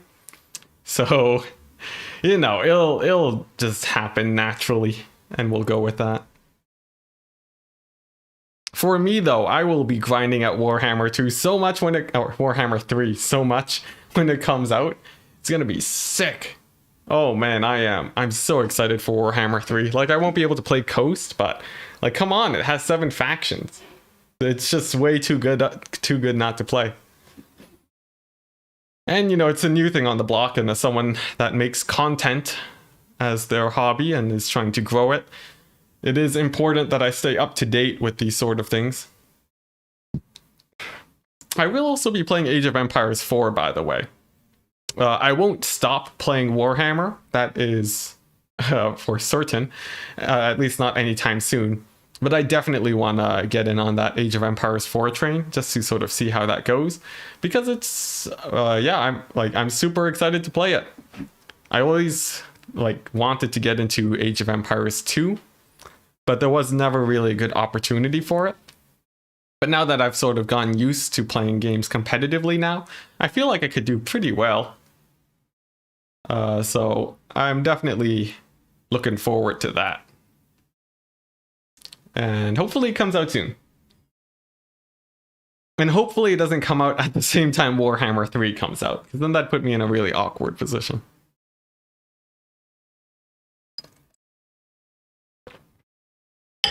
AoE 4 hype. I know, right? Everyone dislikes the AoE bugs, but the game is going to be sick. For those of you that don't know, I come from a StarCraft 2 background. That was the first game that I really tried doing good in, where I played a lot competitively. I hit Masters, barely, and then stopped playing from there. But nowadays, I think I could probably hit GM in StarCraft if I committed the same amount of time as I do for Warhammer. I could probably get pretty competitive, but I'm looking forward to AoE 4 though. It's gonna be so good. Your last name is 5 letters. Just checked a couple websites.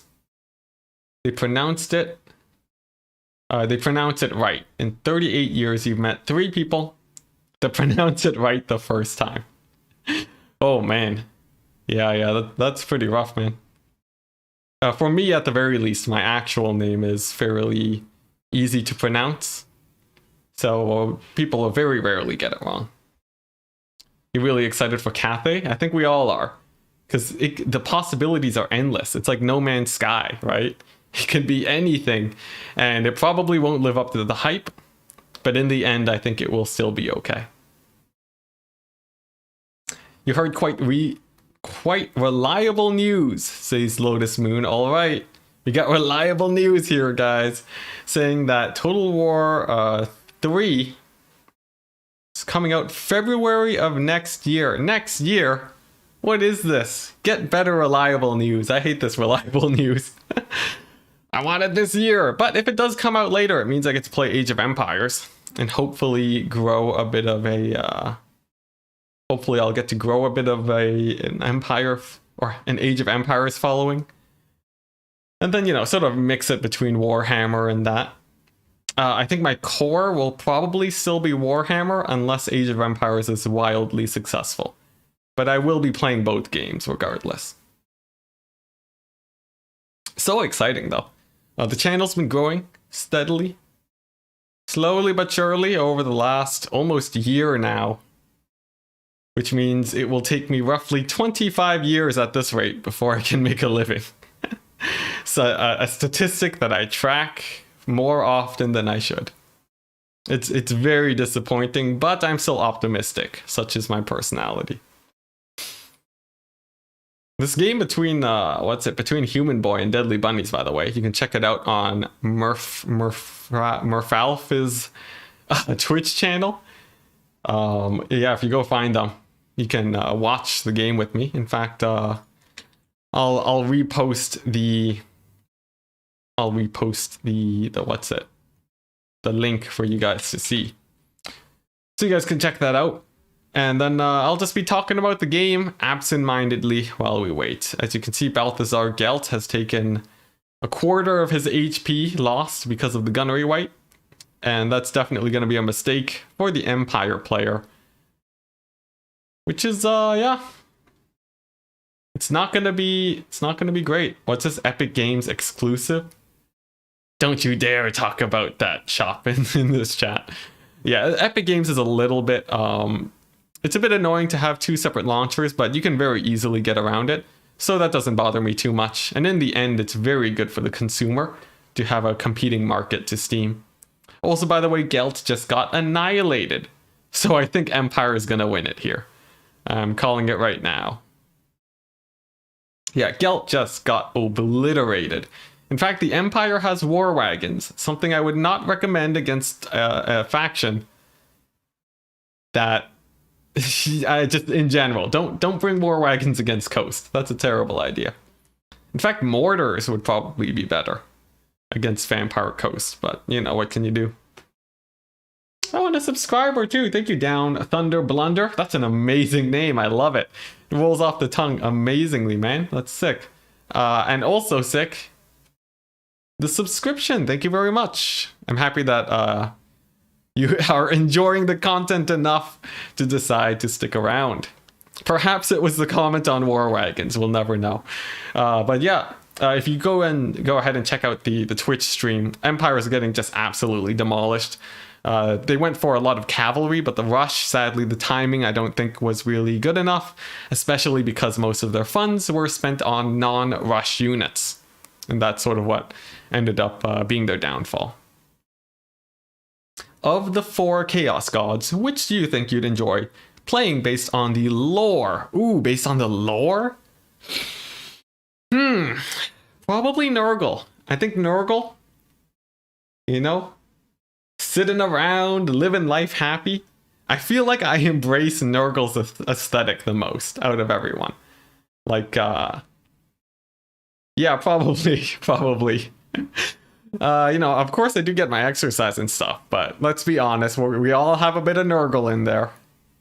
And I like the sort of slow, methodical play style. If it's anything like the vampire accounts, I think it'd be pretty fun. Pretty fun indeed. I think Slaanesh would probably be pretty fun to play too. And Tzeentch is a gunline faction, or so I've heard, which would be amazing. It's like flamethrowers for days on like skateboards or something. Like, what's not to love? It sounds amazing. So that's pretty hype. Khorne is okay. I probably won't really play him that much unless his motorcycle hell cannons are really fun. But otherwise, he seems like just sort of a rush faction. Very vanilla rush faction too, so probably not Khorne, unless his infantry is just world-class best infantry. We'll have to see.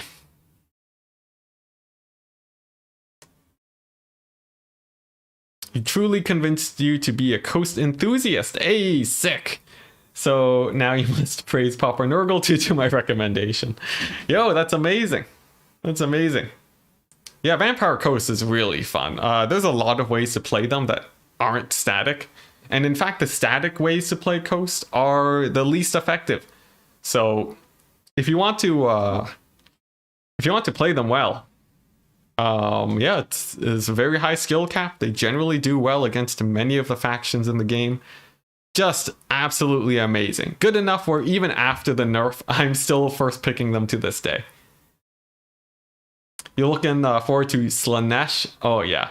Slaanesh gonna be so speedy, glass cannon. Oh man, all the Chaos Gods honestly are pretty sick. They appeal to a wide variety of things, and I think I'd enjoy all of them. So you joined a group called Shortbeards with Logic EU and learning the ropes for how tournaments and games work. Hey, that's sick. Yeah, tournaments are basically, you know, as soon as you get comfortable in quick battles, Warhammer tournament play is just a completely different world. Like the first tournament I played, I think I got knocked out round 1 after getting to like the top 100 in quick battles. And it's really an eye-opener to just get completely obliterated when you think you know what you're doing. So it's just endless enjoyment, honestly. If you really want something competitive to get good at, Warhammer. Really, really good. Nice niche community too. Nice and small and closely knit. I love it. Let's see, you do have to say, after the Vampire Coast nerfs to the mobs losing their HP, you think Coast has become way more fun to play against. Yeah. Before, it was pretty busted. I was winning games that I shouldn't have. But, yeah. They play less like dwarves, too. Yeah. The main thing that people don't like is the gunnery wights. But no one plays Coast, so people haven't really built up enough of a hate for them yet. Indeed. But if Coast was good, people would be hating gunnery wights. They would hate them as much as Sigvald.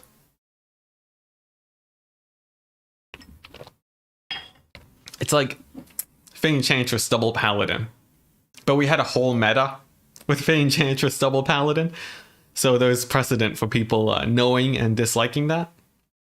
Nowadays, Vampire Coast, they simply, they get played by a few players. Although I did see them a few times today. So perhaps a Coast resurgence in the late stages of the Warhammer meta? Maybe. Maybe. I really hope Warhammer 3 comes out soon though. Because if we have to wait another like 4 to 5 months, if we have to wait till next year, I don't know if I can take it, guys. We've been waiting for this forever. Of course, we want them to make the best product ever, but in a perfect world, of course, we all wish to get what we want a little bit faster. The only problem with Coast is that there isn't enough Bloody Boy play. Wholeheartedly agree. They just have to make them cheaper and they're viable. They obviously have very good counters, so it's not like they're going to be a huge problem in the meta. Just because they're so easy to... You just need micro, and then you counter them. So I have no idea why CA just doesn't want them in the meta. I guess it's just not exactly the type of unit they want to see. But bloated corpses for 300 gold would be it. I think at that price, people would start running them. Maybe 1 or 2. You feel like people would hate double gunnery white less just because of the way it's strong? Isn't quite as apparent as Sigvald Never Dies. That's true. That's very true. Their chip damage is very slow and consistent. So yeah, people don't really notice it. But they get like 2,000 value very often. Lotus saying, to you, Coast feels good. So if gunnery whites got nerfed and other areas got upped, such as depth guard speed, so that there's more options, that would be pretty great. Yeah, restock at 4 is pretty crazy. It allows for more cheesy types of play. But I think, let's see here. So I'm just watching the other stream to see when our games start. Yeah, buffing depth guard I think would be the healthiest thing CA can do for Coast. Nerf the gunnery white, buff depth guard, and then you're good. I think they would be in like just the best position ever if they did that. Perhaps buffing bloated corpses too if they want to add the variety, not needed. But that would put Coast in a very non-cheesy style of play, lots of different things that they can do. It'd be great. Bloat should count as single entity monsters. No, Kane, how could you? So far, I've only been allowed to take High Elves versus Vampire counts. And Coast 6 times. And each time you win, it is because High Elves has the best counters across the board. Let's see. Yes, yeah, High Elves is the traditional counter to Coast. It's by far the easiest one people will take, followed by Empire if you choose your bands right. But High Elves are really well suited for Coast. So gotta really build up your play style against them, I would say. For me, it took an entire meta.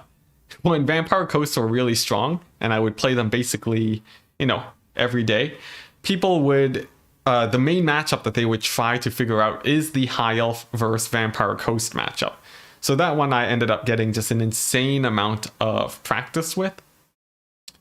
And yeah, that's what got me into a comfortable position. Or it got me into the comfortable position that I am in today. But yeah. Vampire Coast though. Honestly, I think High Elves, not really the best counter nowadays. I think Wood Elves and Vampire counts much better. Now, back in the day, Wood Elves didn't have their cheap cavalry, which is really what makes, what gives them the victory now.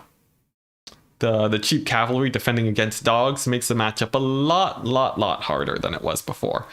You might be wondering, wait, but High Elves have cheap cavalry, but High Elves don't have the same type of range units that Wood Elves do. And that's the main problem that I have come up across. But as long as I can still win the High Elf matchup, I'm golden. And it's not going to be consistent, but most of the time I'll be winning. And it's the same with every faction in the game too. You're gonna have some bad matchups. On the plus side, though, people don't practice high elves against Coast very often. So overall, they're not as scary just because they're practicing against beastmen and so on. So yeah, that's sort of my meta history. Do you guys main any off factions?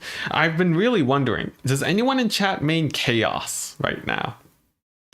I think we had a few Chaos mains in chat earlier today. But Chaos, do you guys feel like it's a good first pick? I feel like, I haven't tried it yet, but it seems like they're pretty decent. Down under saying, so far I only been allowed to take high elves. Oh wait, no. You play mostly campaign, says Neardim. But it's interesting how high elves are easy to take out there, but are normally the counter to Coast in multiplayer. Oh yeah, and high elves in campaign aren't too scary. Coast can take them out pretty easily. So yeah, there's a few things that are weird in campaign. The fact that dwarves can field so much elite infantry make them an absolute terror, but such is the way of campaign. Also, Tomb Kings are just the weakest faction ever. They have tier 1 skeletons and that's it. It's so fun taking them out. Lotus Moon saying, I'm not too sure how you feel about 400 gold for Crab Mount to Gunnery. Also, not saying it needs a change, but it seems very strong for the gold cost. Yeah, in terms of pure value, Gunnery Whites are getting more value than you pay for them in almost every game. It's a sign that the unit itself could need a nerf, but I think we both agree that Vampire Coast itself doesn't need to be hit any harder. Which is sort of a weird position to be in. At the moment, you're learning Wood Elves, Dark Elves, and Bretonnia, then Chaos and High Elves in 4th. That's a pretty good lineup. Wood Elves have been strong in the meta since time immemorial, and Dark Elves, they've had their ups and downs, but right now they're in an up, and yeah, you can run them in tournaments nowadays, so not a bad lineup. Bretonnia too. If they ever get around to changing how cavalry works, Bretonnia's just a really nice faction to play. They have some weaknesses in their army, but unlike other factions, their cavalry is just so strong for their price that it makes up for their weaknesses. So it's pretty great. Pretty great for sure. I think... No, our match is not going to start anytime soon because it's going to go to the ace match of the semifinals. So, you know, we just continue to sit back, relax, and wait. Hang out with chat. I'm starting to get pretty hungry too. I know it's a good stream. I know I've done well in the tournament when I start getting hungry. But I probably should have eaten a little bit more before I started. I'll live though. Definitely Coast power level feels good, says Lotus Moon. Yep. Feels like Bretonnia issue with Fae and Paladins. That's true too. Fae Enchantress and Paladins are so cost effective. It's similar to Gunnery Whites even.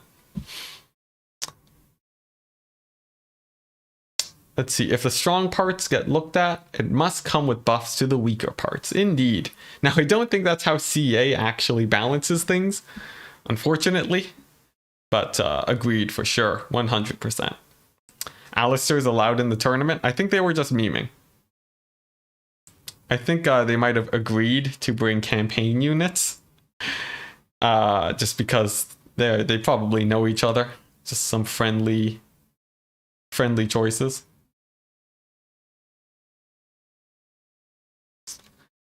Any thoughts of varying the Burning Head meta against zombie factions? Well, let's see. Burning Head, it is very often taken against undead. And I don't think that's too much of a problem. Because undead, they're very strong in how hard they can hold the line. But they're very slow because of it. And then having a spell that, having spells that are good against that type of playstyle, I think is fine enough for the game. If you gave undead an answer to everything, you sort of end up with very generalist factions. So like, if you have, we already have a lot of generalist factions. If you look at Greenskins, Empire, High Elves, I think it's okay to have factions with a few stronger weaknesses and strengths. And as of right now, the Burning Head meta is only really annoying the most for Tomb Kings. For Vampire Coast and Vampire Counts, they can afford to well, they have different reasons why Burning Head isn't as useful against them. For Coast, you play wider. And for Vampire Counts, well, they have a variety of different strategies. Not sure if I've seen it.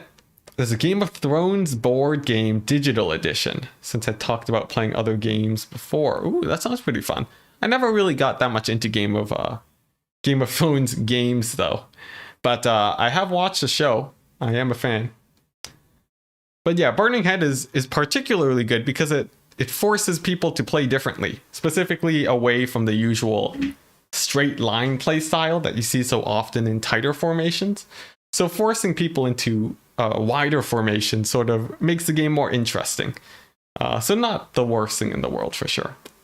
Although it is quite strong.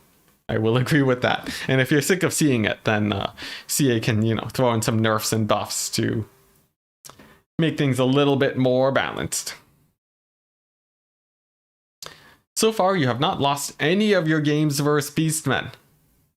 Nice, Down Under, as Dark Elves and High Elves. Ooh, that's pretty good. The monsters don't last long against your ranged for both factions, and the crossbows seem to take everything down. That is pretty good, but you do have to be careful. At some point, you will likely have to transition away from like heavy infantry levels of play or heavy range units. This is sort of the playstyle that I ran into this is the playstyle I adopted when I first started multiplayer. And although it's very good, you will eventually run into people that are extremely good at attacking. And unless you're playing a faction like Coast, it can get really hard to defend those backlines if they play well enough. But who knows? You might be able to revolutionize the ranged meta, and oftentimes it will still do really good against even the best players. So keep it up, man. Diablo 2 Resurrected. Oh yeah, I saw a bit of that. Pretty exciting, guys. Pretty exciting. I'm of the generation that missed out on the Diablo hype. So I have much less nostalgia on that front. But okay, big ask. Did anyone in chat play Champions of Norath on the PlayStation? If you did, you are amazing. Because it's basically Diablo, but a different game. And I played that game so much when I was a kid with my sister. Oh my goodness.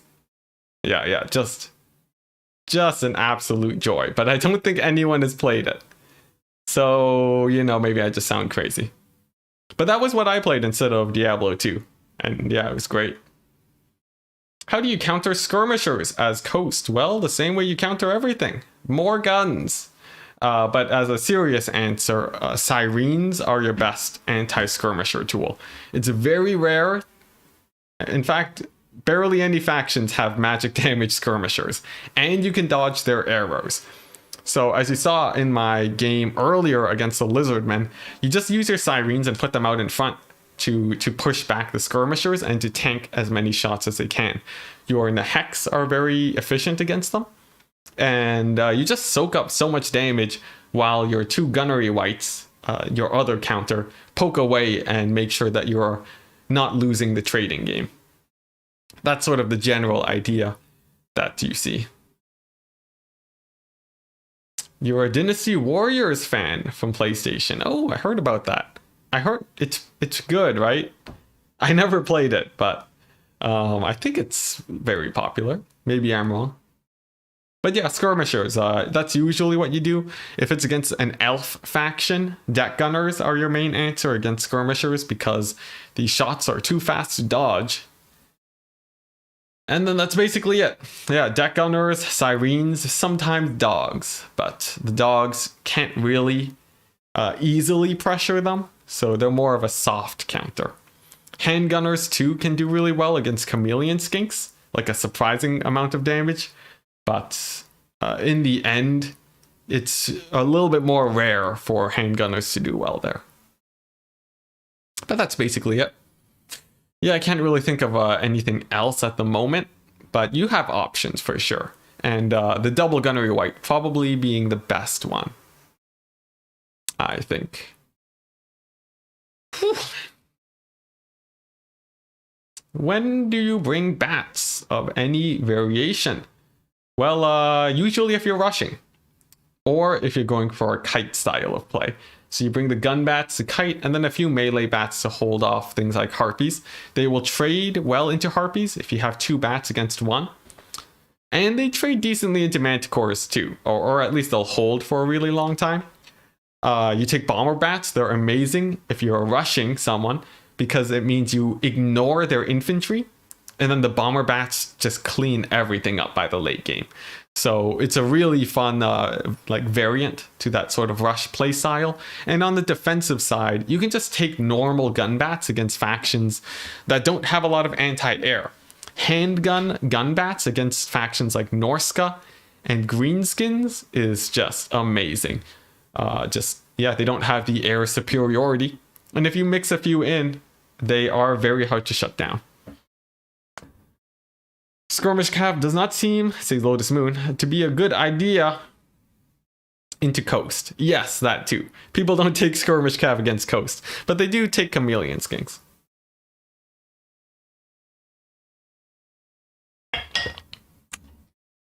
Down Under.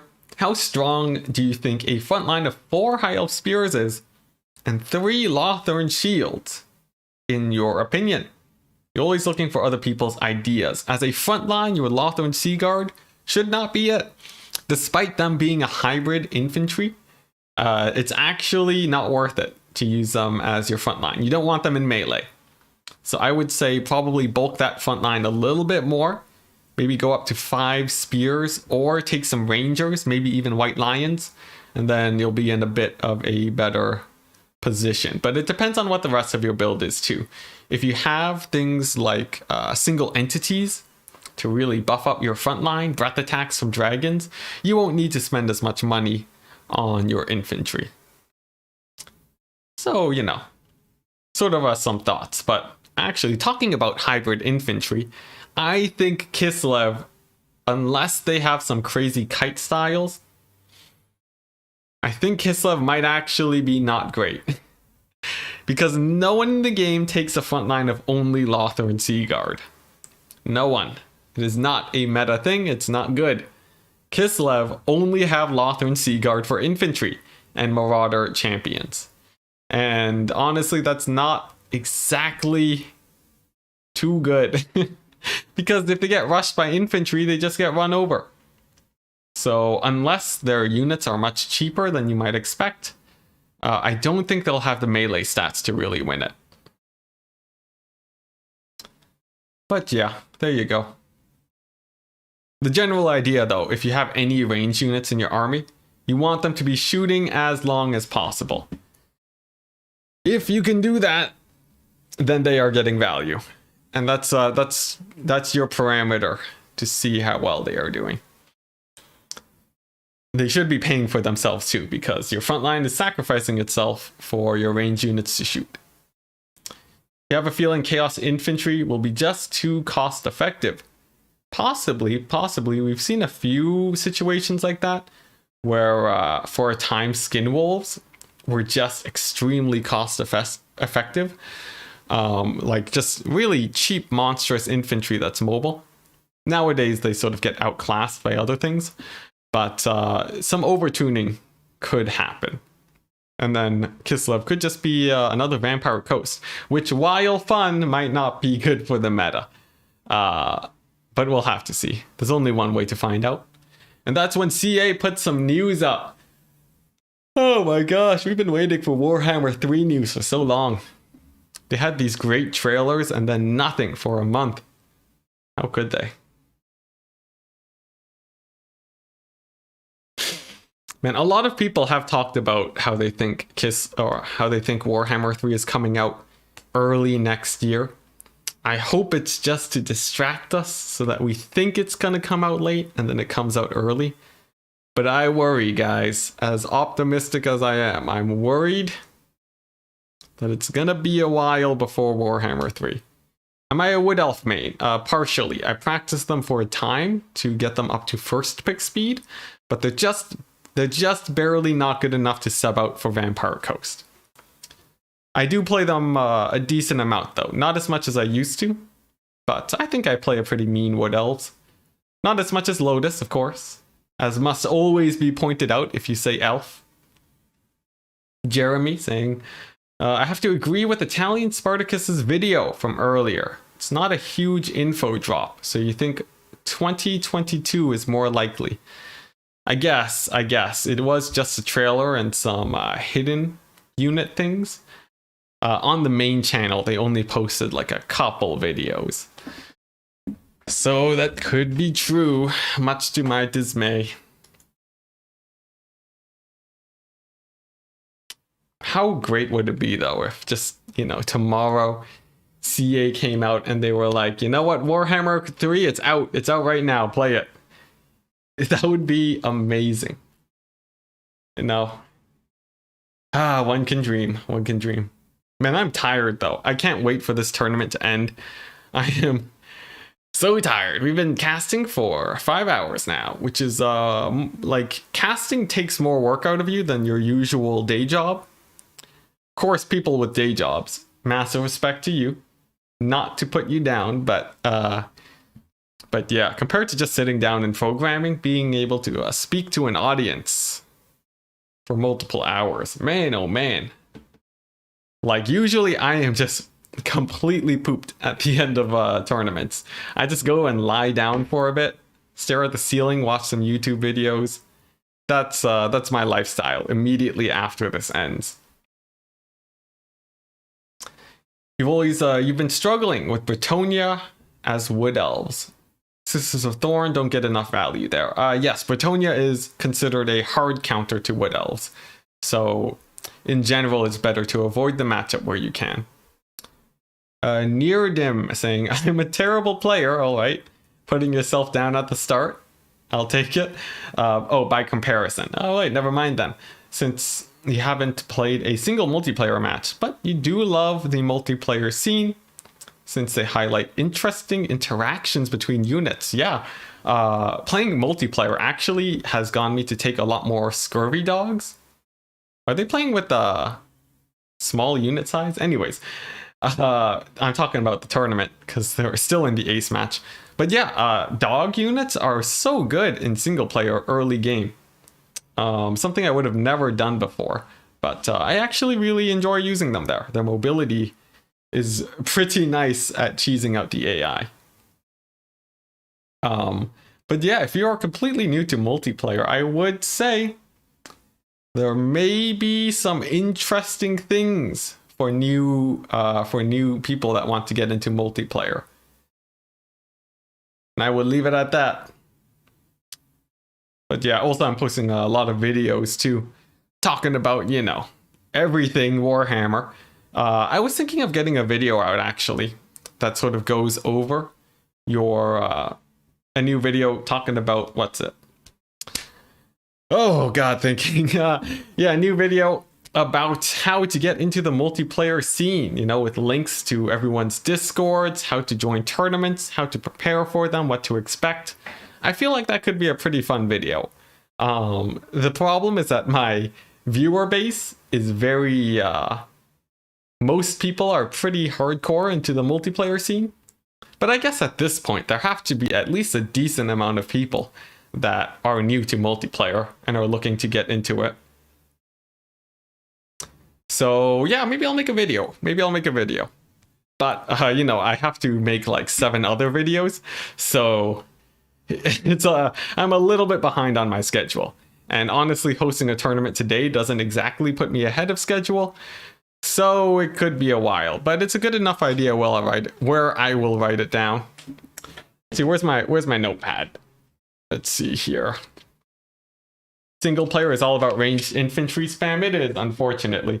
But I have hopes that they'll fix that in Warhammer 3.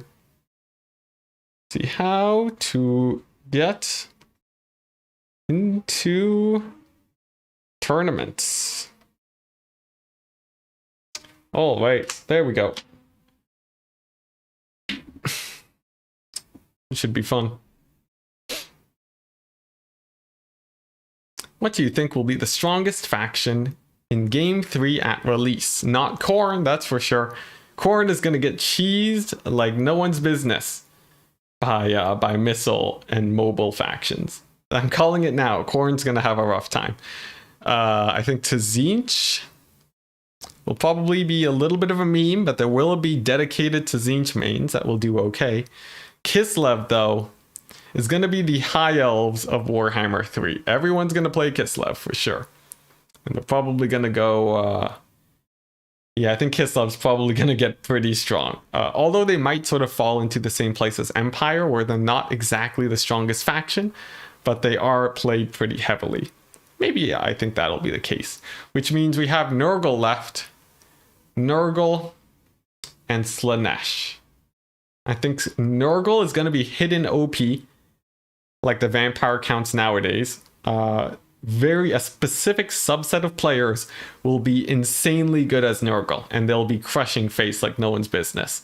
While the rest of the players will be playing Slaanesh, all the mobility guys, and then people will say, you know, a really good Slaanesh player is going to be terrifying.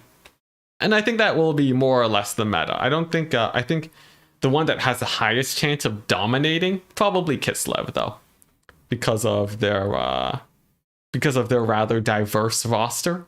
They can probably kite out a lot of the factions. Oh yeah, Cathay. We don't know anything about Cathay, but you know what? Let's just call it now. They're gonna be trash. Cathay's gonna be garbage. I'm calling it now. And no one's gonna play them. Their aesthetic's gonna be so bad, people are gonna ban them just to make sure that they don't see them. Because it's just that disappointing to see them in the game. There we go. Lotus Moon, you're saying they're going to be broken? Probably, right? They're going to have a lot of mechanics. I think in single player, they're going to be broken for sure. They may be the new Skaven in single player, where there's so many cool ideas that you can do with them. They'll just get all the fun toys and just dominate. But in multiplayer, if you look at Skaven in multiplayer, they're not that terrifying despite getting so much attention for single player. So I think there's a decent chance Cathay's not going to be great.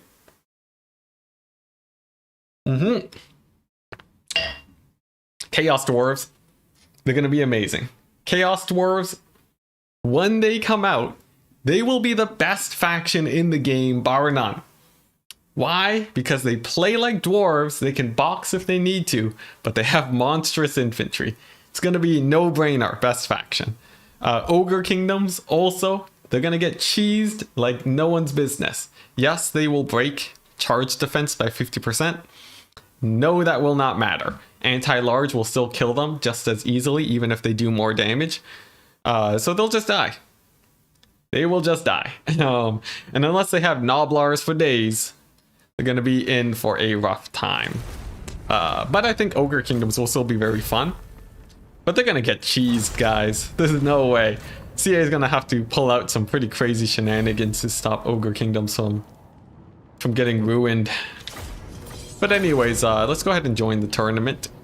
We are finally in the finals. Noob for Life has won it. And we're in a best of 5. Oh my goodness, guys. We finally made it. Oh my gosh, it's been such a long day. But nice. Nice. Let's go ahead and close the Twitch stream so that we're not cheating. And then go ahead and wait for them to pick. Figure out the map. See how well we do. Oh boy. Alright, so what are we at? We're at 0 wins. And it's going to be Noob for Life. From Clan XMT. How do they do their brackets? The squigglies.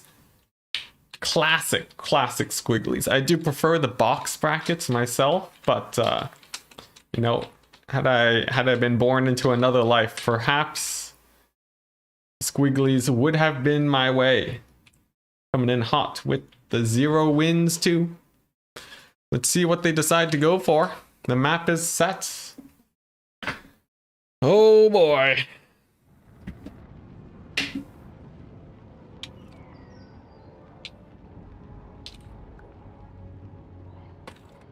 All right. He's going Empire. All right. So let's see. We'll give him our pick beforehand before we head out. I'm thinking probably Bretonia. It's a big map. It's a tiny bit sketchy, but I think Bretonia's gonna be the best pick. What do you ban? Dwarves and greenskins, not bad. I could go lizardmen too, but lizardmen are really nice in other situations. So let's go Bret. I'll go Bret. All right, I'll be back in a minute, guys. Oh. Let's just hover the faction while we're here.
Okay, we're back.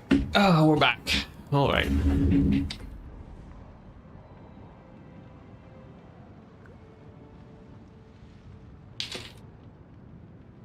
All right, cool. Let's stay Bretonia. Noob for Life has gone for Empire. Ban the greenskins. Cool, cool. I will stay Bretonia because I don't want to get, I haven't played enough dwarves recently to warrant using them as a counter in this matchup. But, see how this goes. I have a decent Bretonian build. That is outdated now, unfortunately. Let's see if I can fix it up. But yeah, in general, Bretonia, they outclass the Empire just because their cavalry is much better. Of course, Bretonia does not have as many guns, but not particularly important if you're just overrunning and rushing, which is the traditional Bretonian playstyle here. Let's see, do I have a hidden build here? I don't. Alright, then I'll have to work with what we got. But yeah, in general, Bretonia, they have it pretty good. They have it pretty good. Now, the Empire, of course, they got France. A very scary force indeed. He'll likely be facing up against, Lewin most of the time. And Lewin does have healing. He actually has quite a bit of healing, and that can put him in a really nice position. I'm wondering, though, what is Noob for Life going to go for here? There's a couple ways he could play it out.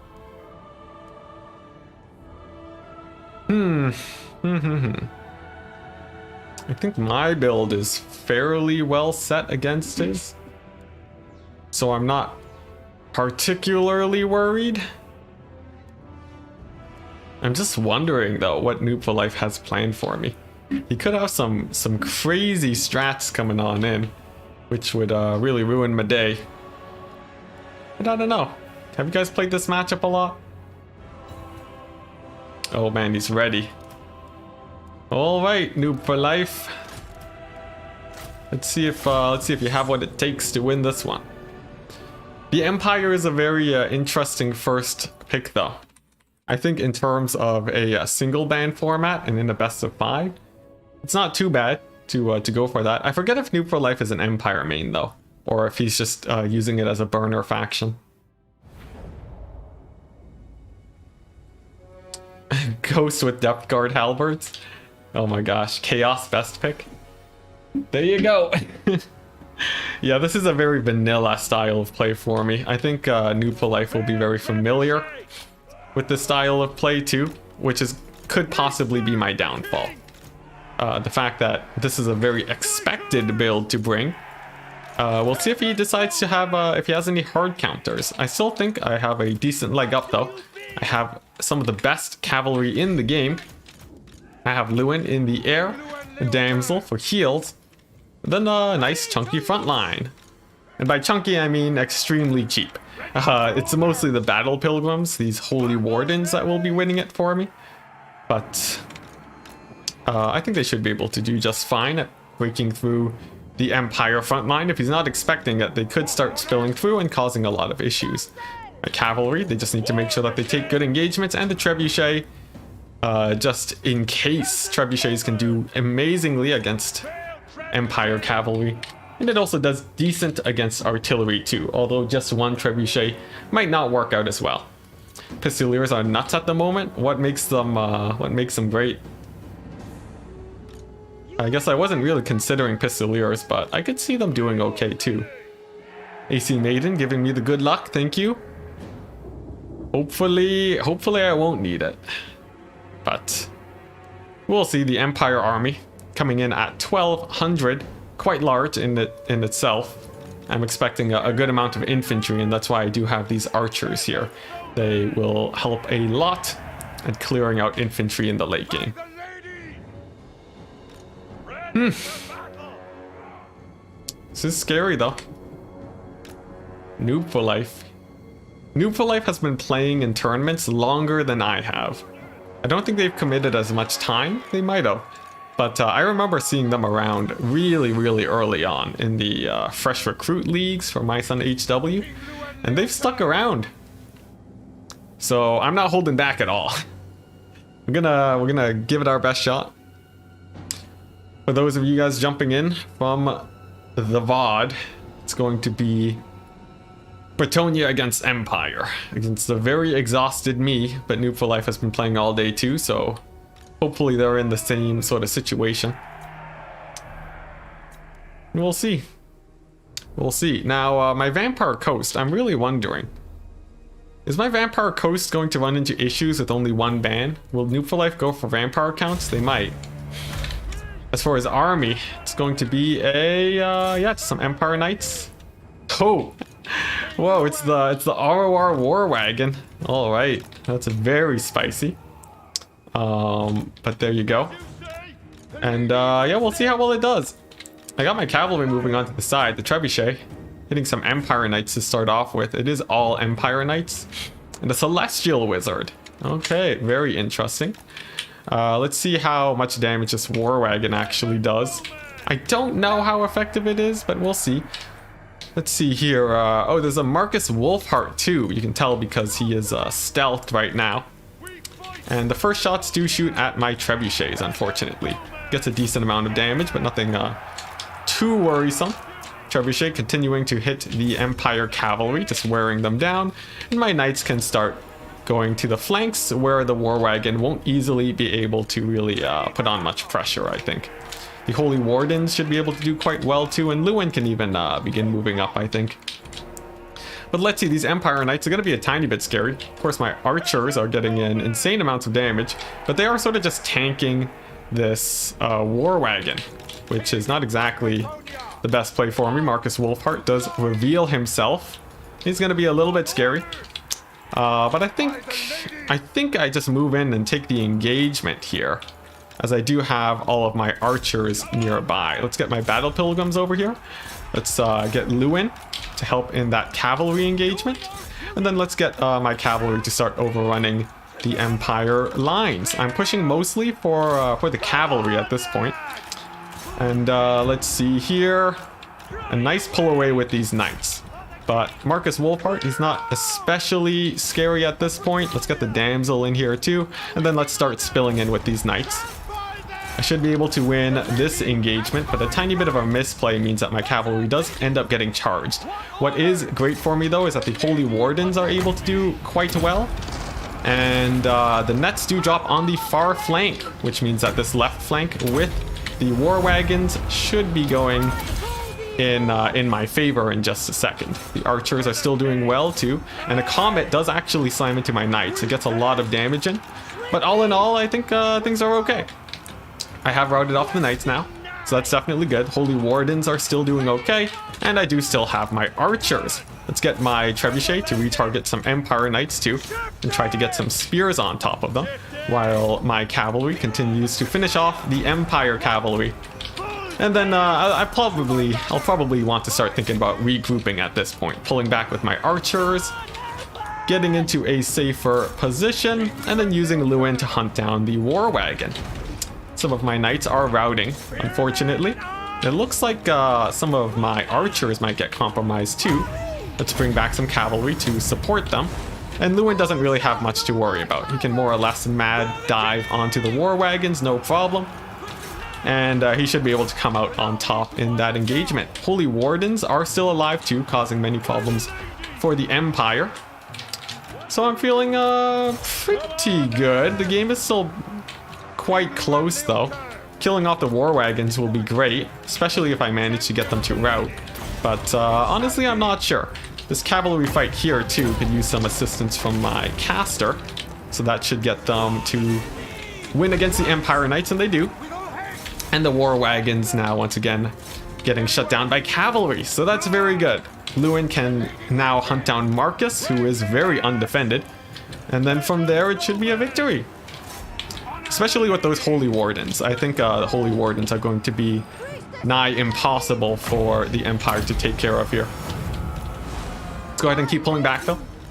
Get the Holy Wardens in the fight. Marcus Wolfhart extremely low. He does get the net on Lewin, which is pretty scary. But he's still at fairly high HP, so I'm not too worried on that front. Holy Wardens are doing well, and I'm actually going to get my caster now to hunt down Marcus. It's a little bit of a desperation maneuver, but I think it has to be done. Otherwise, I could run into a lot of issues. Some knights have rallied too. My archers are still safe, which is going to play a rather big part in the battle, as they will be able to continue punishing the infantry. And once Marcus goes down, I think we should have the first win. It's pretty nice. Oh my gosh. Yeah, it was a tiny bit stressful, especially with all my guys getting, my archers getting chased down and Lewin taking some damage. But I think the Holy Wardens did really well. My cavalry did really well. And from there, getting that cavalry advantage is pretty big. Comet Casadora does drop on my archers, but it's actually extremely easy to dodge.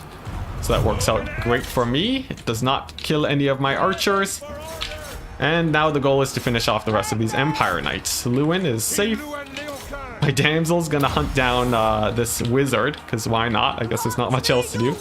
War wagons are gone. And we are good, but Lewin still has to push through to hunt down Marcus. So let's get him out of those spears. And then we'll be good. Nice. Archers in the late game are more than enough to kill off the infantry, which is mostly why I'm not worried this game. Plus the terror routes from Lewin. It's going to be very hard for Empire to do much. I also even still have a few units of cavalry, so we're pretty good. 30 watching with 38 likes, a real Chad. That's interesting. I guess a lot of people have been cycling in and out today. But I gotta say, the Holy Wardens are so great in this matchup. They just wreck Empire lines. Like, against Chaff, Holy Wardens, they will just run over everything. Although they are routing right now, but they did pay for themselves in the end. And cool. Cool. Down Under. Saying best of luck to you on your games. Thank you very much. It seems like it did come into play as we managed to get the first win. All right, sweet. Now I'm itching to finish up this tournament. So let's see if we can win the next one. We have Vampire Coast, which I could take out now, but I feel like against the counters, it's a bit too risky. I don't really want to take Coast out just yet. Alternatively, I could go for Beastmen, actually.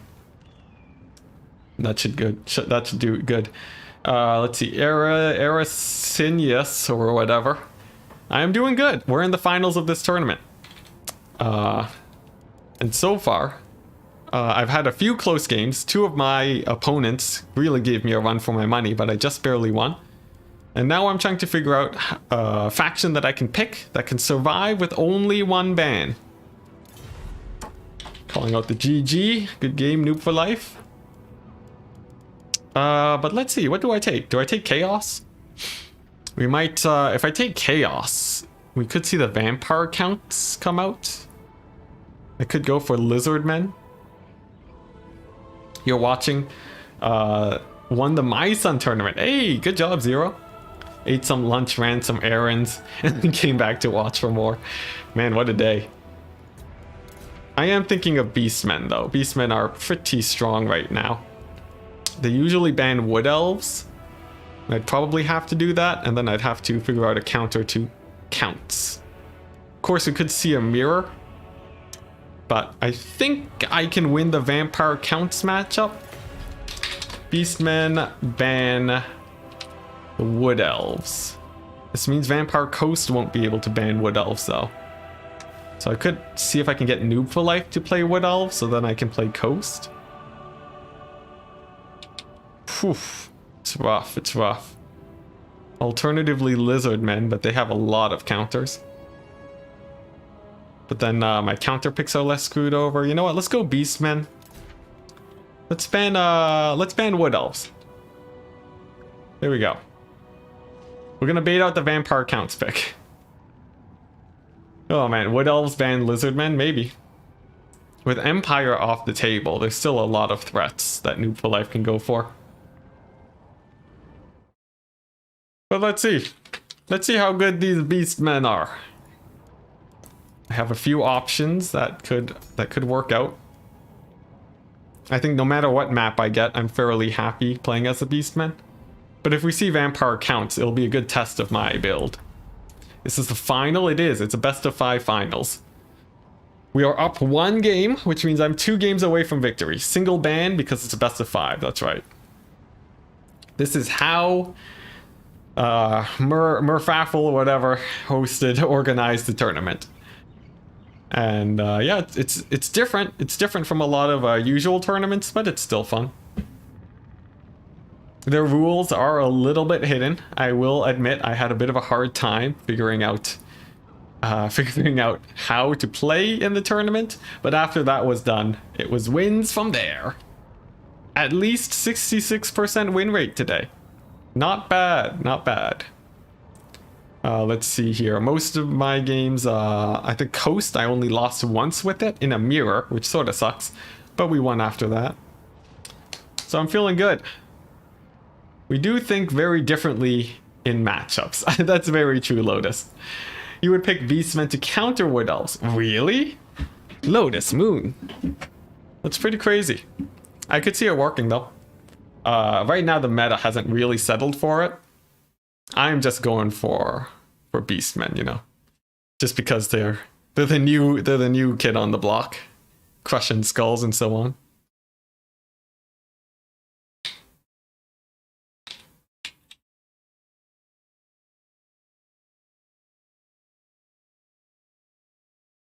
All right, Noob for Life waiting for the map. Maybe it's Oakenhammer again. You never know.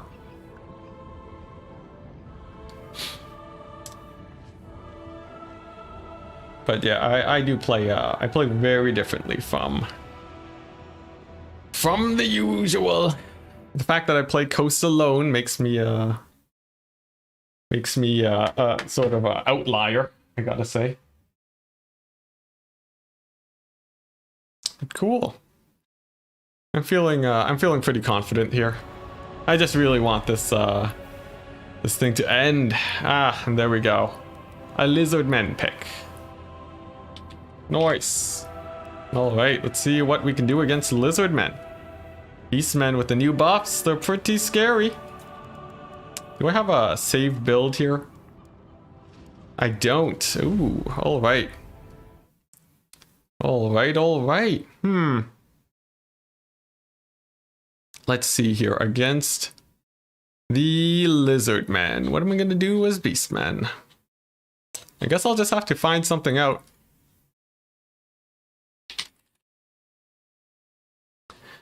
Alright. So let's see how this goes. You don't know how this matchup works at the top level, but you find yourself getting away as wins as wood elves despite playing worse than the beastman player. Interesting. That could hold up. Like I think wood elves generally they give beastmen a run for their money. What am I doing though? Let's see. We're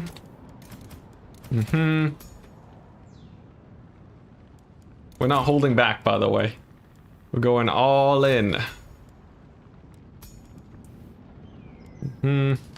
Beastmen mass Encore archers are hard for wood elves to shut down. Really, I faced that recently earlier today. They actually had a bit of a hard time, but it might have just been the situation.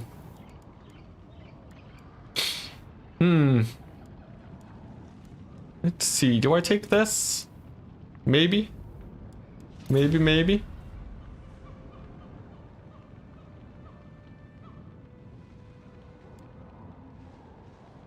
Oh, nice. The Merfalerf just turned on unit caps to make sure Noob for Life isn't trolling with campaign units. It's pretty hilarious.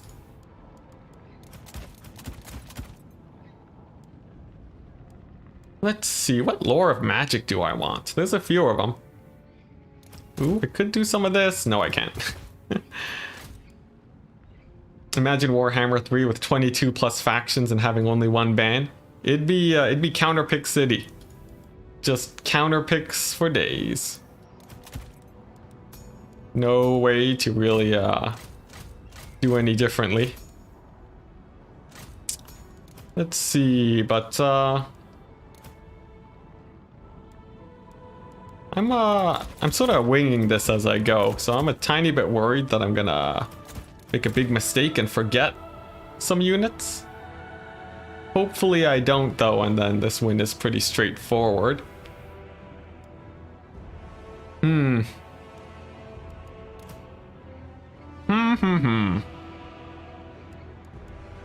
need a way to deal with skirmishers, I think.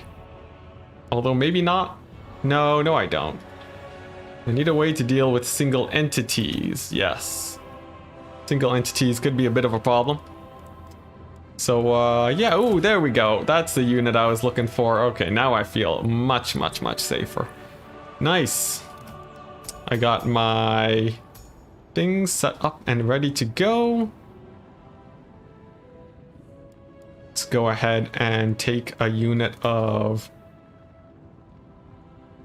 let's see. Yeah, let's do this. All right, nice.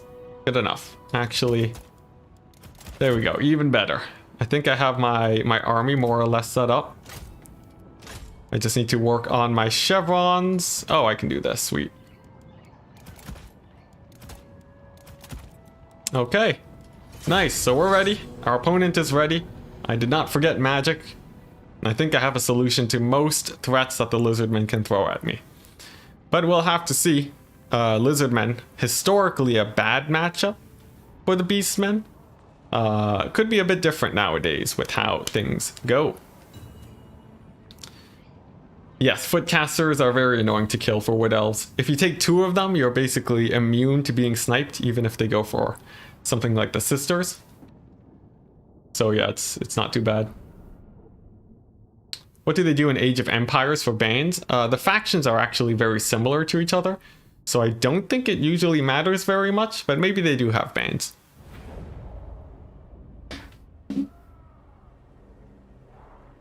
Cool. Nice. We are getting into the game. Let's see if we can win it. That's right. I did go for chariots this time, guys. I have forsaken my good play to get these guys because honestly they're way too good to pass up if you're playing as beastmen. The reason is because they are extremely good against the infantry for the lizardmen, and if you don't want to get murdered by things like the stalkers, if you don't want to get murdered by temple guard and so on, and Saurus warriors, the chariots are going to be your answer. Torox is my main anti-single entity. He's coming on in with his brass body ability and his melee buffs. And then just a couple archers in case they're able to get value. I don't think they'll be seeing too much pressure, so I'm feeling comfortable putting them out in front. And that's basically it. Good luck, have fun. And it's going to be fairly similarly sized armies. Alright, so let's see how this goes. My skirmishers might run into some issues early on, so I might have to pull them back and then sub them out with the chariots. But if there is a mass chameleon vanguard, I should still be okay. In fact, I might even be able to run them over. That's the plan. You hate getting murdered by stalkers. They can be pretty annoying. But if they're shooting at infantry, they only just barely get their value back. So it's not too bad deciding to take them. Oh, I'm out of water. Let me grab some more.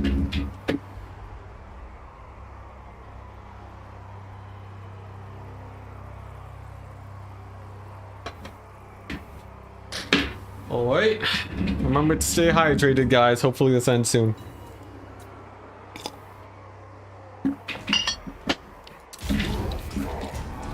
Alright, and what do we got? We got an infantry ball here, 4 Saurus warriors, lots of spears, double coatl is the play with tic-tac-toe. There's a beast caster, and that's about it for the forces of the lizardmen. I'm remembering now that I forgot my harpies, and I'm going to have to live with that decision, but all in all, it's not the worst case ever. The coatls are going to be a little bit scary, as of course they do get a lot of damage in. There's a lot of range units here on the lizardmen side, so I will pull these guys over to the flank, pull my chariots there too, and then sort of go for a bit of a flank overload. I think this should work out fairly well for me, as the archers can now begin shooting on in.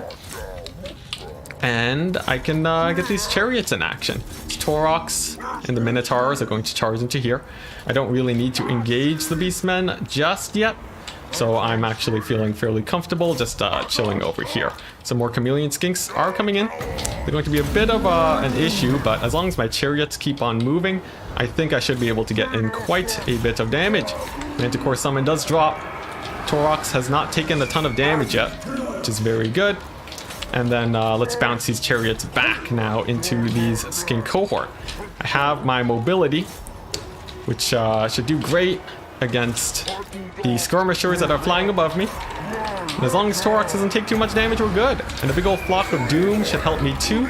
A bit of an infantry blob means that I take a nice, really nasty cast over there. It's gonna hurt my guys quite a bit. And this right flank isn't going great for me, but all in all, I think this mass rout of the lizardmen infantry is definitely in my favor. My caster is getting a bit beat up by tic-tac-toe, but with my horde of skirmishers, I think I should be a-okay. Let's go ahead and start splitting up this infantry though before they run into any problems. And run away with the caster so that he stays safe. Tic-tac-toe will slowly go down to my skirmishers, and then I think I will be in a decent enough position. Chariots too, still doing amazingly, as of course they are one of the best units in the game currently. They're going to be bouncing around as much as they can, not sticking in a fight for too long. And the Minotaurs are still holding up very well against the these Saurus warriors, so I feel pretty good there. Skirmishers too, completely uncontested, as it's mostly single entities in my backline. Torox will have to find a good target to hit. Right now he doesn't have too many, but it seems like the double coatl are actually going for my chariots, so I will have to pull them back, unfortunately, and I think that's an okay situation for me. My caster looks like he is routing, but he will be back, thankfully. And as long as I run away from these coatls, I am distracting about 4,000 gold on the lizardmen side. That should be very much in my favor. And with a big Centaur charge here, completely uncontested, I think we should be in a very good position now. And there we go. Let's charge them into the backs of the Saurus warriors.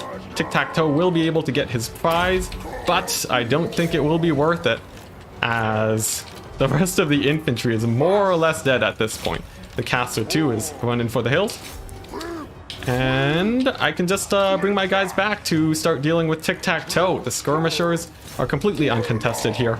And the chariots now coming back too should be very great against the remaining infantry. I basically don't have to worry about the infantry anymore, and it's just these single entities, which really shouldn't be too much of a problem. There are a few air skirmishers, but not really much of a problem at all either. Manticore Summon does drop. Thankfully, I have been saving Torox's ability to keep him, his damage resist ability, and that will keep him alive if he does get dived in by the Manticore. So really, honestly, no problem at all. Let's get him to fight the Coatl now. The caster is getting chased off by chariots, and even though my caster does finally look like he will be dying to Tic-Tac-Toe, Tic-Tac-Toe himself even routes off, and that should be game. Nice, yeah, Beastmen, oh my gosh. Classic Beastmen. I'm not afraid of taking Beastmen in tournaments, even though they are one of the best factions in the game. It's never really been my style. But man, oh man, are they brutal. Those chariots specifically, they get insane damage against Saurus. That it's not even close, man. Not in the slightest. And I will get another Manticore Summon in 5 Winds of Magic, which is actually a really long ways away. But if I can hunt down this Coatl, then we should be good. I still have my skirmishers too, and they can probably win the game just by themselves at this point. So we're good. And of course, that big snipe on my caster really did not end up paying off. He sort of just kept tanking it, and it resulted in Tic-Tac-Toe taking a lot of damage. But there we go. Army losses for the Lizardmen. And it shall be game. Pretty straightforward. He took Lizardmen, and now he is picking next. Let's take a quick look at the value here. The chariots only paid for themselves, which is actually pretty surprising, but still quite a bit of damage. My infantry did very well, finding strong engagements for them, but the Minotaurs, Butchers of Kalkengard, amazing. Absolutely amazing. Skirmishers too, in fact everything basically did well for themselves. So not too bad. The 2 Coatls did not pay for themselves, same with the air. And I think in general this Lizardmen build would have a hard time versus this in most games. But there we go. That is win number 2. Let's see if I can close it out in the final game. GG. Alright, I do have to run after this. So I'm really hoping that I can just, I can finish this and end the day. I really wasn't expecting this tournament to last so long, but I guess at this point it should be mostly expected. Yeah, Merfalerf with the champ build. Yeah, Tic-Tac-Toe, signature of Falcon, I gotta say. And double Coatl. Honestly, pretty memey. I took 2 chariots, but, you know, it's a tournament. You gotta be ruthless. You gotta be ruthless, yeah. Noob going hard off meta. Maybe thinking I was gonna go something specific and wanted to counter it? Maybe. Maybe. He could just be fooling around too, but we may never know unless you send him a DM. The map is set. It's Prague, very flat. Extremely good for a player that likes to play his ranged factions. We'll see what Merfalerf decides to go for. He's down Lizardmen and Empire. Some very good generalist factions. And now he's questioning the big open maps. It is very much in my favor. For sure, but you know, maybe the next few maps will be better. Solid Beastmen build, it's crazy. The chariots are like the icing on top that make the build work, because they tip the favor of the infantry fight towards you, and it forces the Beastmen to move in to make a play. Yeah, basically that. And oh my gosh, Merfalerf. Beastmen no ban. You madman. Beastmen no ban. Alright, alright. Alright, he's asking for vampire counts, but I think that matchup isn't actually that great for me anymore. I might just go for Vampire Coast, which would do better. Let's see, what else? I could go Dark Elves, though. Dark Elves is probably the most standard pick here. And I'm just gonna stay meta. I really want to end this tournament. I want to play Vampire Coast, but I'm just gonna go for what I think is best. So let's do it. We're up against Noob for Life. Playing as the Dark Elves against the Beastmen. Traditionally, pretty good matchup for the Dark Elves. As of late, due to their very strong kite and mass infantry play. And Noob for Life is going to have to try and figure out what I'm going to go for. It is on him to decide. But I think I'm in a fairly decent position here. Let's see, there's like a few things I might change up in this build right now to make it a tiny bit better. This feels like a very strong choice. Yeah. Alright. Okay, ready.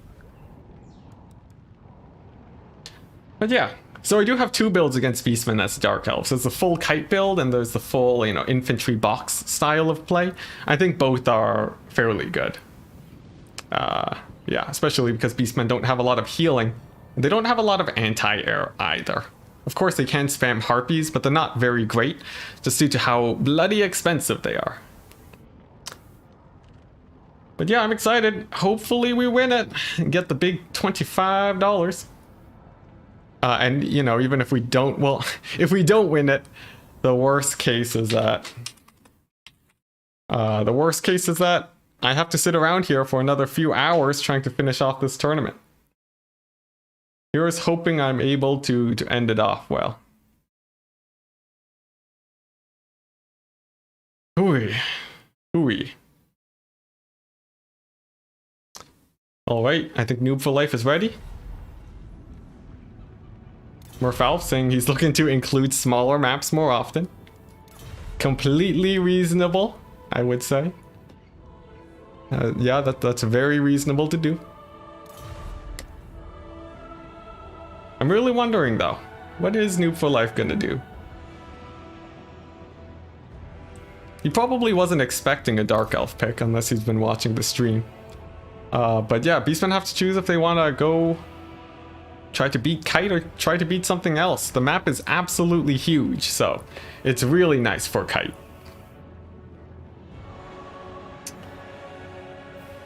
Oof, oh man.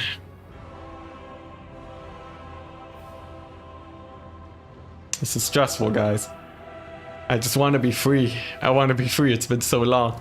I've been sitting in this chair all day. I'm ready to get up and get out of here.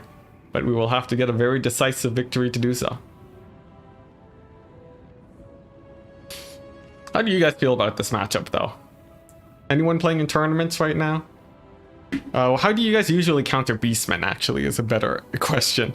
Because right now, the meta, I feel like it's still a little bit in flux. Apparently, people have been playing mirror matches into Beastmen, and that's why they're banning it. But yeah, do you guys counterpick with vampire counts? That's like the bread and butter counter, but it's usually banned. Maybe some other undead factions? I'm not sure. I am not sure. You just use Wood Elves? Oh yeah, Wood Elves is usually very good. Yep, 5 hour, 30-minute stream, indeed. But I'm hoping that this build will be able to end it. It's going to be a similar build to last time, except this time I took out the range units for more Blackguard. I'm expecting Noob for Life to go for more of a rush play instead of a sniping style of play. And having Blackguard is going to be essential to shutting down things like a Minotaur rush. His army is fairly large, which is a good sign for me. And I'm really only lacking in terms of the sort of like ranged power here. I don't have a lot of range, just some Corsairs. So perhaps Centaurs could be a bit of an issue, but we'll have to see. I do have spears at the front. I'm fairly spread out to make sure that AoEs don't hit all of my units. And then I have my cavalry to support. Beastmen mobility can't really beat Corsairs plus Dark Riders. And I'm sort of counting on that to work out for me. But it's very similar to last time, just with a few more Blackguard. So let's see how it goes. Durthu box gets like 4k value. Oh yeah, that's true. Darthu's, he's a beast. He's a beast for sure. Although, as of late, I think Drycha has been getting a lot more popular in general. You feel Trader Kin would do extremely well versus a box? Indeed. So I like to play a little bit wider to make sure I don't get screwed here. Yeah. Trader Kin isn't that great against infantry too. For its price, it's very little damage. In fact, Flock of Doom would actually do better, funnily enough.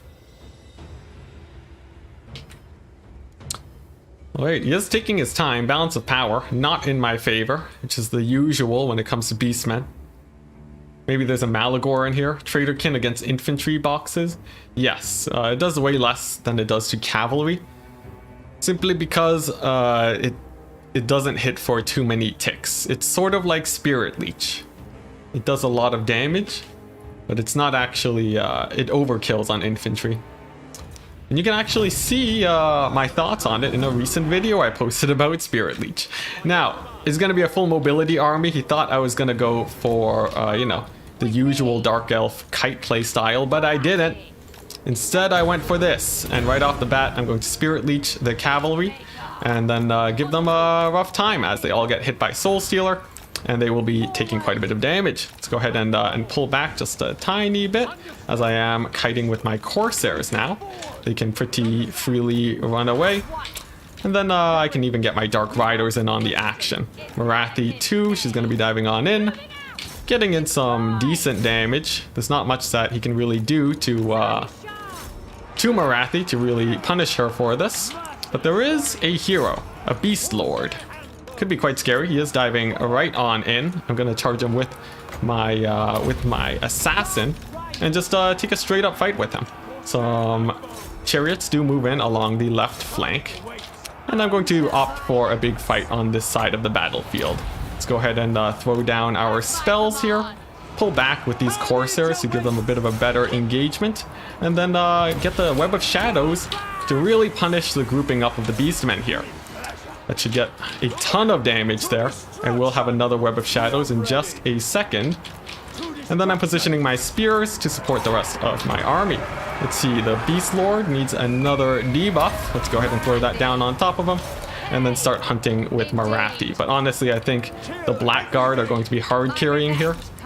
And if I can kill this Beast Lord, that would be the best case scenario. Some of my guys do get caught on the left flank though. And it seems like they're just going to be going down, unfortunately. The Beast Lord, he is getting chased now. He's running for the hills. And will Marathi be able to shut him down? There has been a Manticore summon, and it will be assisting. In fact, another Manticore getting in on the action too. Marathi in a bit of a precarious situation, but I think I'm still doing okay, especially since I have another big Soul Stealer coming up in just a second. Let's see here. I have another Web of Shadows too. Let's go ahead and throw that down right now just to deal with the infantry. That should get them extremely low. Flock of Doom does hit all of my guys, but it's not too much of a problem. They are extremely tanky and should be able to survive quite well. Let's see here. That Web of Shadows did feel a little bit premature though, unfortunately. I'm wondering if that was really worth it. The infantry will be going down though, since I do have quite strong force there to support. And Marathi, she's just going to be flying around trying to stay safe at this point. The game is not over yet.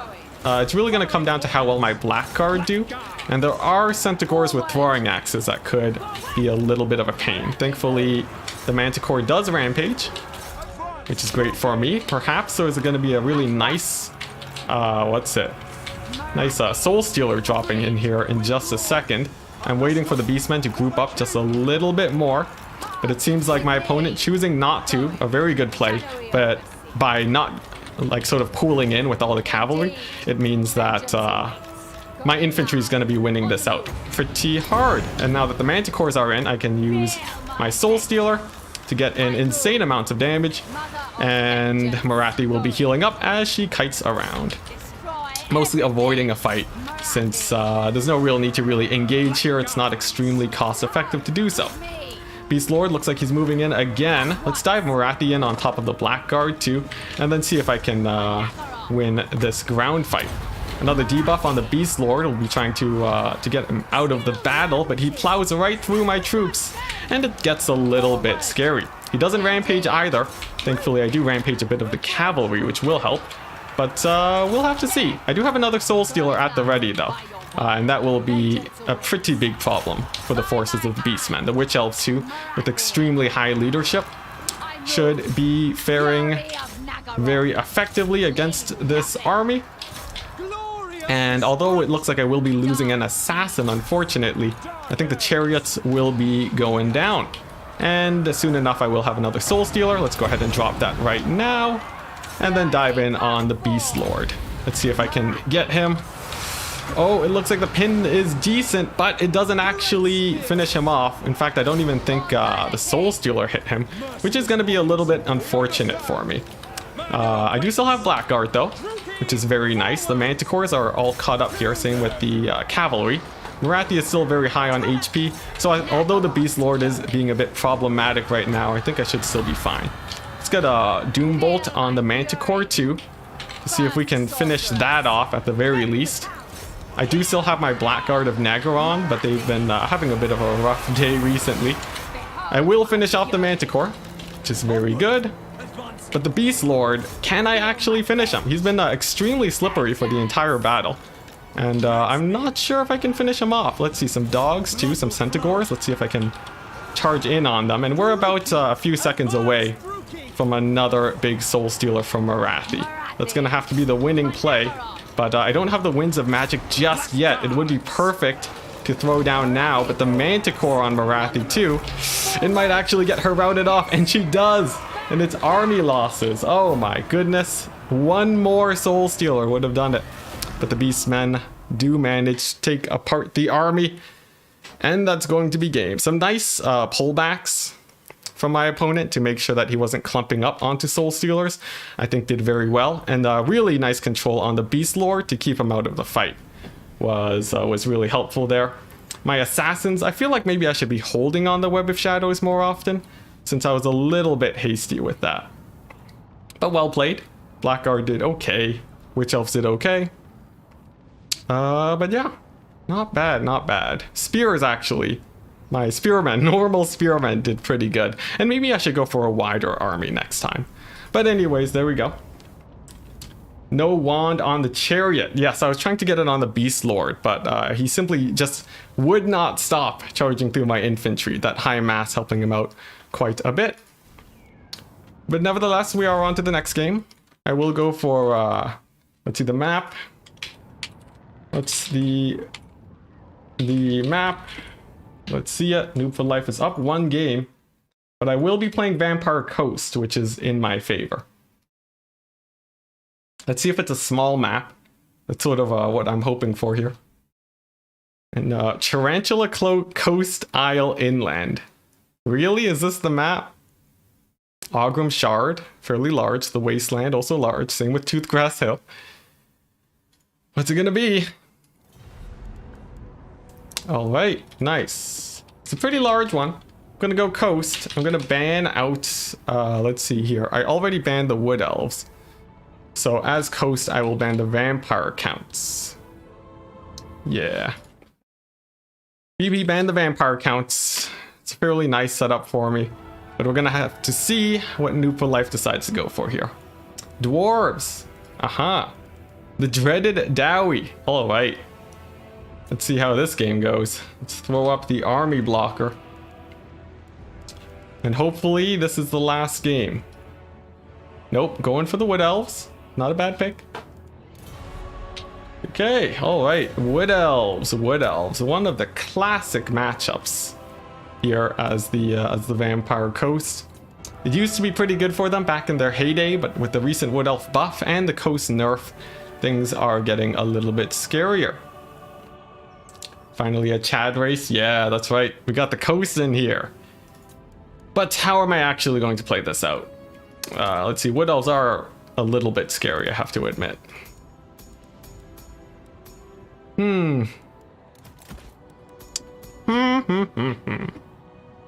There's a few ways Noob for Life could play it out. And is this the build? This seems like a terrible build. What was I thinking making this? Let's see. You know what? Maybe it's not a bad build. Maybe it's not a bad build. Alright, so the main things about Wood Elf, they can go for a heavy rush, which is pretty scary. They can go for, you know, a variety of play styles. Perhaps a kite, perhaps a sort of a rush with a bunch of range units.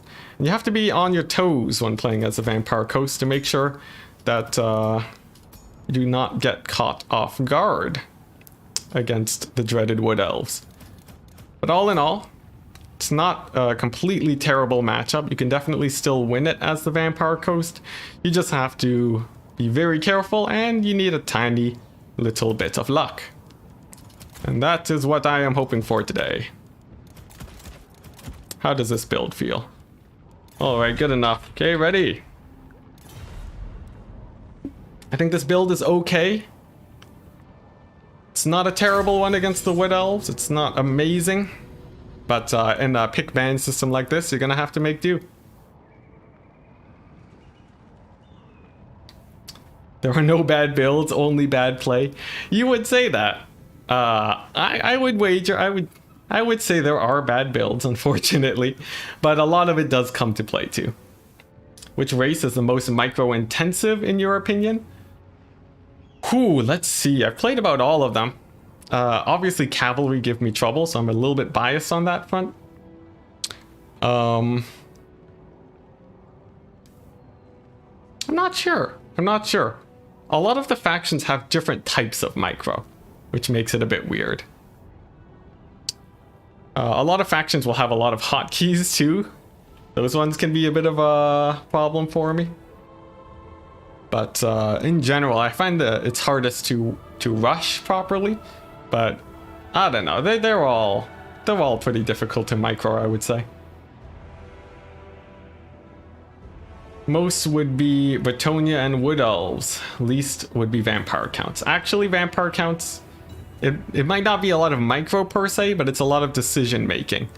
And if you don't make those decisions at the right time, you can lose the game outright. So I wouldn't undercut them too hard. How does Coast deal with Green Knight? Silostra. You can give an accuracy boost to your range units that also gives them magic damage. It's pretty impressive. In general, sure, you can have builds for each of those that are more or less, but in general, probably those. I have no idea what you're talking about. I think I lost which conversation we were on. But this is a classic Vampire Coast build. I have Noctilus and the Gunnery Wight on foot, interestingly enough.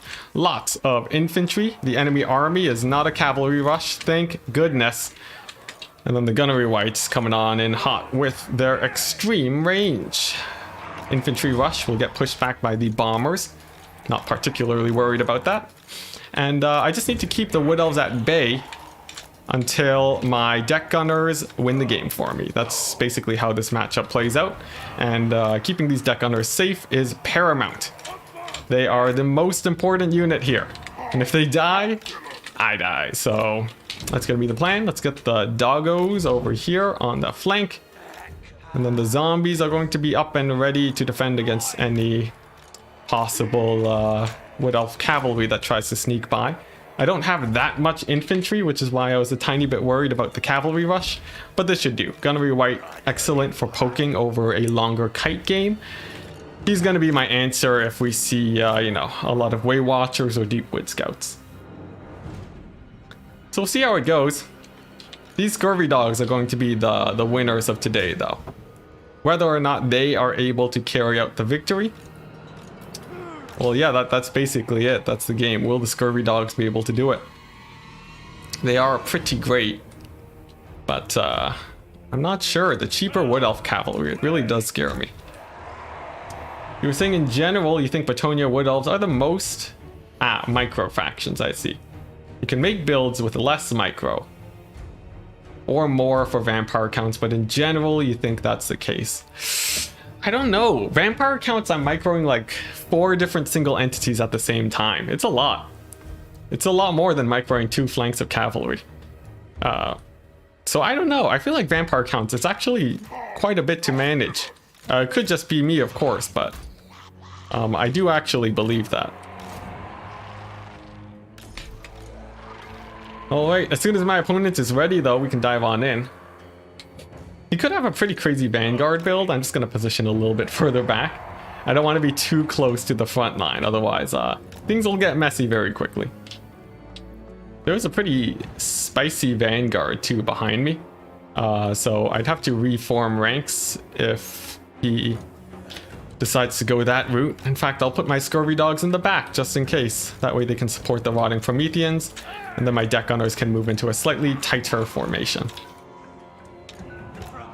Good, good, good. The Mel Gibson rush, yes. I still have nightmares about it ever since Falcon ran it against me.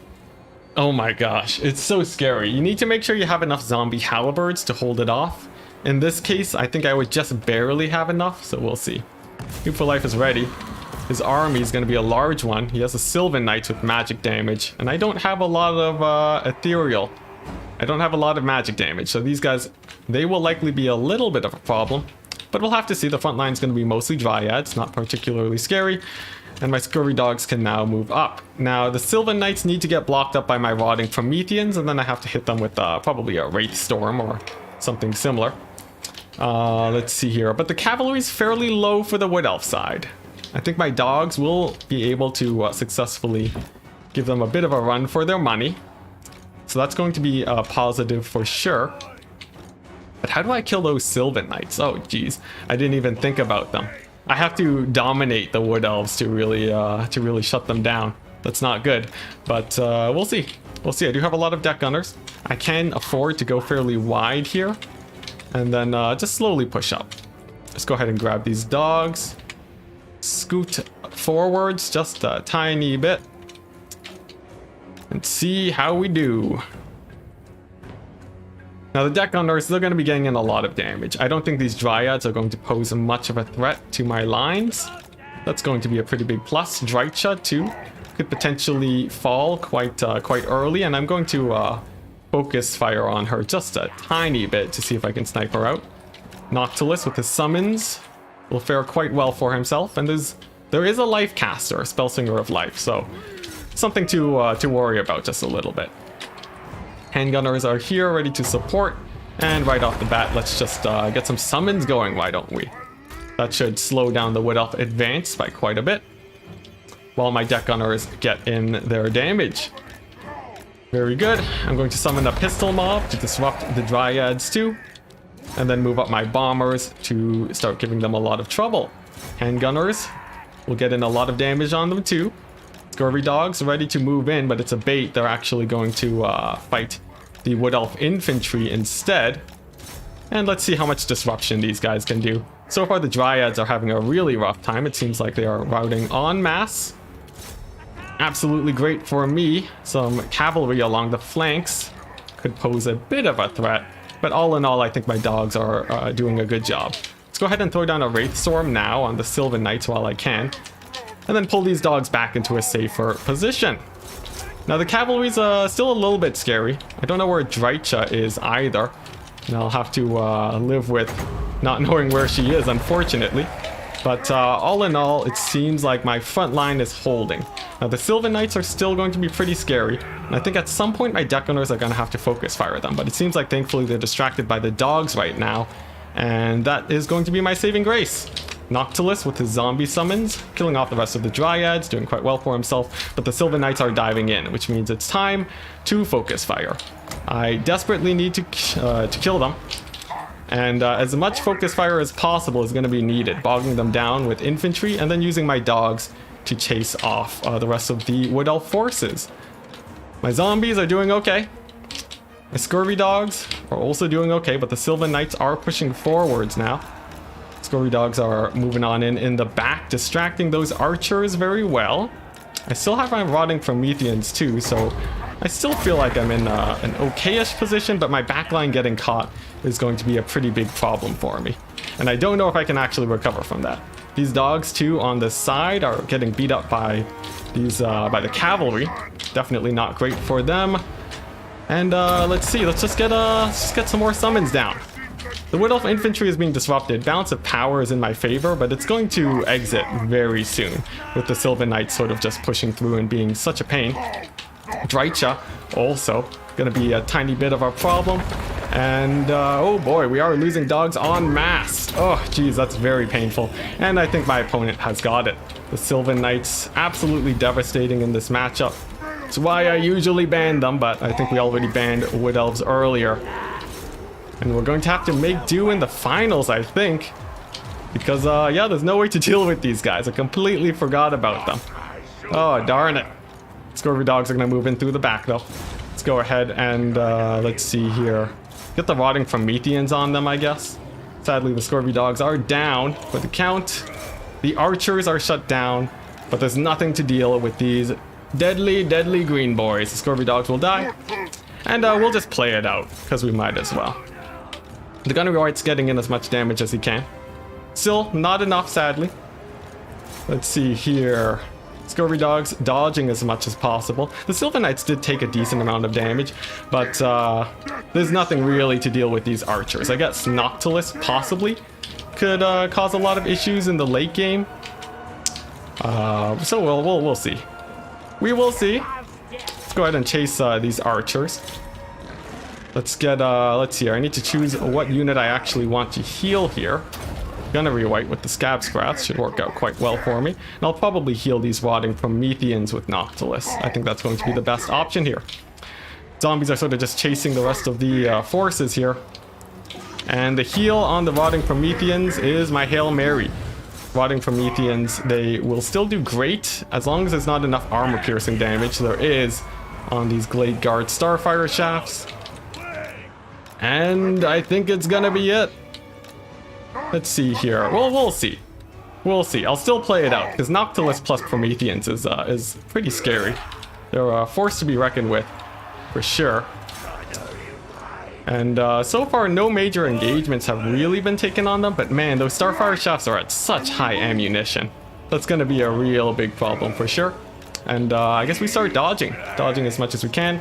Gunnery Wight is going to be in for a bit of trouble against Drycha, who is diving in on top of him. Let's go ahead and keep bouncing back and forth. Get Noctilus in on the action too, and another charge of the Sylvan Knights. Alright, let's get a Wraith Storm in. See if I can shut them down. The Rotting Prometheans are holding up surprisingly well, but I think now that these Starfire Shafts are firing in on them, it's gonna be taking them out. And let's call it GG now. There's no way I'll really be able to win it. Noctilus can't kill the Sylvan Knights, and they'll mostly be cycle charging the rest of the game.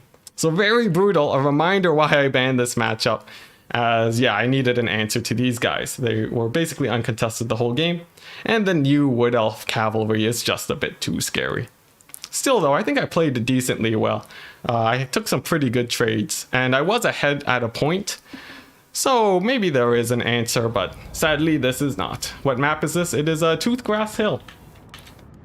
But there we go, Noob for Life. He is in the ace match now, so we will be choosing his factions, his 3 factions. I will get to counterpick, and that's going to be a slight advantage for me. So we will see. Map is set. What does Noob for Life have as his 3 factions? I'm interested to see. I still have a ton of counters in my pocket, so I think I'm still okay. Alright, Chaos, Tomb Kings, Greenskins. Ban the vampire counts. Alright. Chaos, Tomb Kings, and Greenskins. I could go Chaos myself. Beastmen is out. Bretonia is out. Dark Elves is out. Dwarves are in. Do I go Dwarves, ban Tomb Kings? Do I dare? If I go Dwarves, ban Tomb Kings, I'm up against Chaos. Not terrible. I could go Lizardmen. Against Chaos, it's sketchy. Against Tomb Kings, it's also sketchy. Noob for Life would be comfortable playing Tomb Kings here. Yeah, I've been playing all day, but I guess Noob for Life has been too. Let's see, I could play the Wood Elves, actually. I could play the Wood Elves. But not really very many good matchups there. So it's either Dwarves or the lizard men. Lizard men, I'd have to play against chaos. Not bad, not terrible. Do I want to play lizard men against chaos? Against Noob for Life's chaos? Or do I want to play dwarves against his chaos? I suspect he would know how to win it. But let's see, dwarves? Do I go for the dwarves? Empire? Possibly. Empire what? Ben. Well, Empire is okay against all of them, but I'm not really an Empire main. Alright, do I want the Lizardmen against Chaos or Dwarves? You know what? Let's go for the Dwarves. Ban. I could go Dwarves, ban Chaos. Yeah, let's do that. Let's do Dwarves, ban Chaos. Why don't we? Here we go. We're finally in the finals. We're whipping out the Dwarves to end it all. They're up against either the Greenskins or the Tomb Kings, which is amazing for me. I think I will be able to do well there. And Noob for Life is going to be up for a pretty hard decision. He goes for Greenskins, wonderful. And now we see what he decides to go. Alright, how do we want to play this out? What the? I don't have a Clan Angron build. That's weird. Alright, let's see here. I have a few builds, so I think I should be okay. Yeah, I guess this is, yep, this is what I gotta do. I have to build my build from scratch, unfortunately, but I think I will still be a-okay. And let's see, so we're up against Greenskins. This feels like a good start. Let's do this. Oh boy, but yeah, how do you guys feel about this? I think I'm in an okay position here. I think I can, I think I'll be able to do okay, but we will see. We will see. Represent. Yeah, the dwarves are finally out, guys. I'm really wondering though, can they win it?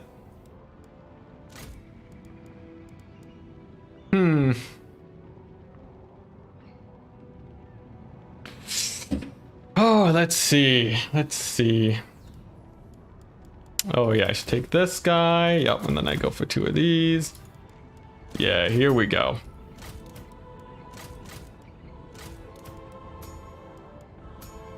Yeah, this is a build, guys. Now this is a dwarf build. This is it. It does not get more dwarfy than this. Let's see, where are those guys? Yeah, there we go. Alright. Alright, this is the dwarf build. Okay, ready. Let's save it. Dwarves versus Greenskins. Alright. Alright, Noob for Life. Will you be able to win it? Me and Turin should rock mullets. I'm almost there. The back of my head is getting really long, so at one point I could have actually gone for the mullet. Yeah, go dwarves and end it like a Chad. Oh, we will see. We will see. I'm not entirely sure if Noob for Life will be able to crush it here. I think I win it though. I am moderately sure that I win it. Maybe I don't. Am I second guessing myself now at this time? Do I do this? Maybe. Yeah, this feels slightly better. Slightly more of a safe play.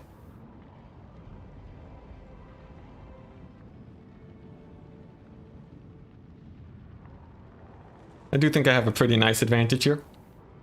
Noob for Life he's considering. He's working out what type of build he wants to bring.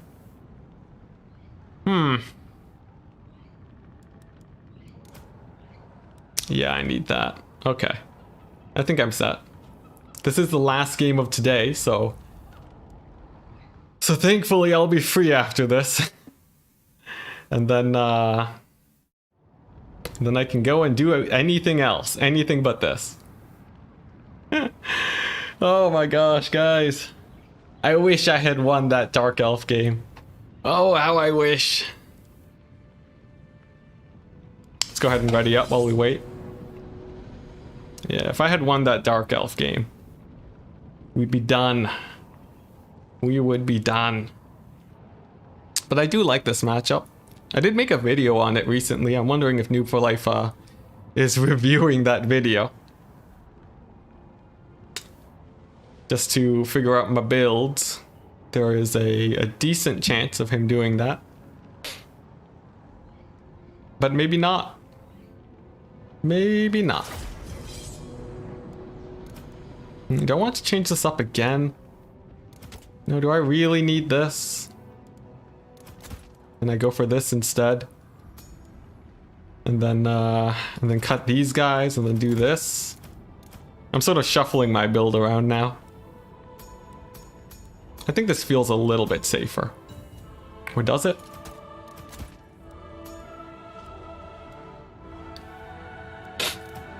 Yeah, this feels like a tiny bit safer, I guess. It's still pretty sketchy, guys. It's still pretty sketchy. But I think I have the build set and ready to go. Spent all my money. The last thing to do is simply ready up and see what Noob for Life has decided to bring against my Dowie. Whew. You'd like to see the Slayer King? Yeah, sadly, he's not that great, unfortunately. As much as I wish I could bring Ungrim Iron Fist himself, he doesn't have that much battlefield presence.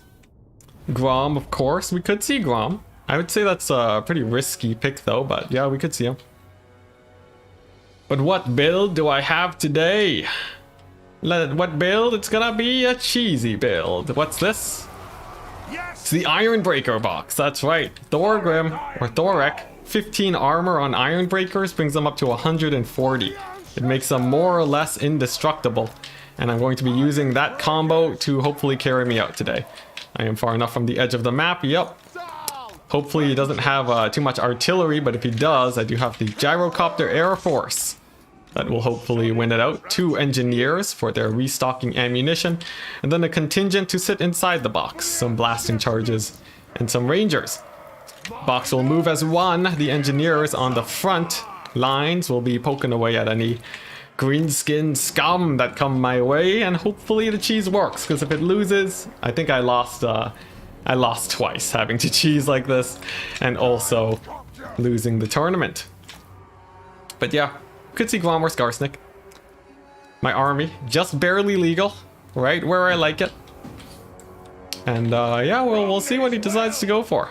I will want to put guard mode on all of my guys, except for the gyrocopters, of course.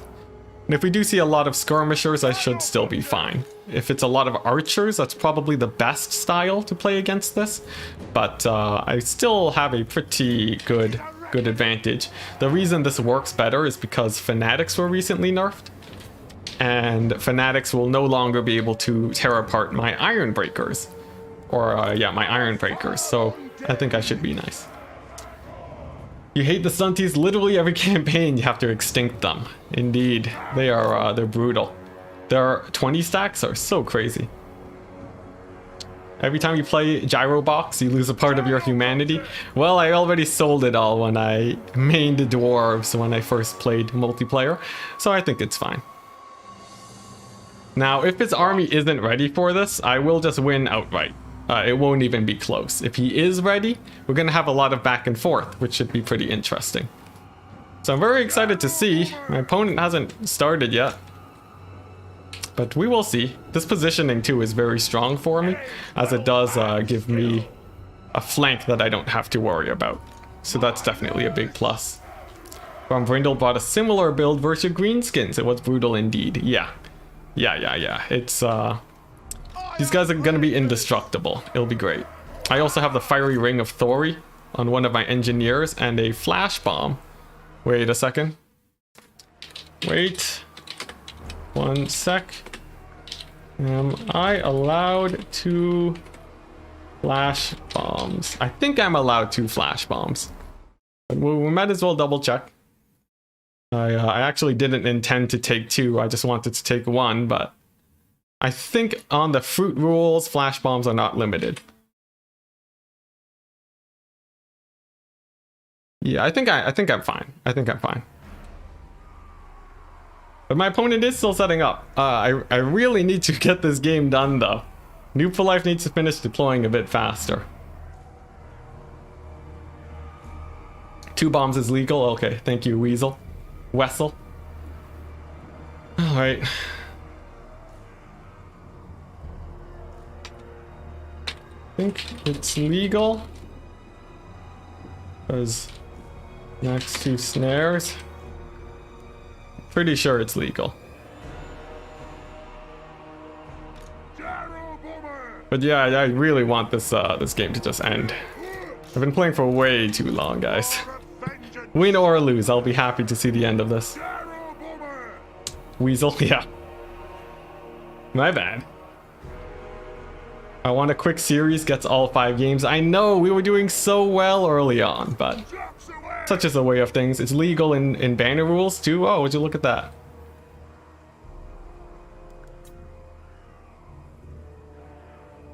Is that on banner? We're on fruit, right?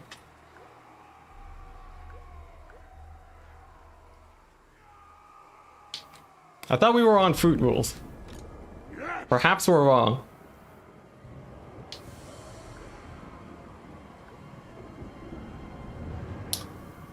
All right, the rules changed mid-game. Okay. Apparently mid-tournament, we switched from banner to fruit rules. Merfalerf, what are you doing?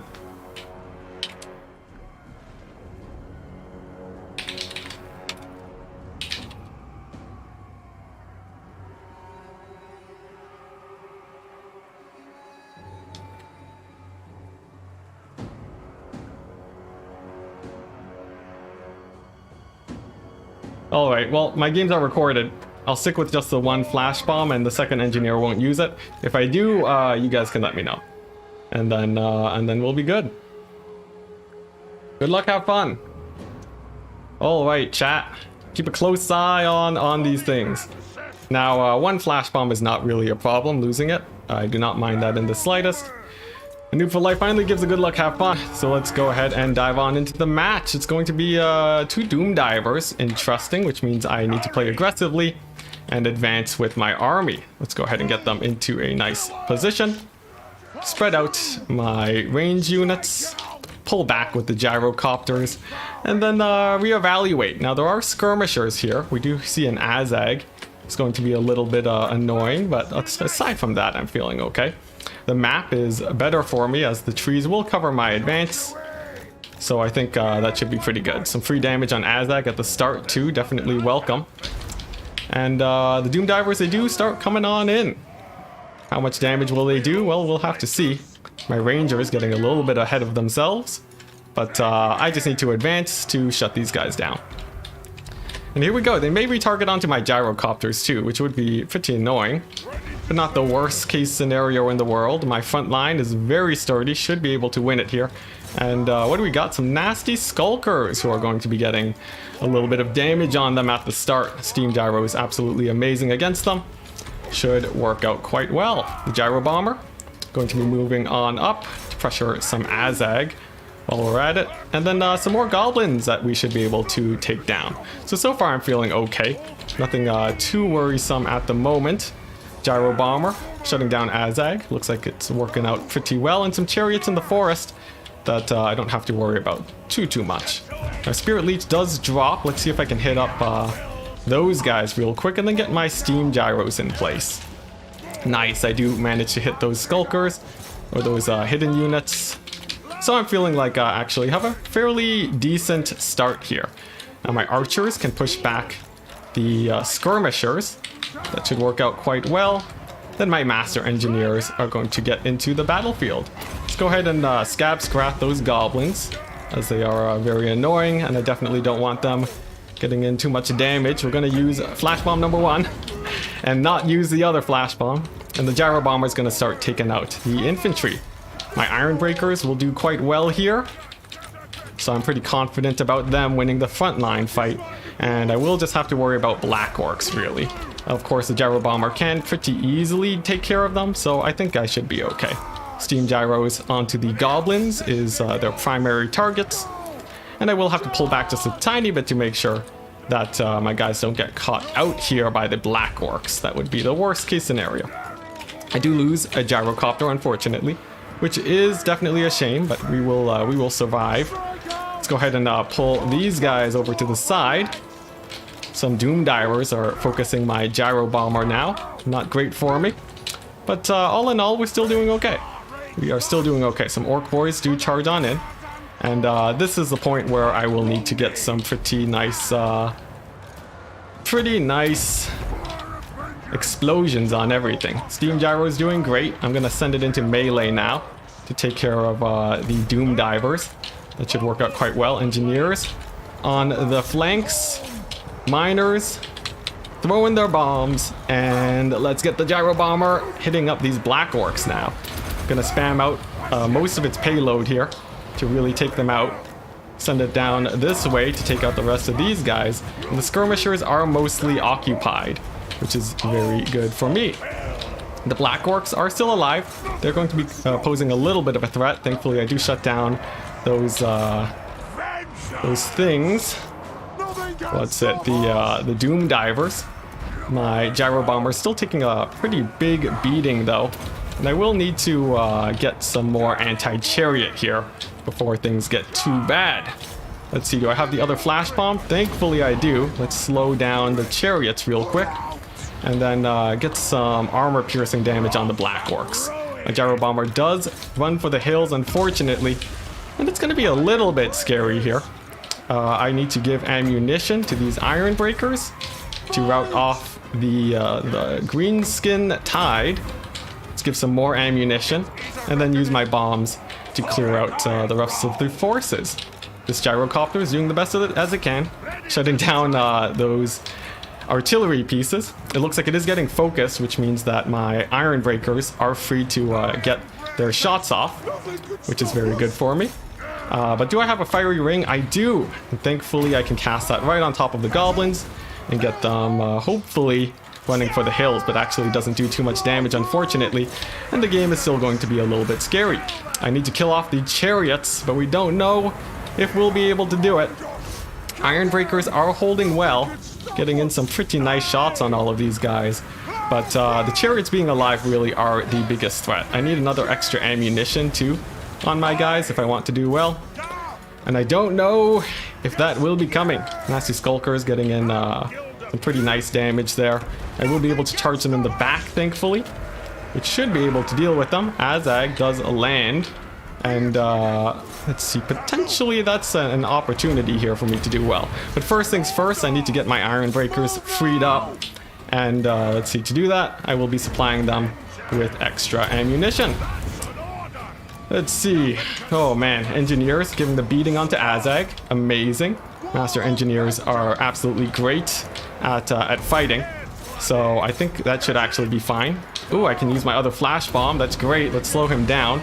And if I can kill Azag here, that would be absolutely great. He's been taking a lot of damage. The black orcs have been getting pretty beat up by the iron breakers, but it's not over yet because one of the engineers has routed, which is definitely not great. In fact, the black orcs seem like they may be the keys to victory here. And I think the greenskins will have won it. Against all odds, the reverse sweep. Gonna be taking the win here. Although I am still pretty surprised that the rules changed mid-tournament, but what can you do? And let's see, what do we got? The Doom Divers are still getting in a lot of damage. These Iron Breakers will likely break off, but we'll see how well their leadership does. And I think that's gonna be it.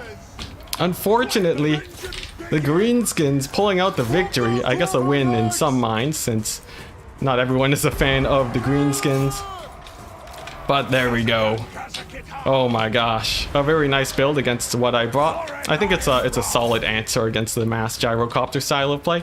They were dealt with fairly handily, but I guess I'll stick around just in case Thoric manages to be a beast. there's always a possibility, I guess. So we'll go ahead and do that. Do I have extra ammunition that I can give to my iron breakers? Not currently, unfortunately. Balance of power is going more and more in the favor of my opponent. The Black Orcs will be routing off, and that's very good. There's actually not too many of them left at this point, so maybe there's a crazy comeback here. Maybe. I doubt it. I highly doubt it, but we will stick around. Let's see here. Thoric with his huge AoE could possibly do well, but he will have to kill an Azag. And although he is a decent fighter, I don't think he has the gusto to do so. And it looks like that will be it. Let's see. Iron Breakers getting in. Should get a fairly nice volley here. Just four blasting charges. My Master Engineer is gone. And yeah, it looks like this sadly is going to be it. Oh, GG, guys. GG. Well played. Good greenskin play. Calling out the cheese that was coming. Had I gone standard, I think I could have actually won it. But such is the way of things. GG. Well played to Noob for Life. Honestly, the tournament, I have no idea where to find the rules. I couldn't find them anywhere on the Discord, which is pretty annoying. But I think I had a very fun time playing it. We got to play against Lunacy and one of the new high elf upcoming tournament players today. So still pretty good. All right.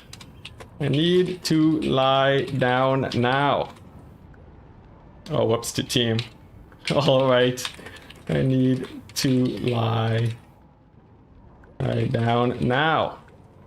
I'll see if I can find the rules on the Discord next time. Jeez. All right, there we go.